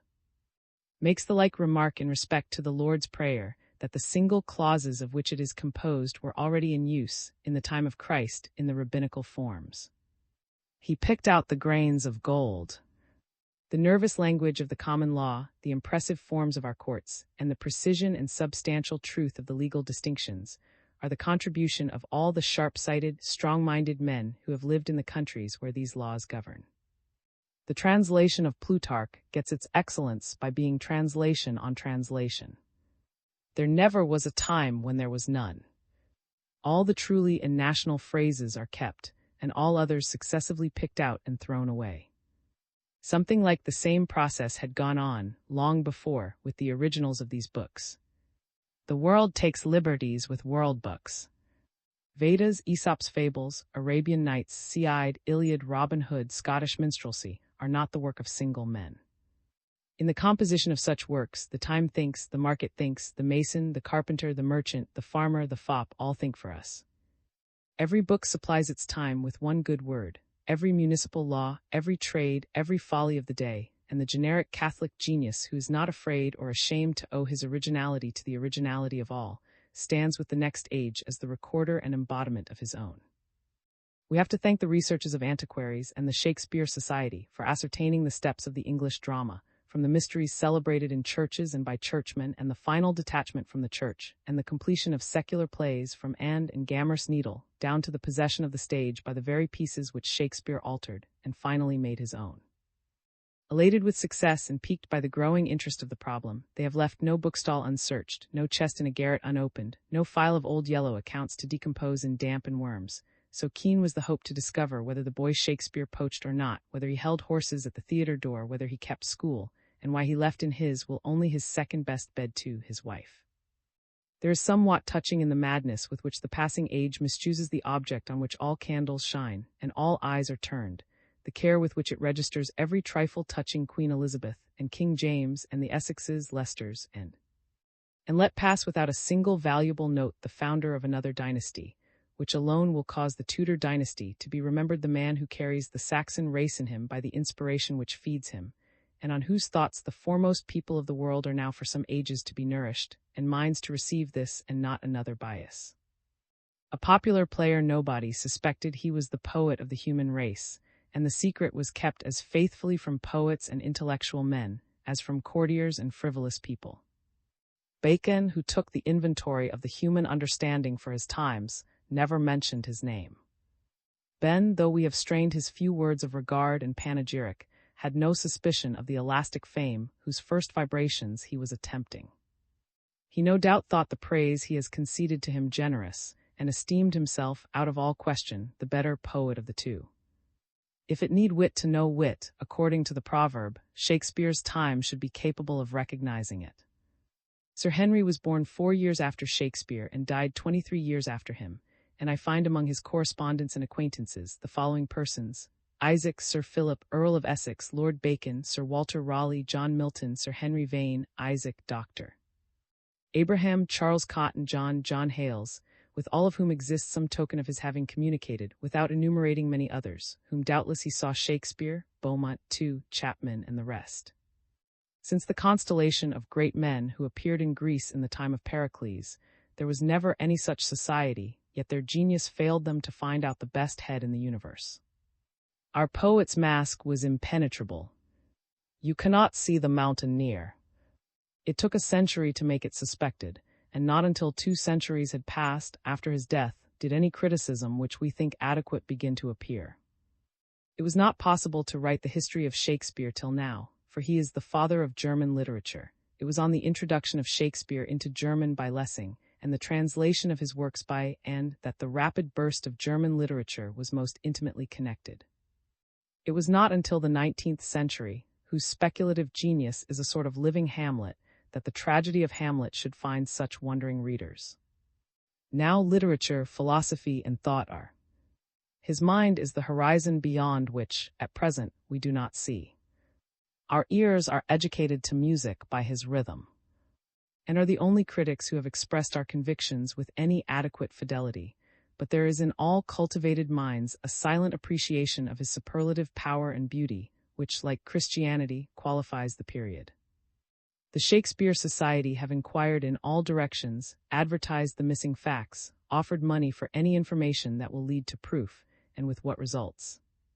Besides some important illustration of the history of the English stage, to which I have adverted, they have gleaned a few facts touching the property and dealings in regard to property of the poet. It appears that from year to year he owned a larger share in the theatre, its wardrobe and other appurtenances were his, that he bought an estate in his native village with his earnings as writer and shareholder, that he lived in the best house in Stratford, was entrusted by his neighbours with their commissions in London, as of borrowing money and the like, that he was a veritable farmer.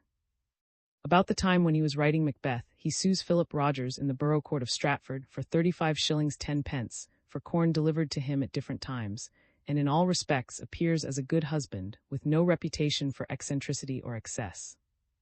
He was a good-natured sort of man, an actor and shareholder in the theatre, not in any striking manner distinguished from other actors and managers. I admit the importance of this information. It was well worth the pains that have been taken to procure it. But whatever scraps of information concerning his condition these researches may have rescued, they can shed no light upon that infinite invention which is the concealed magnet of his attraction for us. We are very clumsy writers of history. We tell the chronicle of parentage, birth, birthplace, schooling, schoolmates, earning of money, marriage, publication of books, celebrity, death, and when we have come to an end of this gossip, no ray of relation appears between it and the goddess-born, and it seems as if, had we dipped at random into the modern Plutarch, and read any other life there, it would have fitted the poems as well. It is the essence of poetry to spring, like the rainbow daughter of wonder, from the invisible to abolish the past and refuse all history. And Collier have wasted their oil. The famed theatres, Garden Lane, the Park, and have vainly assisted.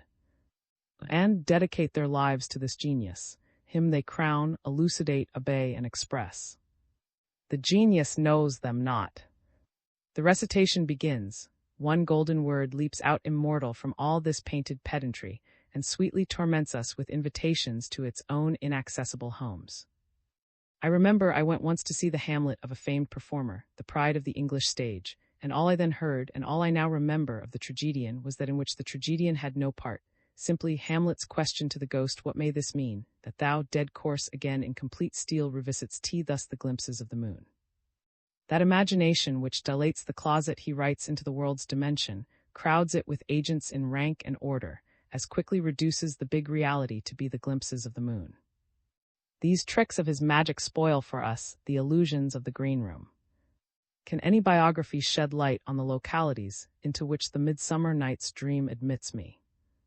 Did Shakespeare confide to any notary or parish recorder sacristan, or surrogate, in Stratford the genesis of that delicate creation.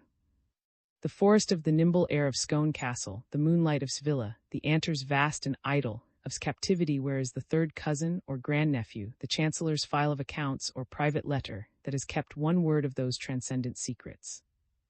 In fine, in this drama, as in all great works of art, in the architecture of Egypt and India, in the sculpture, the Gothic minsters, the Italian painting, the ballads of Spain and Scotland, the genius draws up the ladder after him, when the creative age goes up to heaven, and gives way to a new, who see the works and ask in vain for a history.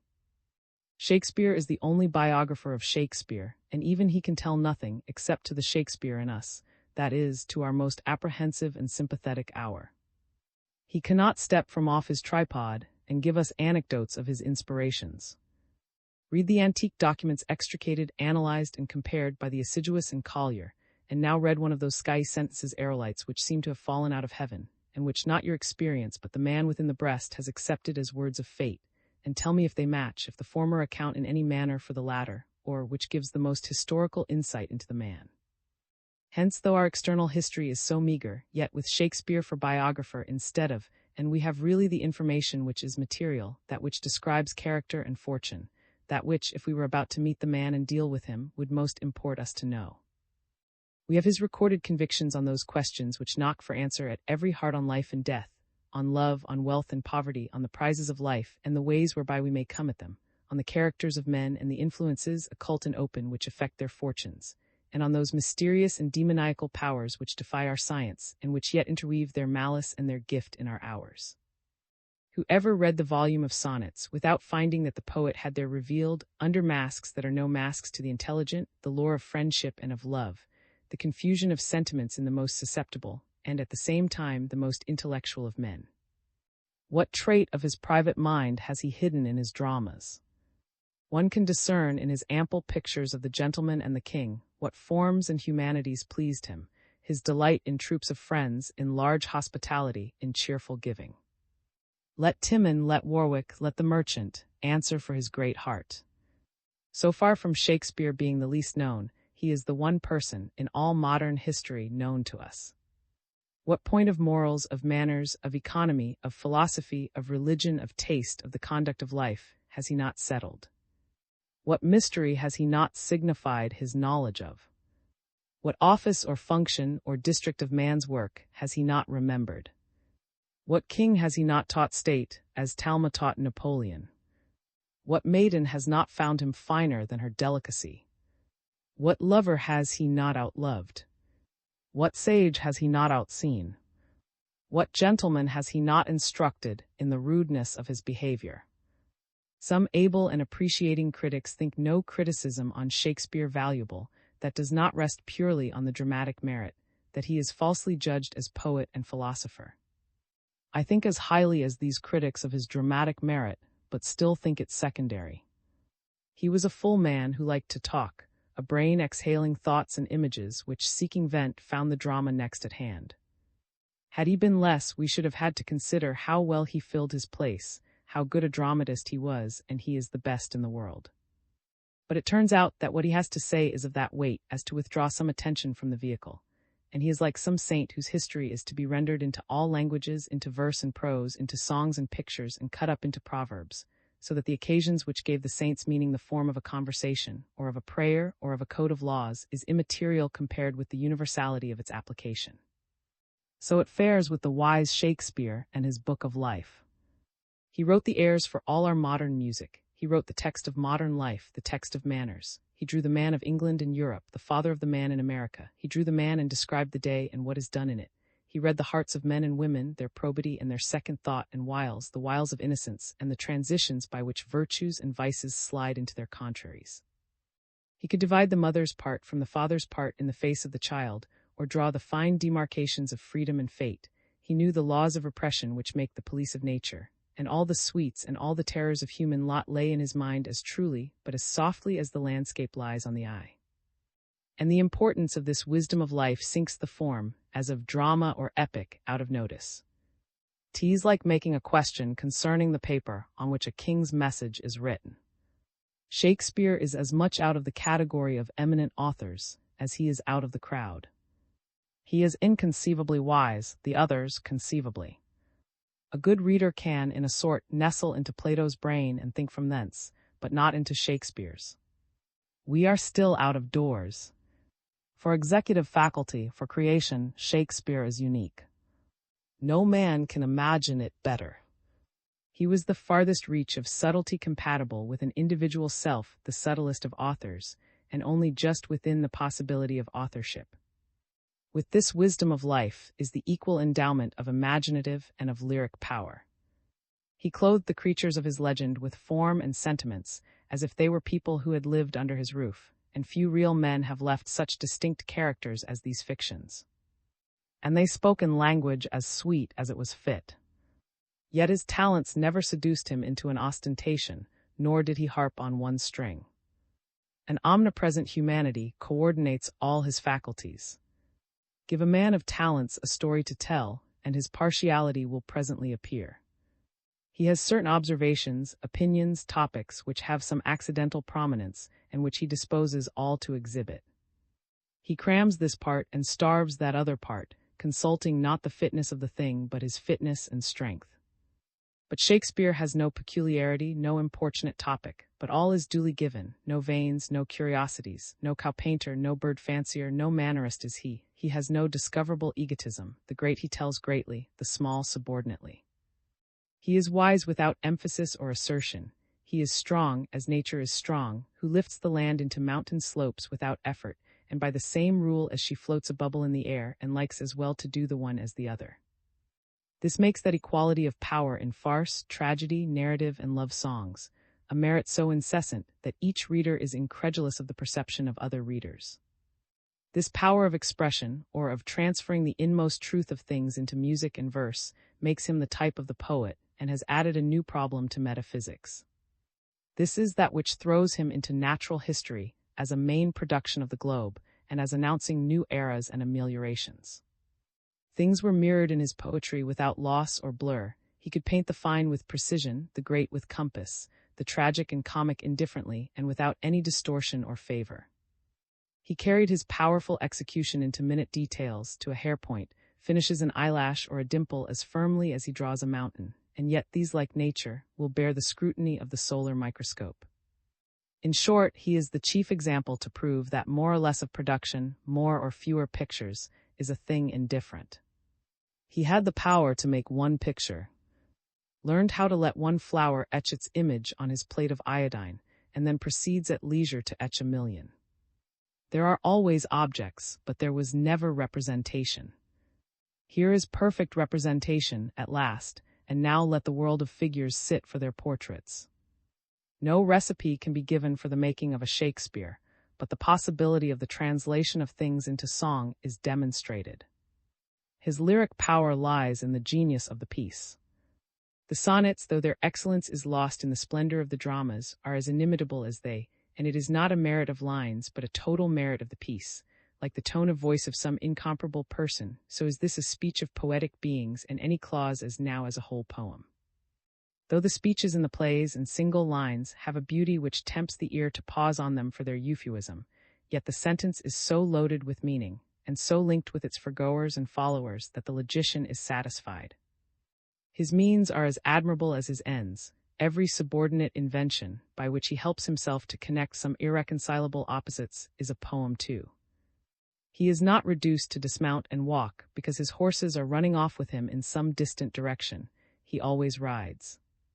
The finest poetry was first experience, but the thought has suffered a transformation since it was an experience. Cultivated men often attain a good degree of skill in writing verses, but it is easy to read through their poems, their personal history. Anyone acquainted with parties can name every figure, this is and that is Rachel. The sense thus remains prosaic.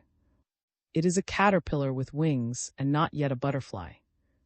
In the poet's mind, the fact has gone quite over into the new element of thought, and has lost all that is exuvial. This generosity abides with Shakespeare. We say from the truth and closeness of his pictures that he knows the lesson by heart. Yet there is not a trace of egotism. One more royal trait properly belongs to the poet. I mean his cheerfulness, without which no man can be a poet, for beauty is his aim. He loves virtue not for its obligation but for its grace. He delights in the world, in man, in woman, for the lovely light that sparkles from them.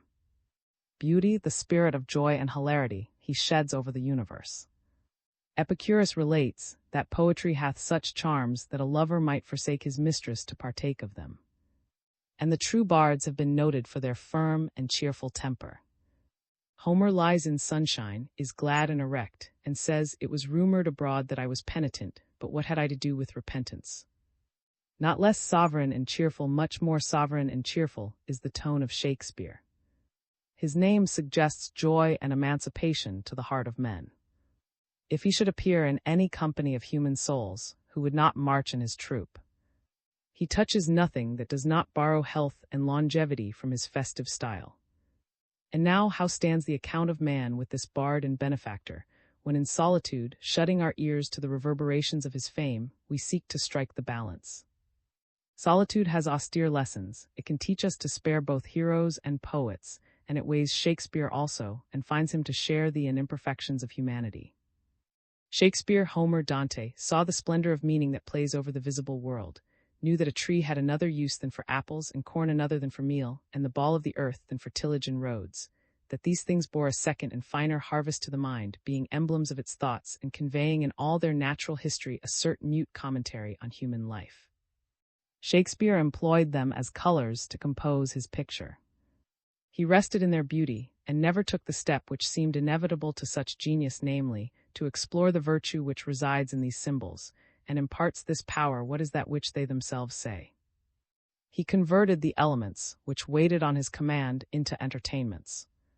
He was master of the revels to mankind. Is it not as if one should have, through majestic powers of science, the comets given into his hand, or the planets and their moons, and should draw them from their orbits to glare with the municipal fireworks on a holiday night, and advertise in all towns, "Very superior pyrotechny this evening"? Are the agents of nature, and the power to understand them, worth no more than a street serenade or the breath of a cigar? One remembers again the trumpet text in the Quran, "The heavens and the earth, and all that is between them, think ye we have created them in jest." As long as the question is of talent and mental power, the world of men has not his equal to show. But when the question is to life and its materials and its auxiliaries, how does he profit me? What does it signify? It is but a Twelfth Night, or Midsummer Night's Dream, or a winter evening's tale. What signifies another picture more or less? The Egyptian verdict of the Shakespeare Societies comes to mind, that he was a jovial actor and manager. I cannot marry this fact to his verse. Other admirable men have led lives in some sort of keeping with their thought, but this man in wide contrast. Had he been less, had he reached only the common measure of great authors of Bacon, Milton, Tasso, we might leave the fact in the twilight of human fate. But that this man of men, he who gave to the science of mind a new and larger subject than had ever existed, and planted the standard of humanity some furlongs forward into chaos, that he should not be wise for himself, it must even go into the world's history, that the best poet led an obscure and profane life, using his genius for the public amusement. While other men, priest and prophet, Israelite, German, and Swede, beheld the same objects, they also saw through them that which was contained. And to what purpose? The beauty straightway vanishes. They read commandments, all excluding mountainous duty and obligation. A sadness as of piled mountains fell on them, and life became ghastly, joyless, a pilgrim's progress, a probation, beleaguered round with doleful histories of Adam's fall and curse behind us, with doomsdays and purgatorial and penal fires before us, and the heart of the seer and the heart of the listener sank in them. It must be conceded that these are half views of half men. The world still wants its poet-priest, a reconciler who shall not trifle with Shakespeare the player, nor shall grope in graves with the mourner, but who shall see, speak, and act with equal inspiration. For knowledge will brighten the sunshine, right is more beautiful than private affection, and love is compatible with universal wisdom. V.I. Napoleon, or the man of the world. Among the eminent persons of the 19th century, Bonaparte is far the best known and the most powerful, and owes his predominance to the fidelity with which he expresses the tone of thought and belief, the aims of the masses of active and cultivated men. It is theory that every organ is made up of homogeneous particles, or as it is sometimes expressed, every whole is made of similars. That is, the lungs are composed of infinitely small lungs, the liver of infinitely small livers, the kidney of little kidneys, etc. Following this analogy, if any man is found to carry with him the power and affections of vast numbers, if Napoleon is France, if Napoleon is Europe, it is because the people whom he sways are little Napoleons. In our society, there is a standing antagonism between the conservative and the democratic classes, between those who have made their fortunes and the young and the poor who have fortunes to make, between the interests of dead labor, that is, the labor of hands long ago still in the grave, which labor is now entombed in money stocks, or in land and buildings owned by idle capitalists, and the interests of living labor, which seeks to possess itself of land and buildings and money stocks. The first class is timid, selfish, illiberal, hating innovation, and continually losing numbers by death. The second class is selfish also, encroaching, bold, self-relying, always outnumbering the other, and recruiting its numbers every hour by births. It desires to keep open every avenue to the competition of all, and to multiply avenues, the class of businessmen in America, in England, in France, and throughout Europe, the class of industry and skill. Napoleon is its representative. The instinct of active, brave, able men throughout the middle class everywhere has pointed out Napoleon as the incarnate democrat. He had their virtues and their vices. Above all, he had their spirit or aim. That tendency is material, pointing at a sensual success and employing the richest and most various means to that end, conversant with mechanical powers, highly intellectual, widely and accurately learned, but subordinating all intellectual and spiritual forces into means to material success. To be the rich man is the end. God has granted, says the Quran, to every people a prophet in its own tongue. Paris and London and New York, the spirit of commerce, of money and material power, were also to have their prophet, and Bonaparte was qualified and sent. Every one of the million readers of anecdotes or memoirs or lives of Napoleon delights in the page, because he studies in it his own history. Napoleon is thoroughly modern, and at the highest point of his fortunes has the very spirit of the newspapers. He is no saint, to use his own word, no Capuchin, and he is no hero in the high sense. The man in the street finds in him the qualities and powers of other men in the street. He finds him like himself, by birth a citizen, who by very intelligible merits arrived at such a commanding position that he could indulge all those tastes which the common man possesses, but is obliged to conceal and deny. Good society, good books, fast traveling, dress, dinners, servants without number, personal weight, the execution of his ideas, the standing in the attitude of a benefactor to all persons about him, the refined enjoyments of pictures, statues, music, palaces, and conventional honors, precisely what is agreeable to the heart of every man in the 19th century, this powerful man possessed. It is true that a man of Napoleon's truth of adaptation to the mind of the masses around him becomes not merely representative, but actually a monopolizer and usurper of other minds. Thus plagiarized every good thought, every good word that was spoken in France. Relates that he sat in the gallery of the convention and heard make a speech. It struck that he could fit it with a peroration, which he wrote in pencil immediately and showed to Lord Elgin, who sat by him. Lord Elgin approved it, and in the evening showed it too. Read it, pronounced it admirable, and declared he would incorporate it into his harangue tomorrow to the Assembly. It is impossible, said, as unfortunately I have shown it to Lord Elgin. If you have shown it to Lord Elgin, and to 50 persons beside, I shall still speak it tomorrow. And he did speak it with much effect at the next day's session. For, with his overpowering personality, felt that these things which his presence inspired were as much his own as if he had said them, and that his adoption of them gave them their weight. Much more absolute and centralizing was the successor to his popularity, and to much more than his predominance in France. Indeed, a man of Napoleon's stamp almost ceases to have a private speech and opinion. He is so largely receptive and is so placed that he comes to be a bureau for all the intelligence, wit, and power of the age and country. He gains the battle, he makes the code, he makes the system of weights and measures, he levels the Alps, he builds the road. All distinguished engineers, savants, statists report to him, so likewise do all good heads in every kind. He adopts the best measures, sets his stamp on them, and not these alone, but on every happy and memorable expression. Every sentence spoken by Napoleon, and every line of his writing deserves reading, as it is the sense of France. Bonaparte was the idol of common men, because he had in transcendent degree the qualities and powers of common men. There is a certain satisfaction in coming down to the lowest ground of politics, for we get rid of cant and hypocrisy. Bonaparte wrought in common with that great class he represented, for power and wealth, but Bonaparte, specially, without any scruple as to the means. All the sentiments which embarrass men's pursuit of these objects, he set aside. The sentiments were for women and children. In 1804 expressed Napoleon's own sense, when in behalf of the Senate he addressed him, "Sire, the desire of perfection is the worst disease that ever afflicted the human mind." The advocates of liberty and of progress are ideologists. A word of contempt often in his mouth. Necker is an ideologist. Lafayette is an ideologist. An Italian proverb too well known declares that, if you would succeed, you must not be too good. It is an advantage within certain limits to have renounced the dominion of the sentiments of piety, gratitude, and generosity, since what was an impassable bar to us, and still is to others, becomes a convenient weapon for our purposes, just as the river which was a formidable barrier, winter transforms into the smoothest of roads. Napoleon renounced, once for all, sentiments and affections, and would help himself with his hands and his head. With him is no miracle and no magic. He is a worker in brass, in iron, in wood, in earth, in roads, in buildings, in money, and in troops, and a very consistent and wise masterworkman. He is never weak and literary, but acts with the solidity and the precision of natural agents. He has not lost his native sense and sympathy with things. Men give way before such a man as before natural events.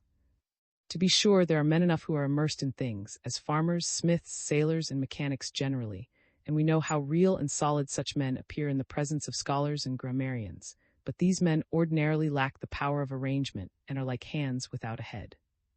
But Bonaparte superadded to this mineral and animal force, insight and generalization, so that men saw in him combined the natural and the intellectual power, as if the sea and land had taken flesh and begun to cipher. Therefore the land and sea seemed to presuppose him. He came unto his own, and they received him. This ciphering operative knows what he is working with and what is the product. He knew the properties of gold and iron, of wheels and ships, of troops and diplomatists, and required that each should do after its kind. The art of war was the game in which he exerted his arithmetic. It consisted, according to him, in having always more forces than the enemy, on the point where the enemy is attacked or where he attacks, and his whole talent is strained by endless and evolution to march always on the enemy at an angle and destroy his forces in detail. It is obvious that a very small force, and rapidly maneuvering so as always to bring two men against one at the point of engagement, will be an overmatch for a much larger body of men. The times, his constitution, and his early circumstances combined to develop this pattern democrat. He had the virtues of his class and the conditions for their activity. That common sense which no sooner respects any end than it finds the means to effect it, the delight in the use of means, in the choice, simplification, and combining of means, the directness and thoroughness of his work, the prudence with which all was seen, and the energy with which all was done, make him the natural organ and head of what I may almost call, from its extent, the modern party. Nature must have far the greatest share in every success, and so in his. Such a man was wanted, and such a man was born.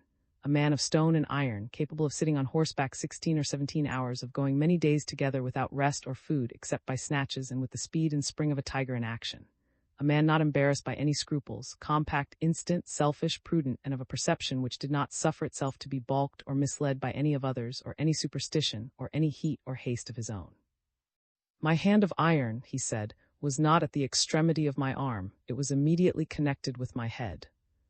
He respected the power of nature and fortune, and ascribed to it his superiority, instead of valuing himself, like inferior men, on his and waging war with nature. His favorite rhetoric lay in allusion to his star, and he pleased himself as well as the people when he styled himself the child of destiny. They charge me, he said, with the commission of great crimes. Men of my stamp do not commit crimes. Nothing has been more simple than my elevation. 'Tis in vain to ascribe it to intrigue or crime. It was owing to the peculiarity of the times, and to my reputation of having fought well against the enemies of my country. I have always marched with the opinion of great masses, and with events. Of what use, then, would crimes be to me? Again he said, speaking of his son, my son cannot replace me, I could not replace myself. I am the creature of circumstances.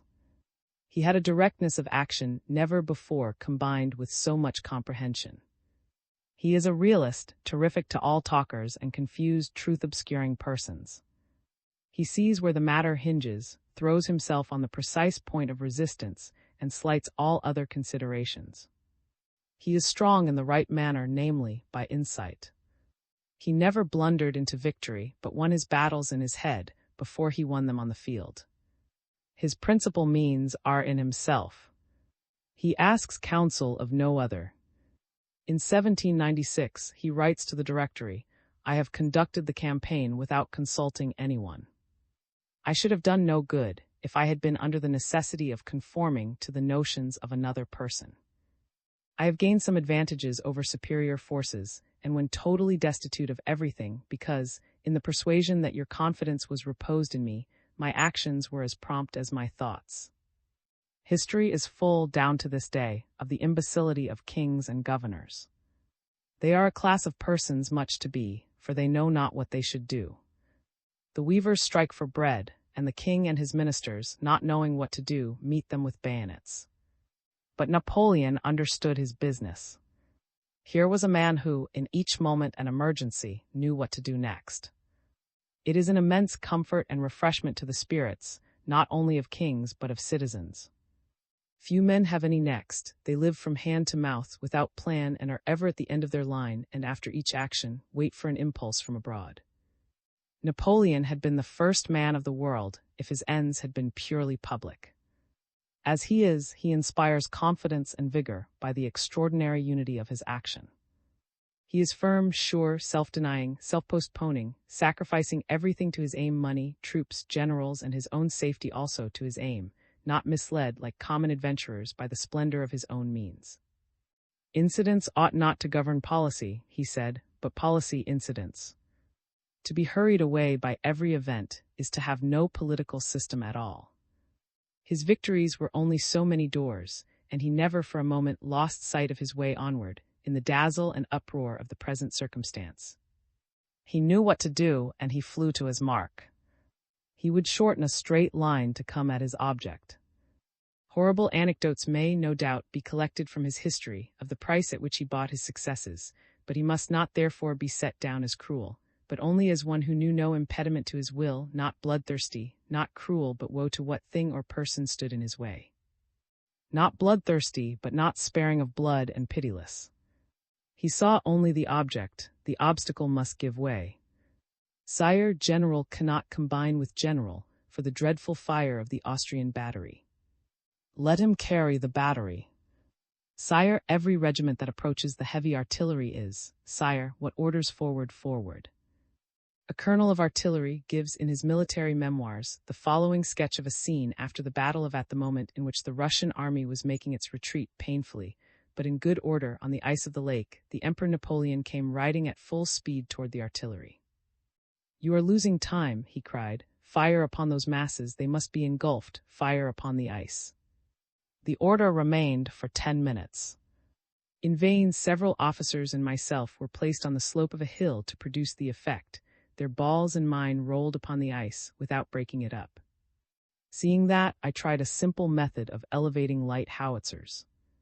The almost perpendicular fall of the heavy projectiles produced the desired effect. My method was immediately followed by the adjoining batteries, and in less than no time we buried some thousands of Russians and Austrians under the waters of the lake. 2. In the plenitude of his resources, every obstacle seemed to vanish. There shall be no Alps, he said, and he built his perfect roads, climbing by graded galleries their steepest precipices, until Italy was as open to Paris as any town in France. He laid his bones too, and wrought for his crown. Having decided what was to be done, he did that with might and main. He put out all his strength. He risked everything and spared nothing, neither ammunition, nor money, nor troops, nor generals, nor himself. We like to see everything do its office after its kind, whether it be a milch cow or a rattlesnake, and if fighting be the best mode of adjusting national differences, as large majorities of men seem to agree, certainly Bonaparte was right in making it thorough. The grand principle of war, he said, was that an army ought always to be ready by day and by night, and at all hours to make all the resistance it is capable of making. He never economized his ammunition, but on a hostile position rained a torrent of iron shells, balls, grapeshot to annihilate all defense. On any point of resistance, he concentrated squadron on squadron in overwhelming numbers until it was swept out of existence. To a regiment of horse chasseurs at 2 days before the Battle of Jena, Napoleon said, "My lads, you must not fear death. When soldiers brave death, they drive him into the enemy's ranks." In the fury of assault, he no more spared himself. He went to the edge of his possibility. It is plain that in Italy he did what he could, and all that he could. He came several times within an inch of ruin, and his own person was all but lost. He was flung into the Marschat. The Austrians were between him and his troops in the melee, and he was brought off with desperate efforts. At other places, he was on the point of being taken prisoner. He fought 60 battles. He had never enough. Each victory was a new weapon. My power would fall were I not to support it by new achievements. Conquest has made me what I am, and conquest must maintain me. He felt with every wise man that as much life is needed for conservation as for creation. We are always in peril, always in a bad plight, just on the edge of destruction, and only to be saved by invention and courage.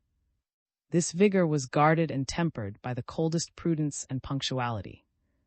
A thunderbolt in the attack, he was found invulnerable in his entrenchments. His very attack was never the inspiration of courage, but the result of calculation. His idea of the best defense consists in being still the attacking party. My ambition, he says, was great, but was of a cold nature. In one of his conversations with Las Casas, he remarked, "As to moral courage, I have rarely met with the two-o'clock-in-the-morning kind. I mean unprepared courage, that which is necessary on an unexpected occasion, and which, in spite of the most unforeseen events, leaves full freedom of judgment and decision." And he did not hesitate to declare that he was himself eminently endowed with this two-o'clock-in-the-morning courage, and that he had met with few persons equal to himself in this respect. Everything depended on the nicety of his combinations, and the stars were not more punctual than his arithmetic. His personal attention descended to the smallest particulars. I ordered to attack with 800 horse, and with these he separated the 6,000 Hungarian grenadiers before the very eyes of the Austrian cavalry. This cavalry was half a league off, and required a quarter of an hour to arrive on the field of action, and I have observed that it is always these quarters of an hour that decide the fate of a battle. Before he fought a battle, Bonaparte thought little about what he should do in case of success, but a great deal about what he should do in case of a reverse of fortune. The same prudence and good sense mark all his behavior. His instructions to his secretary at the are worth remembering. During the night, enter my chamber as seldom as possible. Do not wake me when you have any good news to communicate. With that there is no hurry. But when you bring bad news, rouse me instantly, for then there is not a moment to be lost. It was a whimsical economy of the same kind which dictated his practice, when general in Italy, in regard to his burdensome correspondence. He directed to leave all letters unopened for 3 weeks, and then observed with satisfaction how large a part of the correspondence had thus disposed of itself, and no longer required an answer. His achievement of business was immense, and enlarges the known powers of man. There have been many working kings, from Ulysses to William of Orange, but none who accomplished a tithe of this man's performance. To these gifts of nature, Napoleon added the advantage of having been born to a private and humble fortune. In his latter days he had the weakness of wishing to add to his crowns and badges the prescription of aristocracy, but he knew his debt to his austere education, and made no secret of his contempt for the born kings, and for the hereditary asses, as he coarsely styled the Bourbons. He said that, in their exile, they had learned nothing and forgot nothing. Bonaparte had passed through all the degrees of military service, but also was citizen before he was emperor, and so had the key to citizenship. His remarks and estimates discover the information and justness of measurement of the middle class. Those who had to deal with him found that he was not to be imposed upon, but could cipher as well as another man. This appears in all parts of his memoirs, dictated at Helena. When the expenses of the empress, of his household, of his palaces had accumulated great debts, Napoleon examined the bills of the creditors himself, detected overcharges and errors, and reduced the claims by considerable sums. His grand weapon, namely, the millions whom he directed, he owed to the representative character which clothed him. He interests us as he stands for France and for Europe, and he exists as captain and king, only as far as the revolution or the interest of the industrious masses found an organ and a leader in him. In the social interests, he knew the meaning and value of labor, and threw himself naturally on that side. I like an incident mentioned by one of his biographers at Helena. When walking with Mrs. Some servants carrying heavy boxes passed by on the road, and Mrs. desired them, in rather an angry tone, to keep back. Napoleon interfered, saying, "Respect the burden, madam." In the time of the Empire, he directed attention to the improvement and embellishment of the market of the capital. The marketplace, he said, is the Louvre of the common people. The principal works that have survived him are his magnificent roads. He filled the troops with his spirit, and a sort of freedom and companionship grew up between him and them, which the forms of his court never permitted between the officers and himself. They performed, under his eye, that which no others could do. The best document of his relation to his troops is the order of the day on the morning of the battle of, in which Napoleon promises the troops that he will keep his person out of reach of fire. This declaration, which is the reverse of that ordinarily made by generals and sovereigns on the eve of a battle, sufficiently explains the devotion of the army to their leader. But though there is in particulars this identity between Napoleon and the mass of the people, his real strength lay in their conviction that he was their representative in his genius and aims, not only when he courted, but when he controlled, and even when he decimated them by his conscriptions. He knew, as well as any Jacobin in France, how to philosophize on liberty and equality, and when allusion was made to the precious blood of centuries, which was spilled by the killing of he suggested, "Neither is my blood ditch water," the people felt that no longer the throne was occupied, and the land sucked of its nourishment by a small class of legitimates, secluded from all community with the children of the soil, and holding the ideas and superstitions of a long-forgotten state of society. Instead of that vampire, a man of themselves held in the knowledge and ideas like their own, opening, of course, to them and their children all places of power and trust. The day of sleepy, selfish policy, ever narrowing the means and opportunities of young men, was ended, and a day of expansion and demand was come. A market for all the powers and productions of man was opened. Brilliant prizes glittered in the eyes of youth and talent. The old, iron-bound, feudal France was changed into a young Ohio or New York, and those who smarted under the immediate rigors of the new monarch pardoned them as the necessary severities of the military system which had driven out the oppressor. And even when the majority of the people had begun to ask whether they had really gained anything under the exhausting levies of men and money of the new master, the whole talent of the country, in every rank and kindred, took his part and defended him as its natural patron. In 1814, when advised to rely on the higher classes, Napoleon said to those around him, "In the situation in which I stand, my only nobility is the rabble of the faubourgs." Napoleon met this natural expectation. The necessity of his position required a hospitality to every sort of talent and its appointment to trusts, and his feelings went along with this policy. Like every superior person, he undoubtedly felt a desire for men and compeers, and a wish to measure his power with other masters, and an impatience of fools and underlings. In Italy he sought for men and found none. "Good God," he said, "how rare men are! There are 18 millions in Italy, and I have with difficulty found 2, and..." In later years, with larger experience, his respect for mankind was not increased. In a moment of bitterness, he said to one of his oldest friends, "Men deserve the contempt with which they inspire me. I have only to put some gold lace on the coat of my virtuous republicans, and they immediately become just what I wish them." This impatience at levity was, however, an oblique tribute of respect to those able persons who commanded his regard, not only when he found them friends and coadjutors, but also when they resisted his will. He could not confound Fox and Pitt, Lafayette, and with the danglers of his court, and in spite of the detraction which his systematic egotism dictated toward the great captains who conquered with and for him, ample are made by him to Duroc, and if he felt himself their patron and founder of their fortunes, as when he said, "I made my generals out of mud," he could not hide his satisfaction in receiving from them a seconding and support commensurate with the grandeur of his enterprise. In the Russian campaign, he was so much impressed by the courage and resources of Marshall that he said, "I have 200 millions in my coffers, and I would give them all for." The characters which he has drawn of several of his marshals are discriminating, and though they did not content the insatiable vanity of French officers, are no doubt substantially just.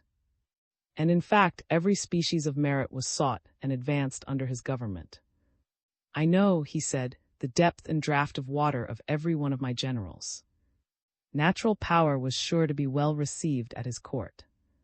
17 men in his time were raised from common soldiers to the rank of king, marshal, duke, or general, and the crosses of his Legion of Honor were given to personal valor and not to family connection. When soldiers have been baptized in the fire of a battlefield, they have all one rank in my eyes. When a natural king becomes a titular king, everybody is pleased and satisfied. The revolution entitled the strong populace of the Faubourg, and every horseboy and powder monkey in the army, to look on Napoleon as flesh of his flesh and the creature of his party, but there is something in the success of grand talent which enlists in universal sympathy. For in the prevalence of sense and spirit over stupidity and malversation, all reasonable men have an interest, and as intellectual beings, we feel the air purified by the electric shock when material force is overthrown by intellectual energies. As soon as we are removed out of the reach of local and accidental partialities, man feels that Napoleon fights for him. These are honest victories. This strong steam engine does our work. Whatever appeals to the imagination, by transcending the ordinary limits of human ability, wonderfully encourages and liberates us. This capacious head, revolving and disposing sovereignly trains of affairs, and animating such multitudes of agents, this eye which looked through Europe, this prompt invention, this inexhaustible resource, what events! What romantic pictures! What strange situations when spying the Alps by a sunset in the Sicilian Sea, drawing up his army for battle in sight of the pyramids and saying to his troops, from the tops of those pyramids, 40 centuries look down on you, fording the Red Sea, wading in the Gulf of the Isthmus of Suez. On the shore of gigantic projects agitated him. Had Acre fallen, I should have changed the face of the world. His army on the night of the Battle of, which was the anniversary of his inauguration as emperor, presented him with a bouquet of 40 standards taken in the fight. Perhaps it is a little puerile, the pleasure he took in making these contrasts glaring, as when he pleased himself with making kings wait in his antechambers, at Tilsit, at Paris, and at Erfurt. We cannot, in the universal imbecility, indecision, and indolence of men, sufficiently congratulate ourselves on this strong and ready actor, who took occasion by the beard, and showed us how much may be accomplished by the mere force of such virtues as all men possess in less degrees, namely, by punctuality, by personal attention, by courage and thoroughness. The Austrians, he said, do not know the value of time. I should cite him in his earlier years as a model of prudence. His power does not consist in any wild or extravagant force, in any enthusiasm, like Mohammed's, or singular power of persuasion, but in the exercise of common sense on each emergency, instead of abiding by rules and customs. The lesson he teaches is that which vigor always teaches, that there is always room for it. To what heaps of cowardly doubts is not that man's life an answer? When he appeared, it was the belief of all military men that there could be nothing new in war, as it is the belief of men today that nothing new can be undertaken in politics, or in church, or in letters, or in trade, or in farming, or in our social manners and customs, and as it is, at all times, the belief of society that the world is used up. But Bonaparte knew better than society, and moreover knew that he knew better. I think all men know better than they do, know that the institutions we so volubly commend are go-karts and baubles, but they dare not trust their presentiments. Bonaparte relied on his own sense, and did not care a bean for other people's. The world treated his novelties just as it treats everybody's novelties, made infinite objection, mustered all the impediments, but he snapped his finger at their objections. What creates great difficulty, he remarks, in the profession of the land commander is the necessity of feeding so many men and animals. If he allows himself to be guided by the commissaries, he will never stir, and all his expeditions will fail. An example of his common sense is what he says of the passage of the Alps in winter, which all writers, one repeating after the other, had described as impracticable. The winter, says Napoleon, is not the most unfavorable season for the passage of lofty mountains. The snow is then firm, the weather settled, and there is nothing to fear from avalanches, the real and only danger to be apprehended in the Alps. On those high mountains there are often very fine days in December, of a dry cold with extreme calmness in the air. Read his account, too, of the way in which battles are gained. In all battles a moment occurs when the bravest troops, after having made the greatest efforts, feel inclined to run. That terror proceeds from a want of confidence in their own courage, and it only requires a slight opportunity, a pretense, to restore confidence to them. The art is to give rise to the opportunity, and to invent the pretense. I won the battle with 25 horsemen. I seized that moment of lassitude, gave every man a trumpet, and gained the day with this handful. You see that two armies are two bodies which meet and endeavor to frighten each other. A moment of panic occurs, and that moment must be turned to advantage. When a man has been present in many actions, he distinguishes that moment without difficulty. It is as easy as casting up an addition. This deputy of the 19th century added to his gifts a capacity for speculation on general topics. He delighted in running through the range of practical, of literary, and of abstract questions. His opinion is always original and to the purpose. On the voyage to Egypt, he liked, after dinner, to fix on 3 or 4 persons to support a proposition, and as many to oppose it. He gave a subject, and the discussions turned on questions of religion, the different kinds of government, and the art of war. One day he asked whether the planets were inhabited. On another, what was the age of the world. Then he proposed to consider the probability of the destruction of the globe, either by water or by fire. At another time, the truth or fallacy of presentiments and the interpretation of dreams.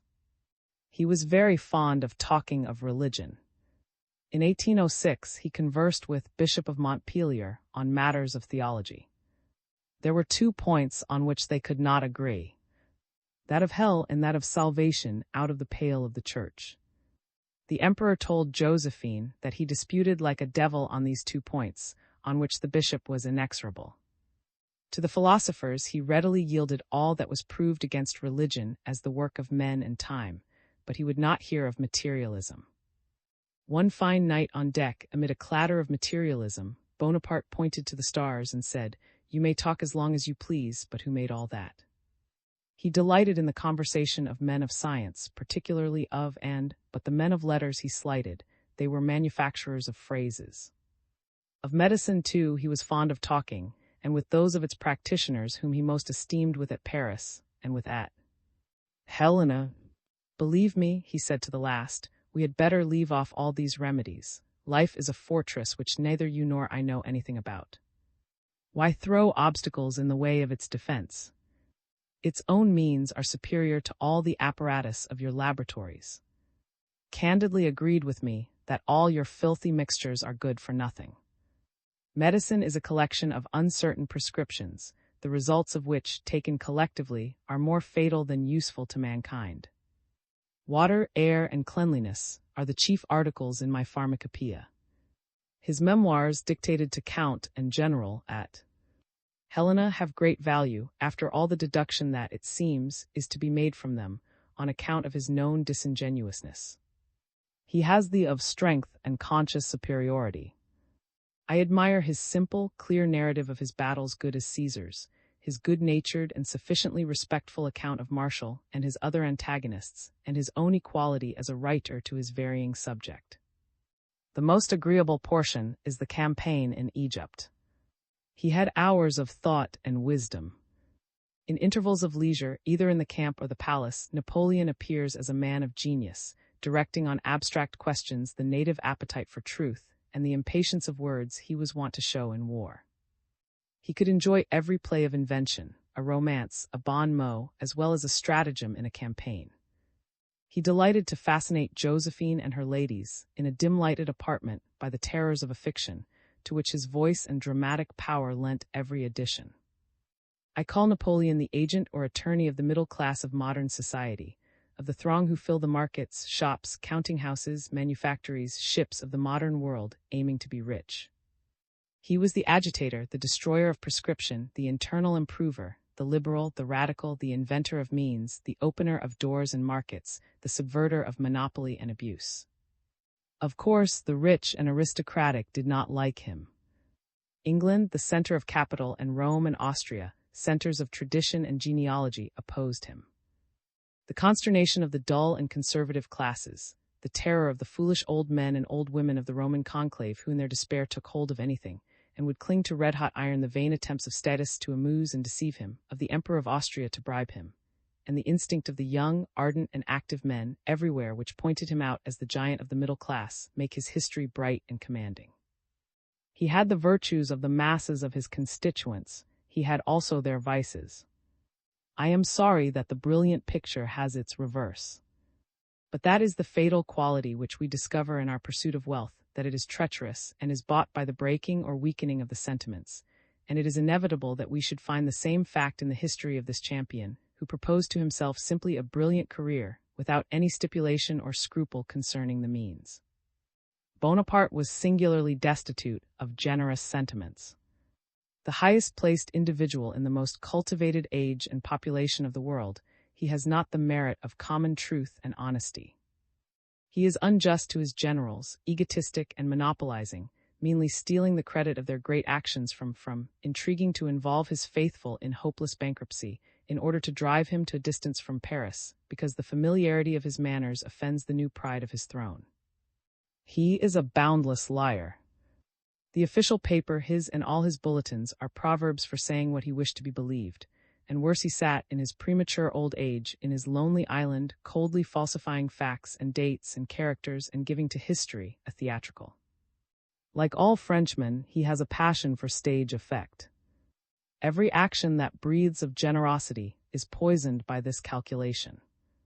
His star, his love of glory, his doctrine of the immortality of the soul are all French. I must dazzle and astonish. If I were to give the liberty of the press, my power could not last 3 days. To make a great noise is his favorite design. A great reputation is a great noise. The more there is made, the farther off it is heard. Laws, institutions, monuments, nations all fall, but the noise continues and resounds in after ages. His doctrine of immortality is simply fame. His theory of influence is not flattering. There are 2 levers for moving men: interest and fear. Love is a silly infatuation, depend upon it. Friendship is but a name. I love nobody. I do not even love my brothers, perhaps Joseph a little from habit, and because he is my elder, and Duroc I love him too, but why? Because his character pleases me. He is stern and resolute, and I believe the fellow never shed a tear. For my part, I know very well that I have no true friends. As long as I continue to be what I am, I may have as many pretended friends as I please. Leave sensibility to women, but men should be firm in heart and purpose, or they should have nothing to do with war and government. He was thoroughly unscrupulous. He would steal, slander, assassinate, drown, and poison, as his interest dictated. He had no generosity, but mere vulgar hatred. He was intensely selfish. He was perfidious. He cheated at cards. He was a prodigious gossip, and opened letters, and delighted in his infamous police, and rubbed his hands with joy when he had intercepted some morsel of intelligence concerning the men and women about him, boasting that he knew everything, and interfered with the cutting the dresses of the women, and listened after the hurrahs and the compliments of the street incognito. His manners were coarse. He treated women with low familiarity. He had the habit of pulling their ears and pinching their cheeks when he was in good humor, and of pulling the ears and whiskers of men, and of striking and horseplay with them to his last days. It does not appear that he listened at keyholes, or at least that he was caught at it. In short, when you have penetrated through all the circles of power and splendor, you are not dealing with a gentleman at last, but with an impostor and a rogue, and he fully deserves the epithet of Jupiter, or a sort of scamp Jupiter. In describing the two parties into which modern society divides itself, the Democrat and the Conservative, I said, Bonaparte represents the Democrat, or the party of men of business, against the stationary or conservative party. I omitted then to say what is material to the statement, namely, that these two parties differ only as young and old. The Democrat is a young conservative, the conservative is an old Democrat. The aristocrat is the Democrat ripe and gone to seed, because both parties stand on the one ground of the supreme value of property, which one endeavors to get and the other to keep. Bonaparte may be said to represent the whole history of this party, its youth and its age, yes, and with poetic justice its fate in his own. The counter-revolution, the counterparty, still waits for its organ and representative, in a lover and a man of truly public and universal aims. Here was an experiment, under the most favorable conditions, of the powers of intellect without conscience. Never was such a leader so endowed and so weaponed, never leader found such aides and followers. And what was the result of this vast talent and power, of these immense armies, burned cities, squandered treasures, immolated millions of men of this demoralized Europe? It came to no result. All passed away like the smoke of his artillery and left no trace. He left France smaller, feebler than he found it, and the whole contest for freedom was to be begun again. The attempt was, in principle, suicidal. France served him with life and limb and estate as long as it could identify its interest with him. But when men saw that after victory was another war, after the destruction of armies, new conscriptions, and they who had toiled so desperately were never nearer to the reward, they could not spend what they had earned, nor repose on their down beds, nor strut in there, they deserted him. Men found that his absorbing egotism was deadly to all other men. It resembled the torpedo, which inflicts a succession of shocks on anyone who takes hold of it, producing spasms which contract the muscles of the hand, so that the man cannot open his fingers, and the animal inflicts new and more violent shocks until he paralyzes and kills his victim. So this exorbitant egotist narrowed, impoverished, and absorbed the power and existence of those who served him, and the universal cry of France and of Europe in 1814 was, "Enough of him, Bonaparte." It was not Bonaparte's fault. He did all that in him lay, to live and thrive without moral principle. It was the nature of things, the eternal law of man and of the world, which ruined him, and the result in a million experiments will be the same. Every experiment, by multitudes or by individuals, that has a sensual and selfish aim will fail. The pacific Fourier will be as inefficient as the pernicious Napoleon. As long as our civilization is essentially one of property, of fences, of exclusiveness, it will be mocked by delusions. Our riches will leave us sick, there will be bitterness in our laughter, and our wine will burn our mouth. Only that good profits, which we can taste with all doors open, and which serves all men. VII. Or the writer. I find a provision in the constitution of the world for the writer or secretary, who is to report the doings of the miraculous spirit of life that everywhere throbs and works. His office is a reception of the facts into the mind, and then a selection of the eminent and characteristic experiences. Nature will be reported. All things are engaged in writing their history. The planet, the pebble, goes attended by its shadow. The rolling rock leaves its scratches on the mountain, the river its channel in the soil, the animal its bones in the stratum, the fern and leaf their modest epitaph in the coal. The falling drop makes its sculpture in the sand or the stone. Not a foot steps into the snow or along the ground, but prints in characters more or less lasting, a map of its march. Every act of the man inscribes itself in the memories of his fellows and in his own manners and face. The air is full of sounds, the sky of tokens, the ground is all memoranda and signatures, and every object covered over with hints which speak to the intelligent. In nature, this self-registration is incessant, and the narrative is the print of the seal. It neither exceeds nor comes short of the fact. But nature strives upward, and in man the report is something more than print of the seal. It is a new and finer form of the original. The record is alive, as that which it recorded is alive. In man, the memory is a kind of looking-glass, which, having received the images of surrounding objects, is touched with life and disposes them in a new order. The facts which transpired do not lie in it inert, but some subside and others shine, so that soon we have a new picture composed of the eminent experiences. The man cooperates. He loves to communicate, and that which is for him to say lies as a load on his heart until it is delivered. But besides the universal joy of conversation, some men are born with exalted powers for this second creation. Men are born to write. The gardener saves every slip and seed and peach stone. His vocation is to be a planter of plants. Not less does the writer attend his affairs. Whatever he beholds or experiences comes to him as a model and sits for its picture. He counts it all nonsense that they say that some things are. He believes that all that can be thought can be written, first or last, and he would report the Holy Ghost or attempt it. Nothing so broad, so subtle, or so dear, but comes therefore commended to his pen, and he will write. In his eyes, a man is the faculty of reporting, and the universe is the possibility of being reported. In conversation, in calamity, he finds new materials. As our German poet said, "Some God gave me the power to paint what I suffer." He draws his rents from rage and pain. By acting rashly, he buys the power of talking wisely. Vexations and a tempest of passion only fill his sails, as the good Luther writes, "When I am angry I can pray well and preach well." And if we knew the genesis of fine strokes of eloquence, they might recall the complacence of Sultan, who struck off some Persian heads that his physician might see the spasms in the muscles of the neck. His failures are the preparation of his victories. A new thought or a crisis of passion apprises him that all that he has yet learned and written is exoteric is not the fact, but some rumor of the fact. What then? Does he throw away the pen? No, he begins again to describe in the new light which has shined on him if, by some means, he may yet save some true word. Nature conspires. Whatever can be thought can be spoken, and still rises for utterance, though to rude and stammering organs. If they cannot compass it, it waits and works, until at last it them to its perfect will and is articulated. This striving after imitative expression, which one meets everywhere, is significant of the aim of nature, but is mere stenography.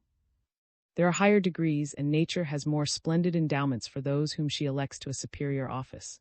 For the class of scholars or writers who see connection where the multitude see fragments, and who are impelled to exhibit the facts in order, and so to supply the axis on which the frame of things turns. Nature has dearly at heart the formation of the speculative man, or scholar. It is an end never lost sight of, and is prepared in the original casting of things. He is no permissive or accidental appearance, but an organic agent, one of the estates of the realm, provided and prepared from of old and from everlasting, in the knitting and contexture of things. Presentiments, impulses cheer him. There is a certain heat in the breast, which attends the perception of a primary truth, which is the shining of the spiritual sun down into the shaft of the mind.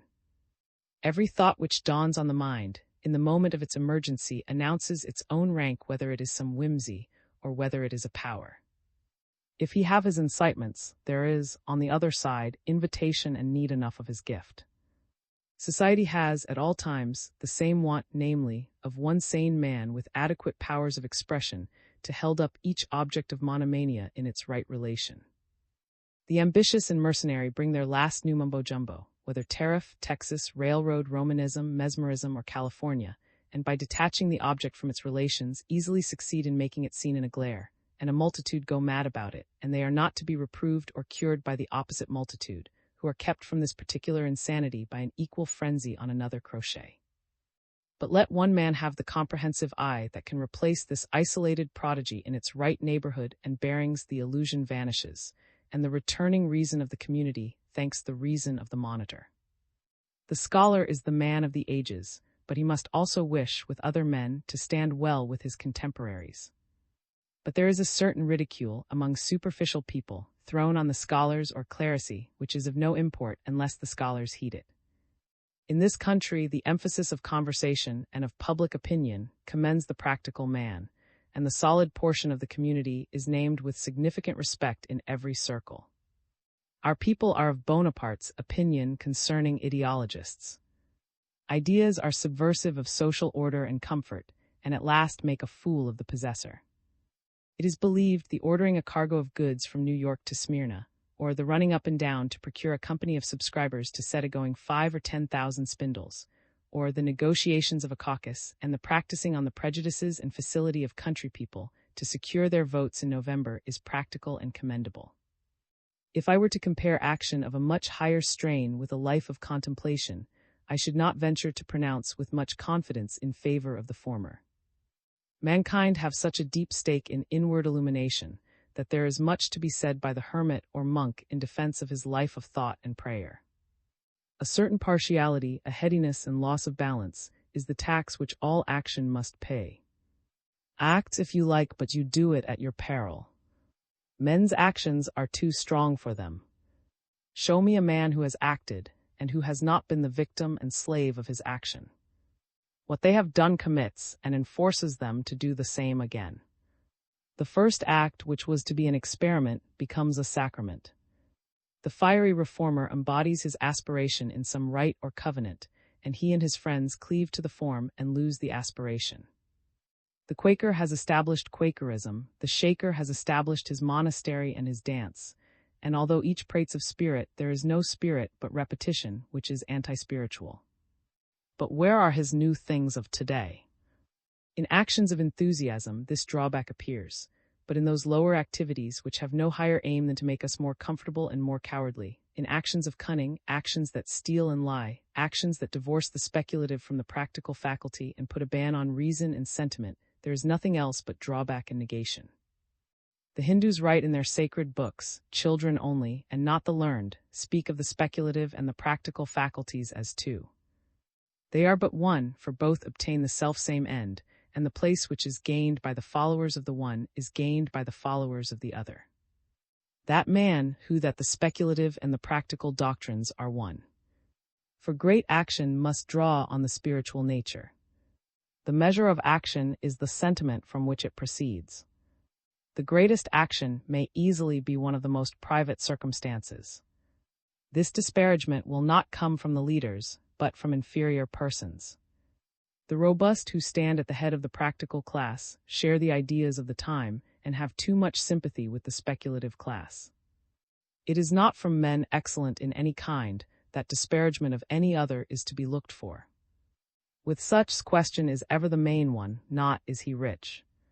Is he committed? Is he well-meaning? Has he this or that faculty? Is he of the movement? Is he of the establishment, but is he anybody?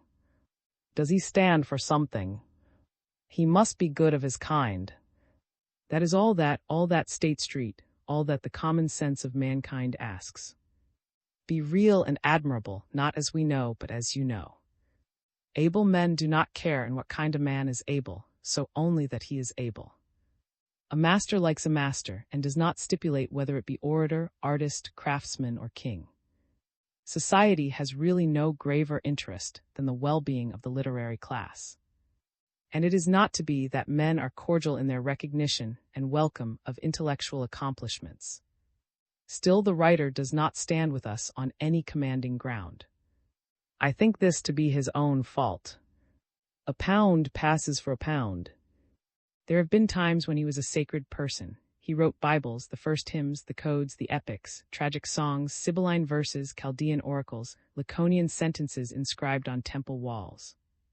Every word was true and woke the nations to new life. He wrote without levity and without choice. Every word was carved before his eyes into the earth and sky, and the sun and stars were only letters of the same purport and of no more necessity. But how can he be honored when he does not honor himself, when he loses himself in the crowd, when he is no longer the lawgiver but the sycophant ducking to the giddy opinion of a reckless public, when he must sustain with shameless advocacy some bad government, or must bark all the year round in opposition, or write conventional criticism or profligate novels, or at any rate write without thought and without recurrence by day and night to the sources of inspiration? Some reply to these questions may be furnished by looking over the list of men of literary genius in our age. Among these, no more instructive name occurs than that of, to represent the power and duties of the scholar or writer. I described Bonaparte as a representative of the popular external life and aims of the 19th century. Its other half, its poet, is a man quite domesticated in the century, breathing its air, enjoying its fruits, impossible at any earlier time, and taking away by his colossal parts the reproach of weakness which but for him would lie on the intellectual works of the period. He appears at a time when a general culture has spread itself, and has smoothed down all sharp individual traits, when in the absence of heroic characters, a social comfort and cooperation have come in. There is no poet but scores of poetic writers, no Columbus but hundreds of post-captains with transit telescope, barometer, and concentrated soup and pemmican, no Demosthenes, no, but any number of clever parliamentary and forensic debaters, no prophet or saint but colleges of divinity, no learned man but learned societies, a cheap press, reading rooms, and book clubs without number. There was never such a miscellany of facts. The world extends itself like American trade. We conceive Greek or Roman life in the Middle Ages to be a simple and comprehensive affair, but modern life to respect a multitude of things, which is distracting. Was the philosopher of this multiplicity, hundred-handed, argoside, able and happy to cope with this rolling miscellany of facts and sciences, and by his own versatility to dispose of them with ease, a manly mind unembarrassed by the variety of coats of convention with which life had got encrusted, easily able by his subtlety to pierce these, and to draw his strength from nature, with which he lived in full communion.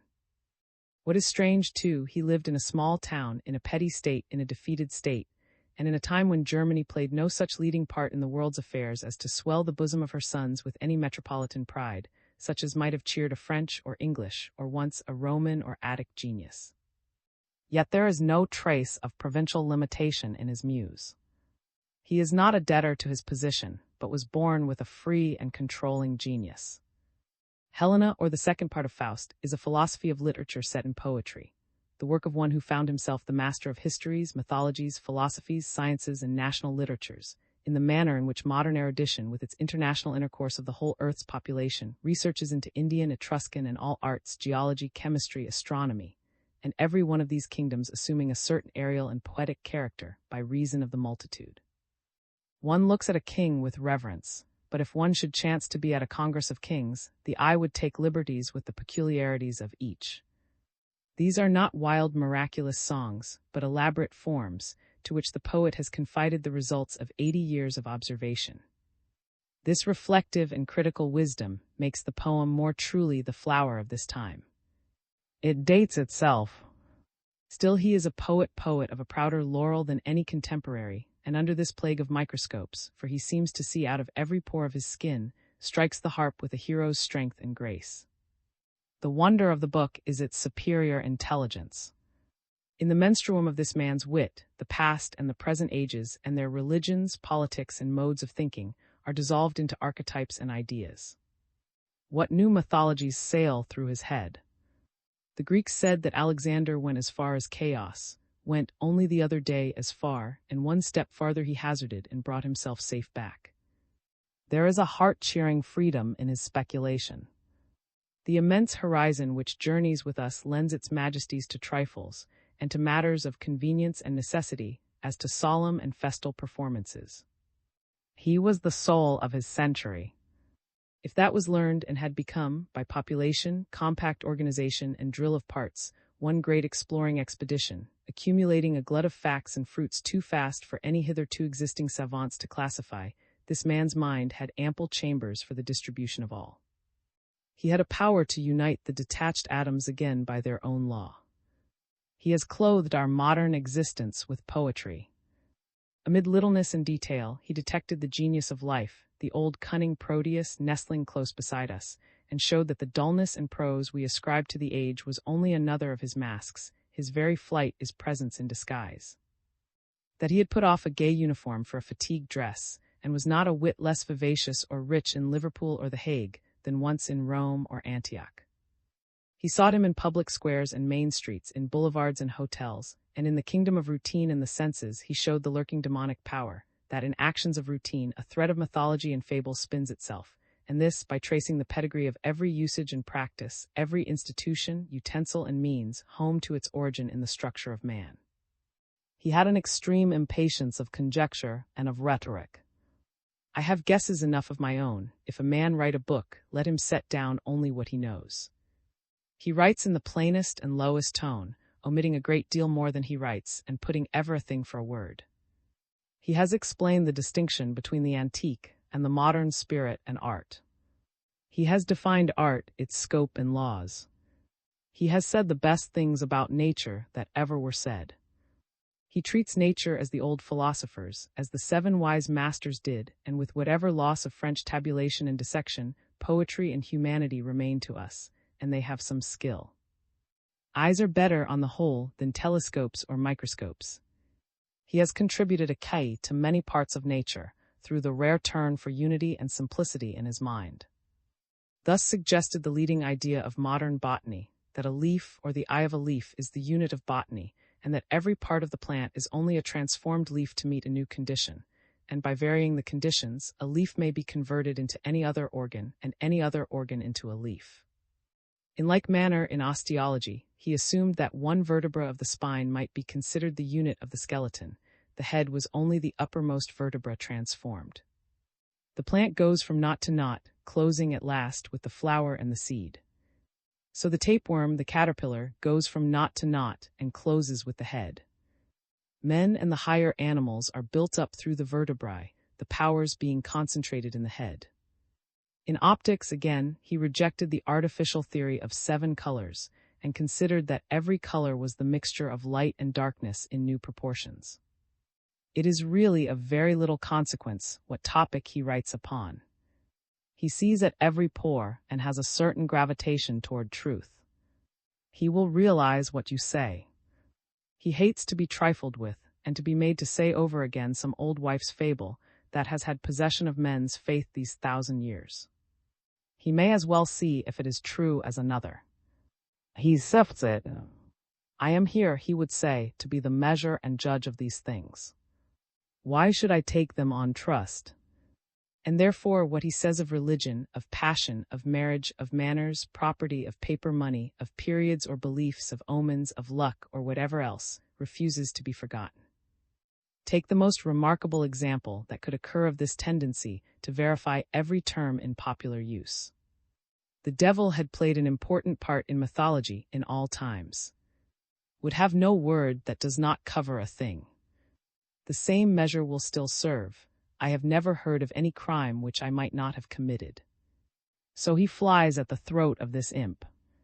He shall be real, he shall be modern, he shall be European. He shall dress like a gentleman and accept the manner and walk in the streets and be well initiated in the life of Vienna and of Heidelberg in 1820, or he shall not exist. Accordingly, he stripped him of mythologic gear, of horns, cloven foot, harpoon tail, brimstone, and blue fire, and instead of looking in books and pictures, looked for him in his own mind, in every shade of coldness, selfishness, and unbelief that in crowds or in solitude darkens over the human thought, and found that the portrait gained reality and terror by everything he added, and by everything he took away. He found that the essence of this hobgoblin, which had hovered in shadow about the habitations of men ever since they were men, was pure intellect, applied as always there is a tendency to the service of the senses, and he flung into literature in his Mephistopheles, the first organic figure that has been added for some ages, and which will remain as long as the Prometheus. I have no design to enter into any analysis of his numerous works. They consist of translations, criticisms, dramas, lyric, and every other description of poems, literary journals, and portraits of distinguished men. Yet I cannot omit to specify is a novel in every sense, the first of its kind, called by its admirers the only delineation of modern society, as if other novels, those of, for example, dealt with costume and condition, this with the spirit of life. It is a book over which some veil is still drawn.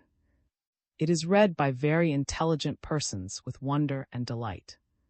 It is preferred by some such to Hamlet as a work of genius.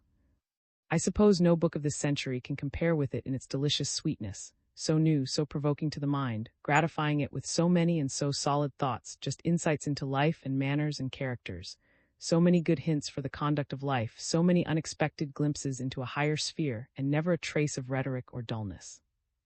A very provoking book to the curiosity of young men of genius, but a very unsatisfactory one. Lovers of light reading, those who look in it for the entertainment they find in a romance, are disappointed. On the other hand, those who begin it with the higher hope to read in it a worthy history of genius, and the just award of the laurels to its toils and denials, have also reason to complain. We had an English romance here, not long ago, professing to embody the hope of a new age, and to unfold the political hope of the party called Young England, in which the only reward of virtue is a seat in Parliament and a peerage. This romance has a conclusion as lame and immoral. George Sand, in and its continuation, has sketched a truer and more dignified picture. In the progress of the story, the characters of the hero and heroine expand at a rate that shivers the porcelain chess table of aristocratic convention. They quit the society and habits of their rank, they lose their wealth, they become the servants of great ideas and of the most generous social ends, until at last the hero, who is the center and fountain of an association for the rendering of the noblest benefits to the human race, no longer answers to his own titled name. It sounds foreign and remote in his ear. I am only man, he says, I breathe and work for man, and this in poverty and extreme sacrifices. His hero, on the contrary, has so many weaknesses and impurities, and keeps such bad company, that the sober English public, when the book was translated, were disgusted. And yet it is so crammed with wisdom, with knowledge of the world, and with knowledge of laws, the persons so truly and subtly drawn, and with such few strokes and not a word too much, the book remains ever so new, and that we must even let it go its way and be willing to get what good from it we can, assured that it has only begun its office and has millions of readers yet to serve. The argument is the passage of a democrat to the aristocracy, using both words in their best sense. And this passage is not made in any mean or creeping way, but through the hall door. Nature and character assist, and the rank is made real by sense and probity in the nobles. No generous youth can escape this charm of reality in the book, so that it is highly stimulating to intellect and courage. The ardent and holy characterize the book as thoroughly modern and prosaic. The romantic is completely leveled in it, so is the poetry of nature, the wonderful.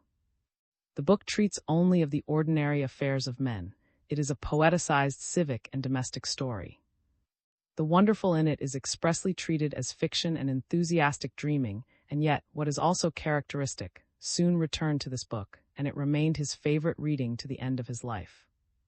What distinguishes for French and English readers is a property which he shares with his nation, a habitual reference to interior truth.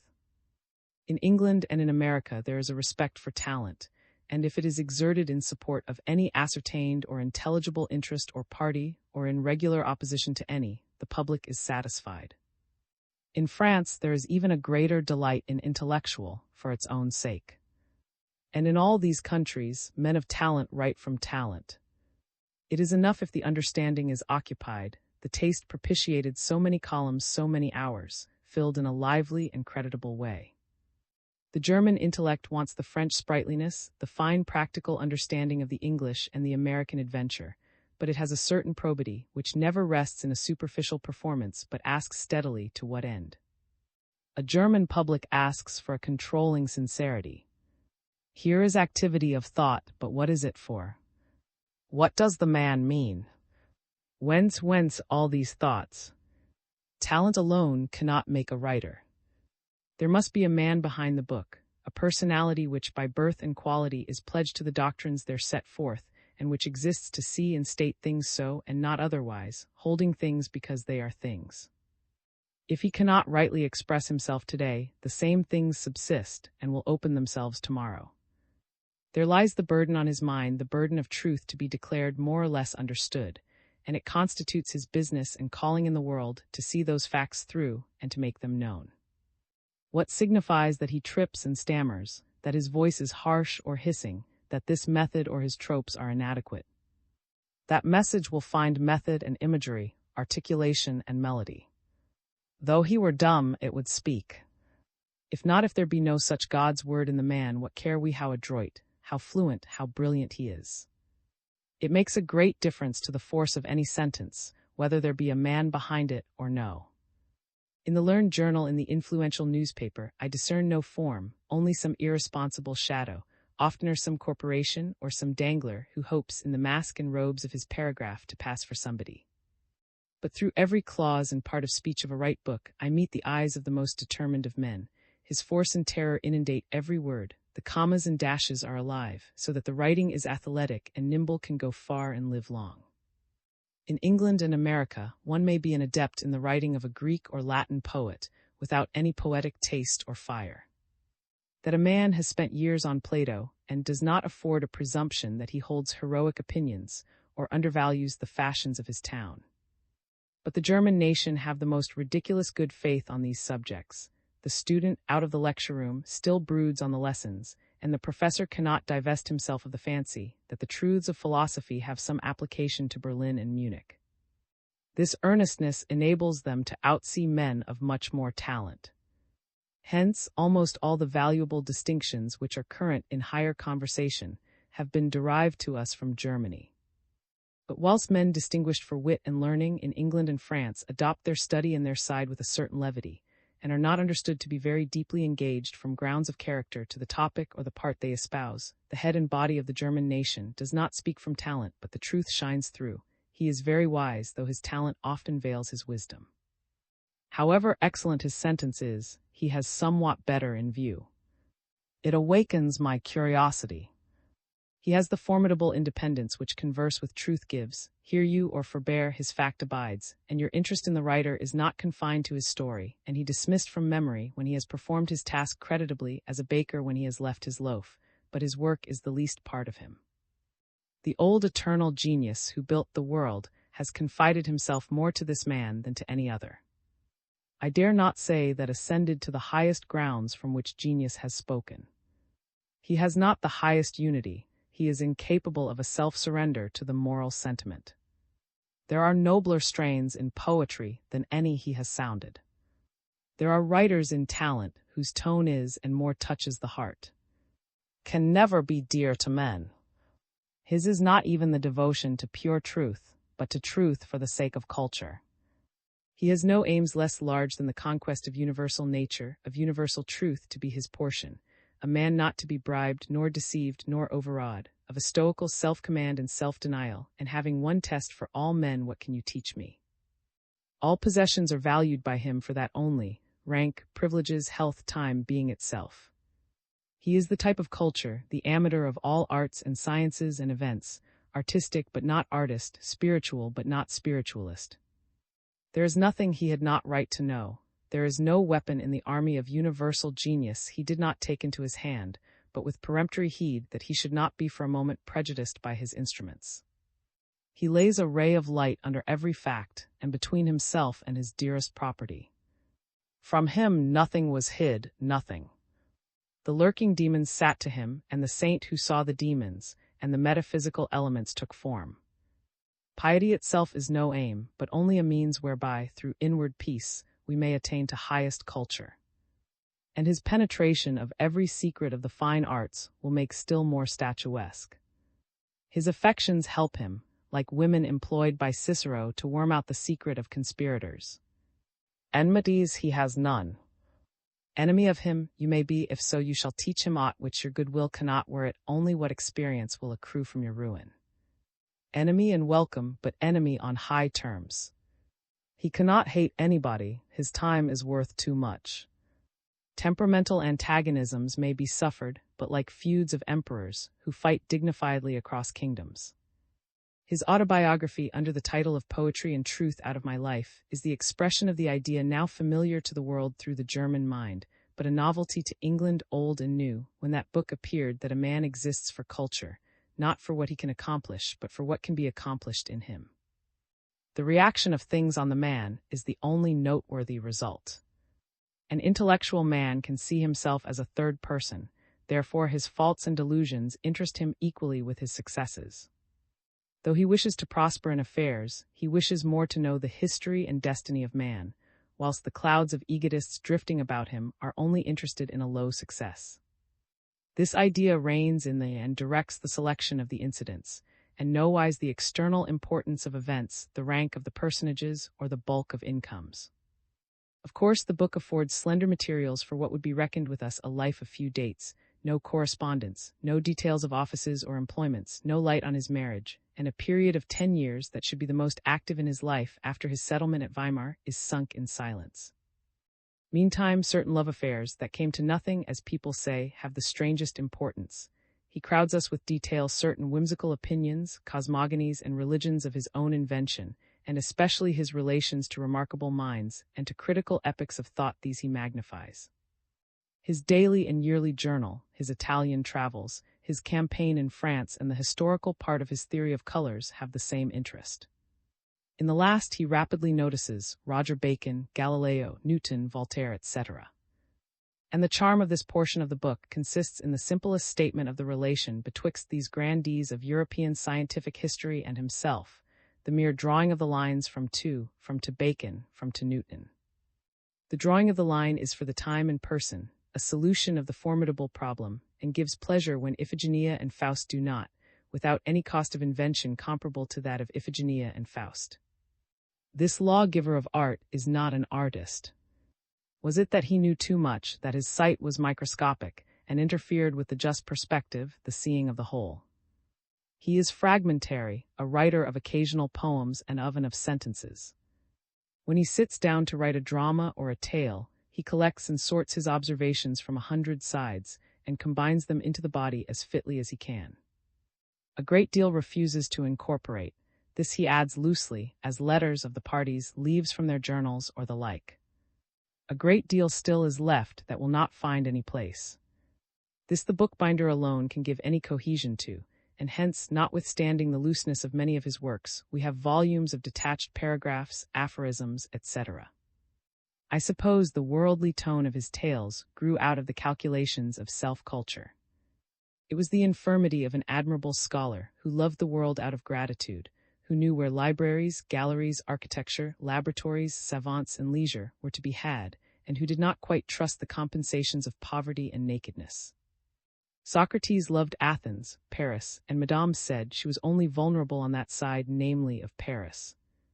It has its favorable aspect. All the geniuses are usually so ill-assorted and sickly that one is ever wishing them somewhere else. We seldom see anybody who is not uneasy or afraid to live. There is a slight blush of shame on the cheek of good men and aspiring men, and a spice of caricature. But this man was entirely at home and happy in his century and the world. None was so fit to live, or more heartily enjoyed the game.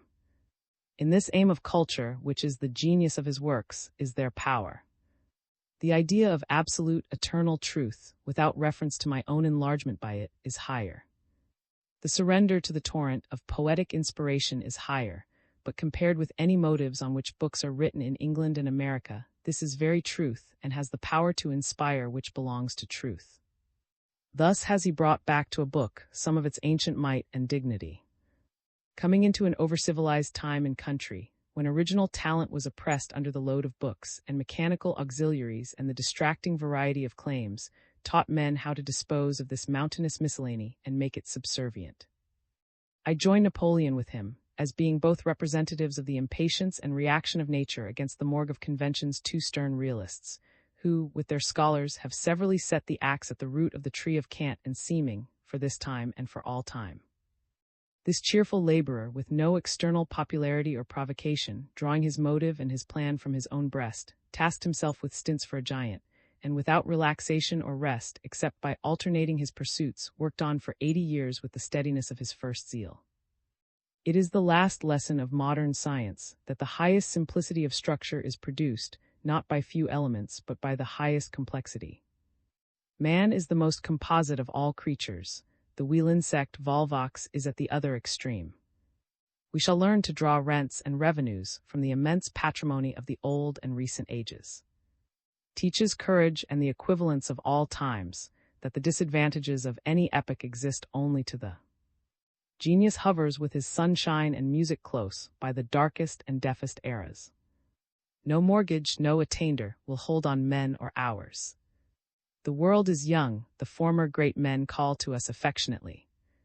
We too must write Bibles, to unite again the heavens and the earthly world. The secret of genius is to suffer no fiction to exist for us, to realize all that we know, in the high refinement of modern life, in arts, in sciences, in books, in men, to exact good faith, reality, and a purpose, and first, last, midst, and without end, to honor every truth by use.